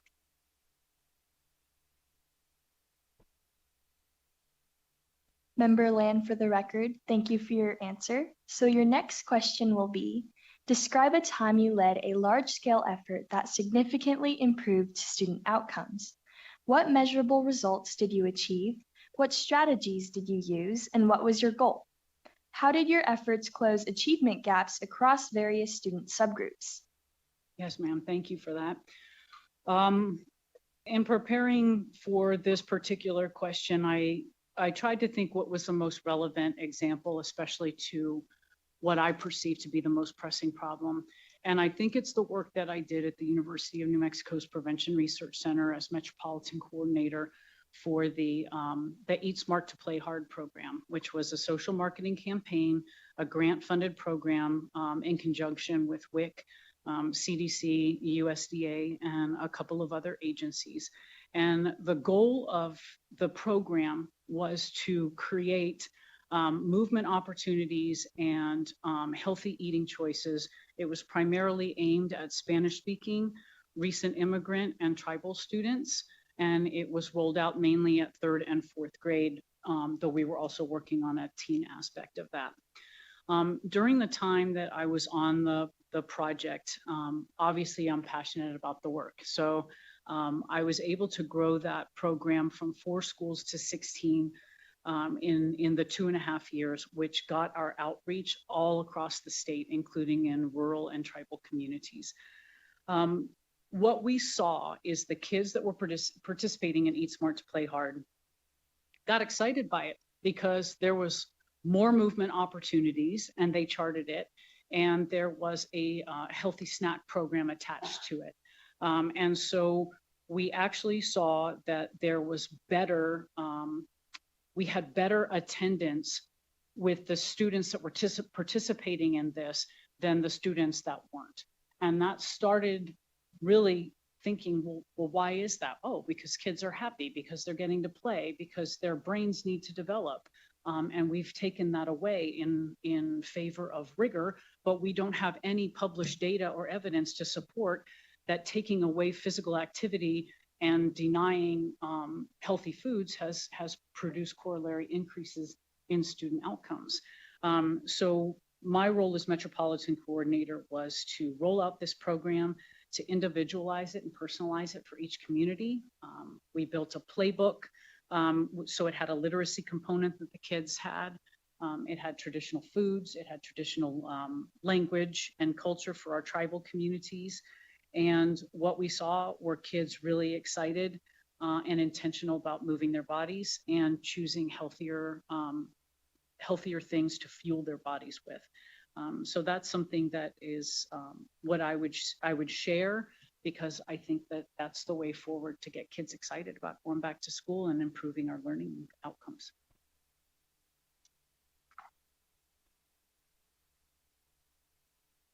Thank you for that answer. This is Member Braxton, and I have a question. It's part 1. How would you implement statewide initiatives across 17 diverse districts? How would you balance both enforcing policy and accountability measures while also maintaining strong collaborative relationships with districts?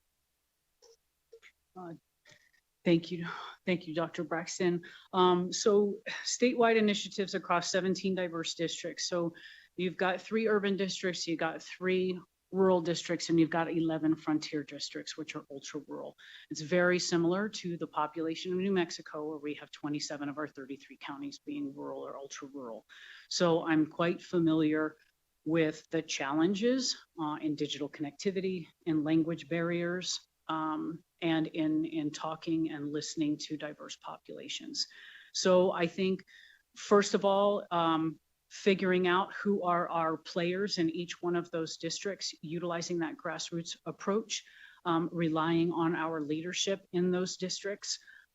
I believe deeply in teachers and in administrators and in superintendents. They know their districts best. I think asking them what they think is the best way to reach their community is number one.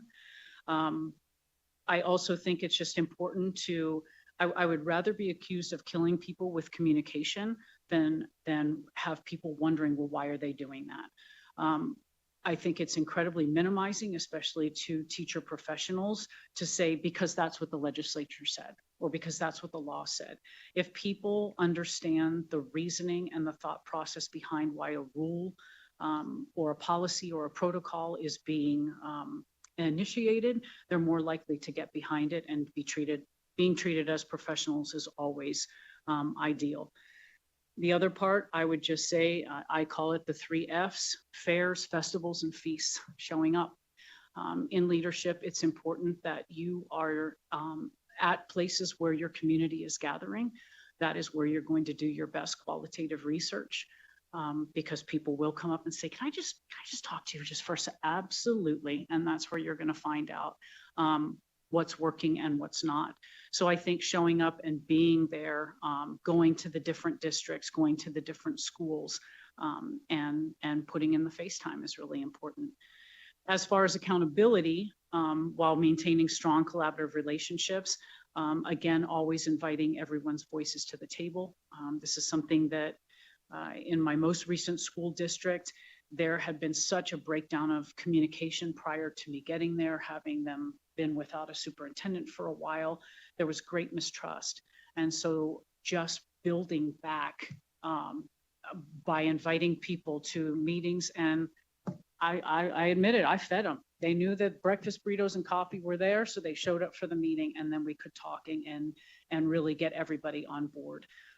So I think that that's really important. When people feel heard, they're more likely to want to be part of the process.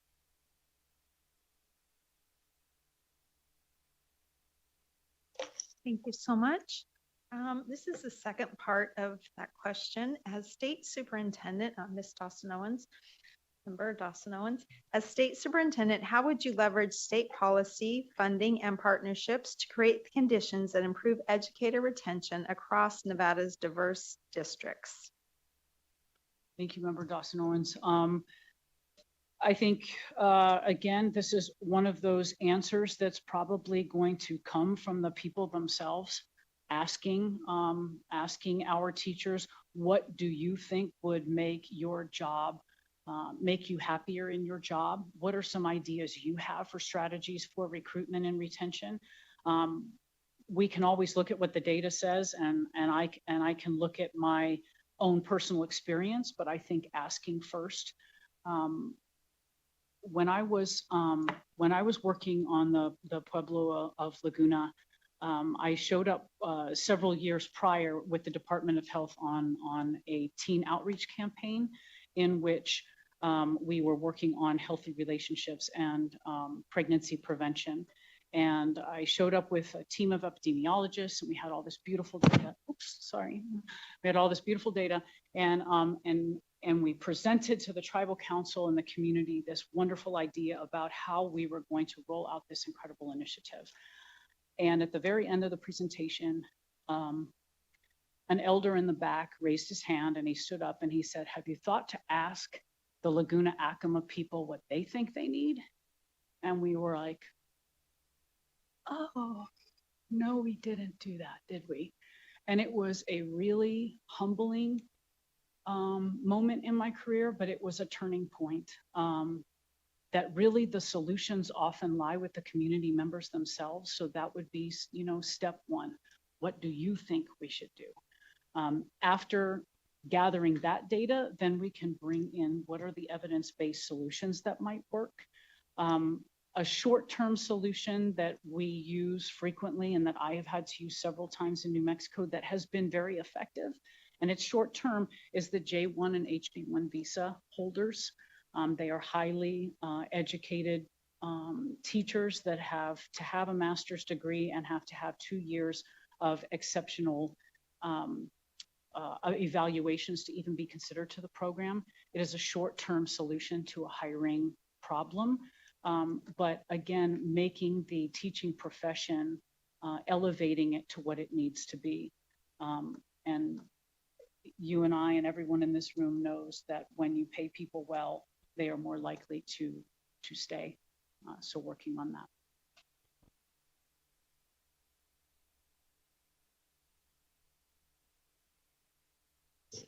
This is Member Walker for the record. Share an example of a time when you had to make a difficult budget decision to align with strategic priorities.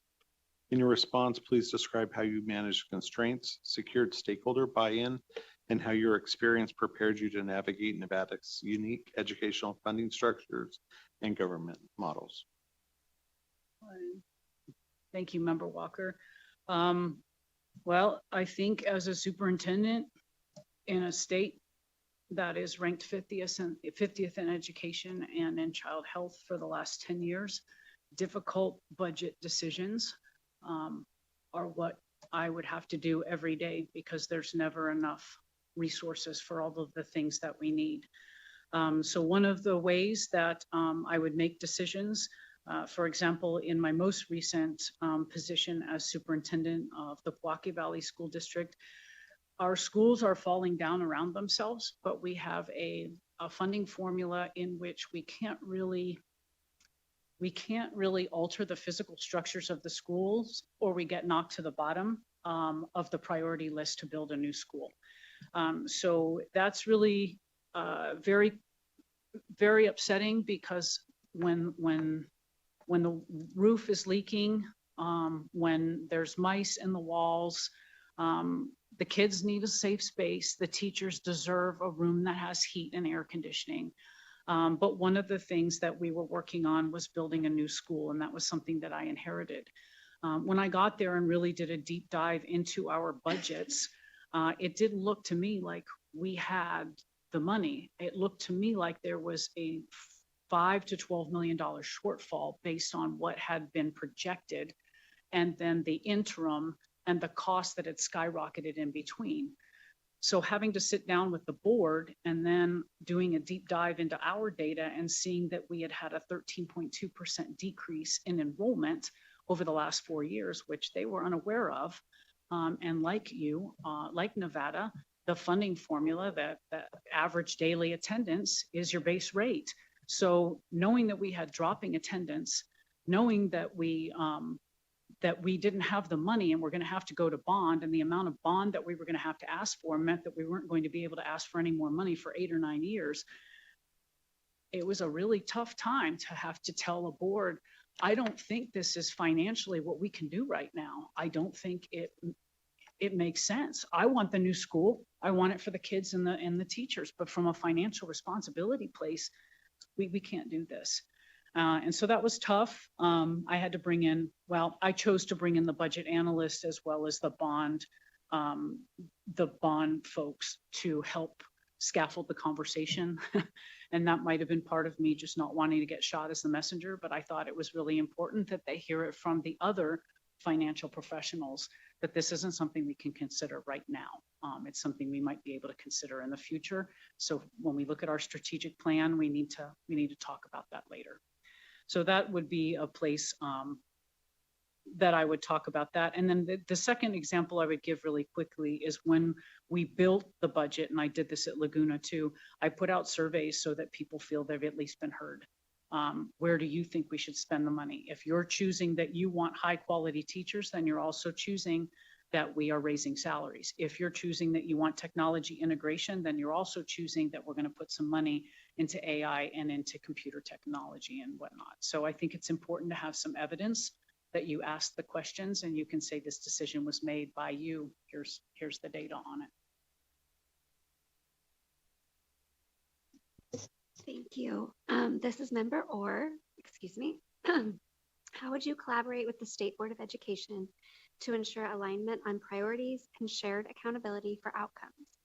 In your response, please describe who else you would engage, such as students, legislators, state agencies, or community and business partners, and how you would ensure that student voice meaningfully informs state-level decision-making.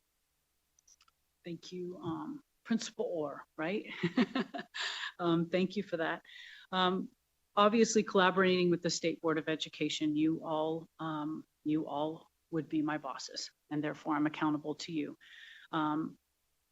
There also exists in leadership the fact that when we succeed together, and when a mistake happens, that's my fault, and I have to take responsibility for it. So as far as ensuring alignment on priorities, the first thing I would want to do is really take a deep dive into your strategic plan. I've read your STIP forward and backwards. I've read the amendments. I think it's excellent. I think knowing where we are right now as you're moving into new leadership, reviewing that together and making sure that all of those priorities are exactly where they need to be would be number one. As far as engaging, I would definitely want to create a student leadership advisory committee, as I have in my 2 previous districts, so that we can hear from the student what's important to them.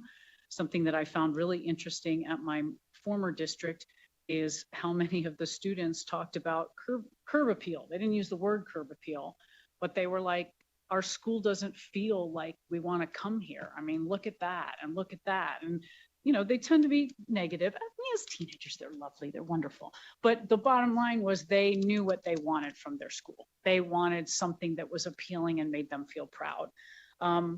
As far as legislators and state agencies and business partners, we're all in this together. Everybody has a child in school or a grandchild or an auntie or an uncle, niece or nephew.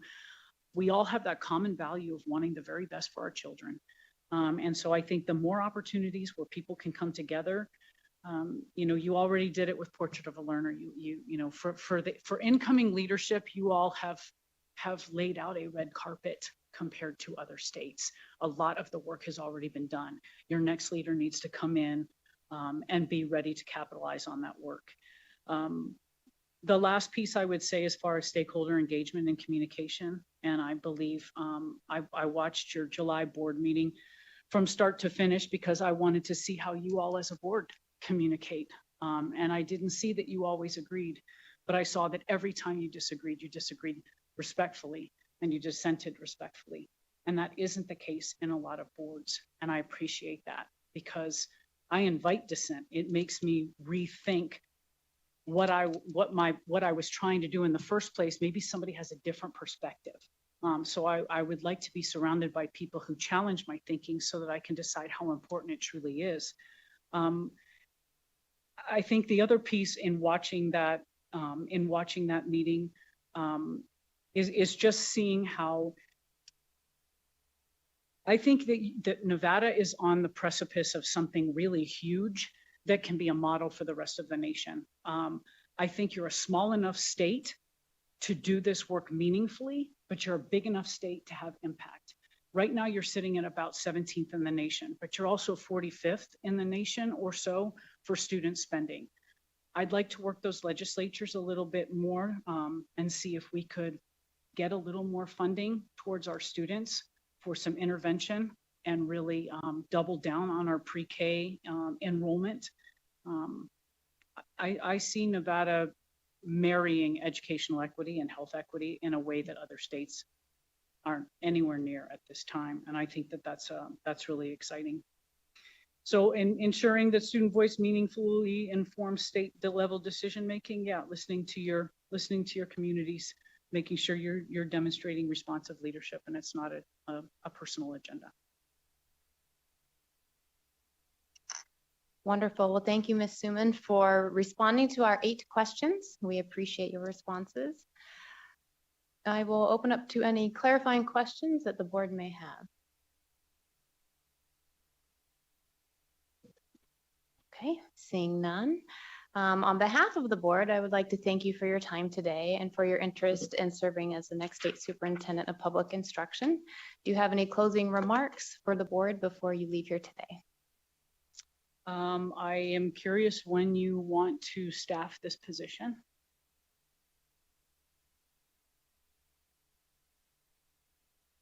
Excuse me. Now it's green. Thank you. Great question. We will be holding deliberations tomorrow and then passing on 3 names to the governor. And then it will be at his discretion when that decision is made. I don't think I have any other questions. I'm grateful and happy that I got to be here today. Thank you for the opportunity. Thank you so much. All right, board members, please tabulate your responses. And we will provide them to the board secretary.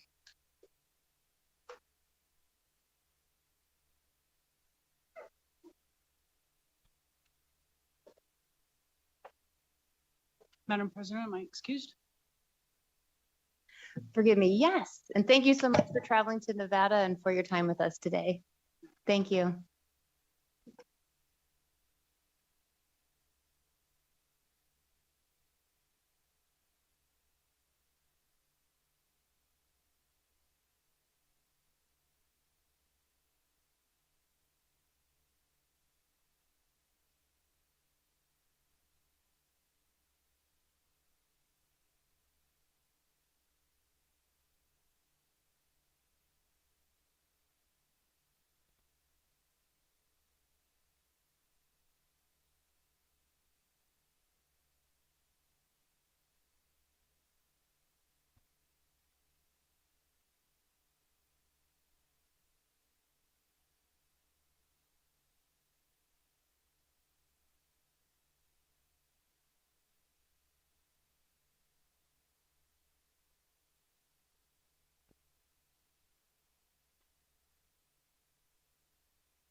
All right, all of our papers have been submitted, so we will move on to agenda item 4.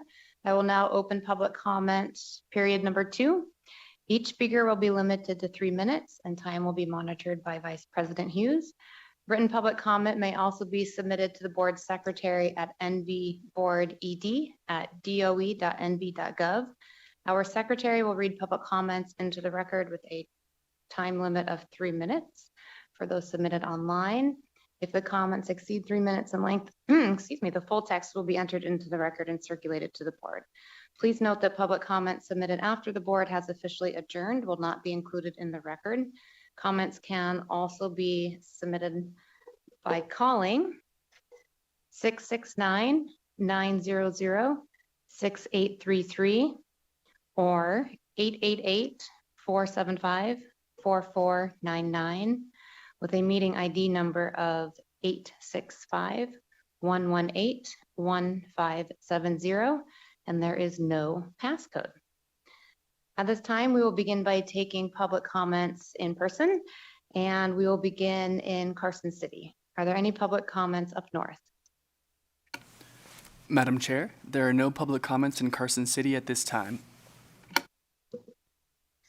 Okay, then we'll move to Las Vegas and we will start with Glenn Christensen. Please proceed. Thank you. Good afternoon. President Dockweiler, Vice President Hughes, and members of the board, my name is Glenn Christensen. I'm Managing Director of Elston Investments and a longtime education advocate in our state. First, thank you for the service to our state in taking on the important assignment of determining the finalist for the State Superintendent of Public Instruction. All the candidates are very capable and the selection will not be easy. I know many of you, but for those of you who don't know me, my bona fides for my comments today include chairing Governor Sandoval's Spending and Government Efficiency or SAGE Commission, chairing at the request of the 2017 legislature the implementation council for AB 469, chairing several external committees for multiple superintendents of the Clark County School District, and I hope all of you have had the opportunity to visit the Glenn and Andy Christensen School of Education at Nevada State University. I believe selecting the state superintendent is the most important function of the state board. Leadership is at the heart of every successful endeavor, and the leadership by the next state superintendent will be critical in order for every child in our state to receive a quality education. If I were a member of the State Board of Education, I'd look for the following characteristics in the next superintendent.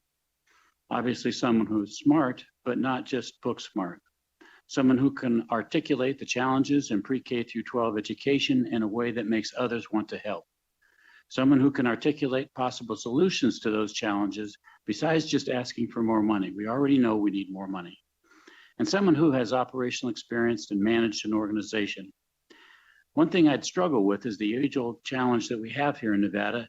Do we select someone who lives in Nevada and understands the unique characteristics of our state and community? Or do we select someone from out of state who has new ideas and experiences to address our issues?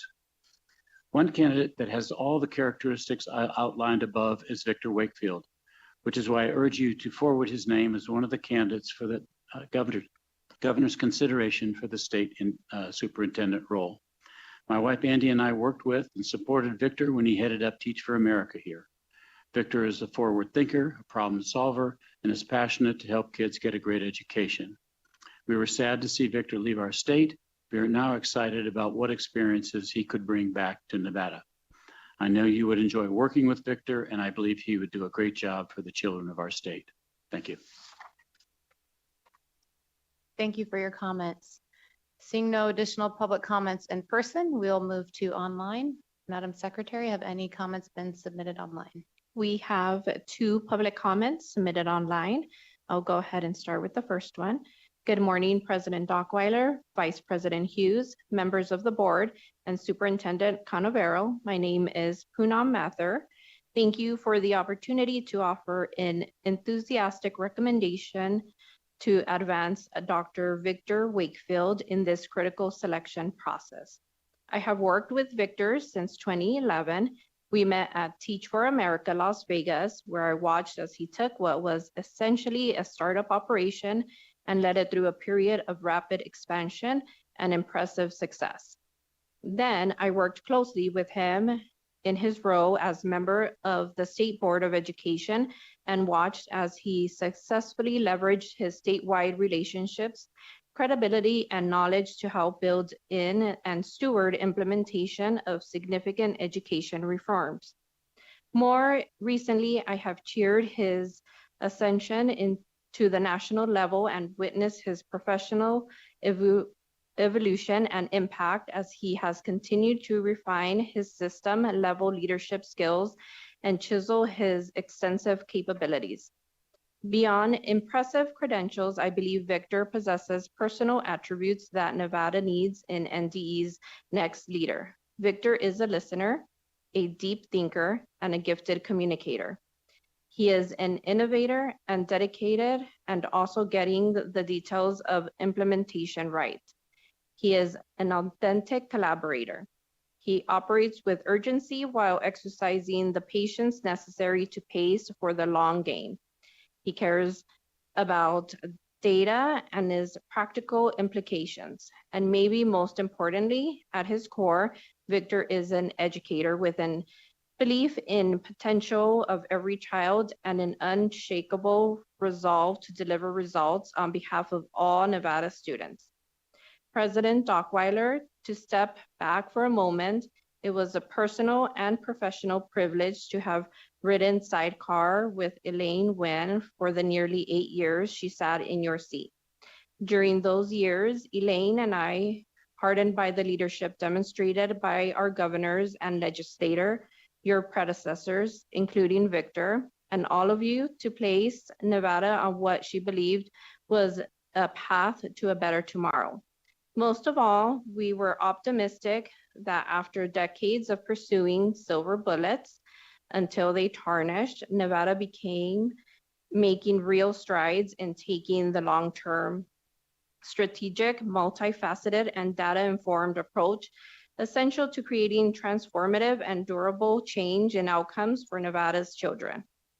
I know Elaine was proud of the work and grateful to have played a small part. She was also mindful and success would take time and persistence. I will go ahead and start reading the next public comment into the record. To whom it may concern, it is with great confidence and admiration that I recommend Daryl Wyatt for the position of Nevada State Superintendent of Public Instruction. I had the privilege of working under his leadership for 12 years while he served as my principal in the Clark County School District. During that time, I witnessed firsthand his visionary leadership, his unwavering commitment to equity, and his ability to transform schools into thriving learning communities. Dr. Wyatt is not a leader who settles for the status quo. He consistently led our staff to embrace innovative practices that placed us far ahead of many neighboring schools. At the time, I did not fully realize how groundbreaking his vision was until I later worked under other principals and at other schools after his retirement, and recognized just how forward-thinking and transformative his leadership had been. He trusted and empowered teachers to do what was best for students, creating a culture where creativity and professionalism flourished. A clear example of his visionary style came when our school first introduced iPads and laptops into classrooms. Rather than viewing the integration of technology as a passing trend, Dr. Wyatt immediately saw its potential to revolutionize instruction. When he noticed that I was embracing this new tool, he encouraged me to take on a leadership role, training my colleagues on how to integrate technology into their teaching. Dr. Wyatt invested time and resources to ensure staff received proper training and access to nationwide best practices, giving us the confidence and tools to integrate technology effectively into our classrooms. This kind of forward-thinking leadership builds a culture where educators were trusted, valued, and equipped to meet future head-on. His ability to recognize strength in others and elevate teachers into leadership roles created a ripple effect that advanced the entire school. Perhaps most telling of his leadership is the loyalty he inspired. When Dr. Wyatt transitioned from leading an elementary school to a middle school, the majority of our staff, which included teachers, nurses, office staff, and even custodians, chose to follow him. We wanted work where he was. I personally, as well as others, several drove an hour each way past more than a dozen other schools just to continue working under his leadership. That kind of commitment from an entire staff is rare, and it speaks volumes about the respect, trust, and admiration he cultivated. This public comment was submitted by Maria, 7th grade ELA at Schofield Middle School. All right, do we have any callers who would like to provide public comment over the telephone? Thank you, President Dockweiler. There are no public comment callers on the line at this time. Thank you. We do have one last public comment in person here. We have former State Board Vice President Mark Newbern. Good afternoon, President Dockweiler and members of the Nevada State Board of Education. My name is Mark Newbern, and I'm a former member of the Nevada State Board of Education, speaking today in support of Victor Wakefield. In my 10 years on the state board, I served with 4 different state superintendents and participated 3 times in the state superintendent selection process. During those 3 selections, I always felt I was able to gauge the candidates' knowledge and experience through their resumes and their answers to our questions. But I also needed to know what a candidate might be like to work with. To be successful, the state superintendent and the state board must work in close partnership. They must have mutual trust and a shared focus on improving education for students. I had the pleasure of serving with Victor on the State Board of Education. He brought extensive knowledge to the board and was always prepared with insightful questions. In developing policy, it was never about his ego, but always about doing better for students. I found him to be collaborative, and he was always open-minded to my ideas and priorities. When Member Ortiz and I went to battle to expose an institutional process that invisibly diverted real dollars from inner city schools out to wealthier suburban schools, Victor was there with us, matching every bit of our passion for those kids.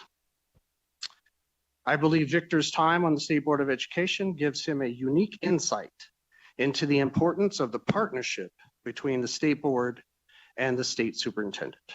Thank you. Thank you, Mark. It's wonderful to see you again.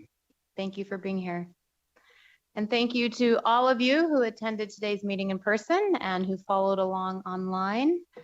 The board will move on to agenda item 5, adjournment. We will continue interviews for the position of Superintendent of Public Instruction tomorrow, Friday, August 29th, same place. And unless there are any at 9 a.m. And if there are any additional questions, Member Orr. Thank you, Member Orr. I don't have an additional question, but I don't know how this looks to anyone who's watching the process online, but I think I can speak on behalf of many of the members of the board that we have like 2 walls between us and the speakers who come up, and we haven't been able to shake their hand or seemingly say goodbye to them after they've traveled far and wide to come here and produce like really amazing work for us to look at. So I just wanted to apologize for the way the room is set up. And if you were here earlier, we're sorry we didn't shake your hand. And if you're coming later, we're sorry that there are 2 walls between us. So that's it. Thank you, Member Orr. Any other comments or questions from board members? Okay, with that, this meeting of the State Board of Education is now adjourned at 3:04.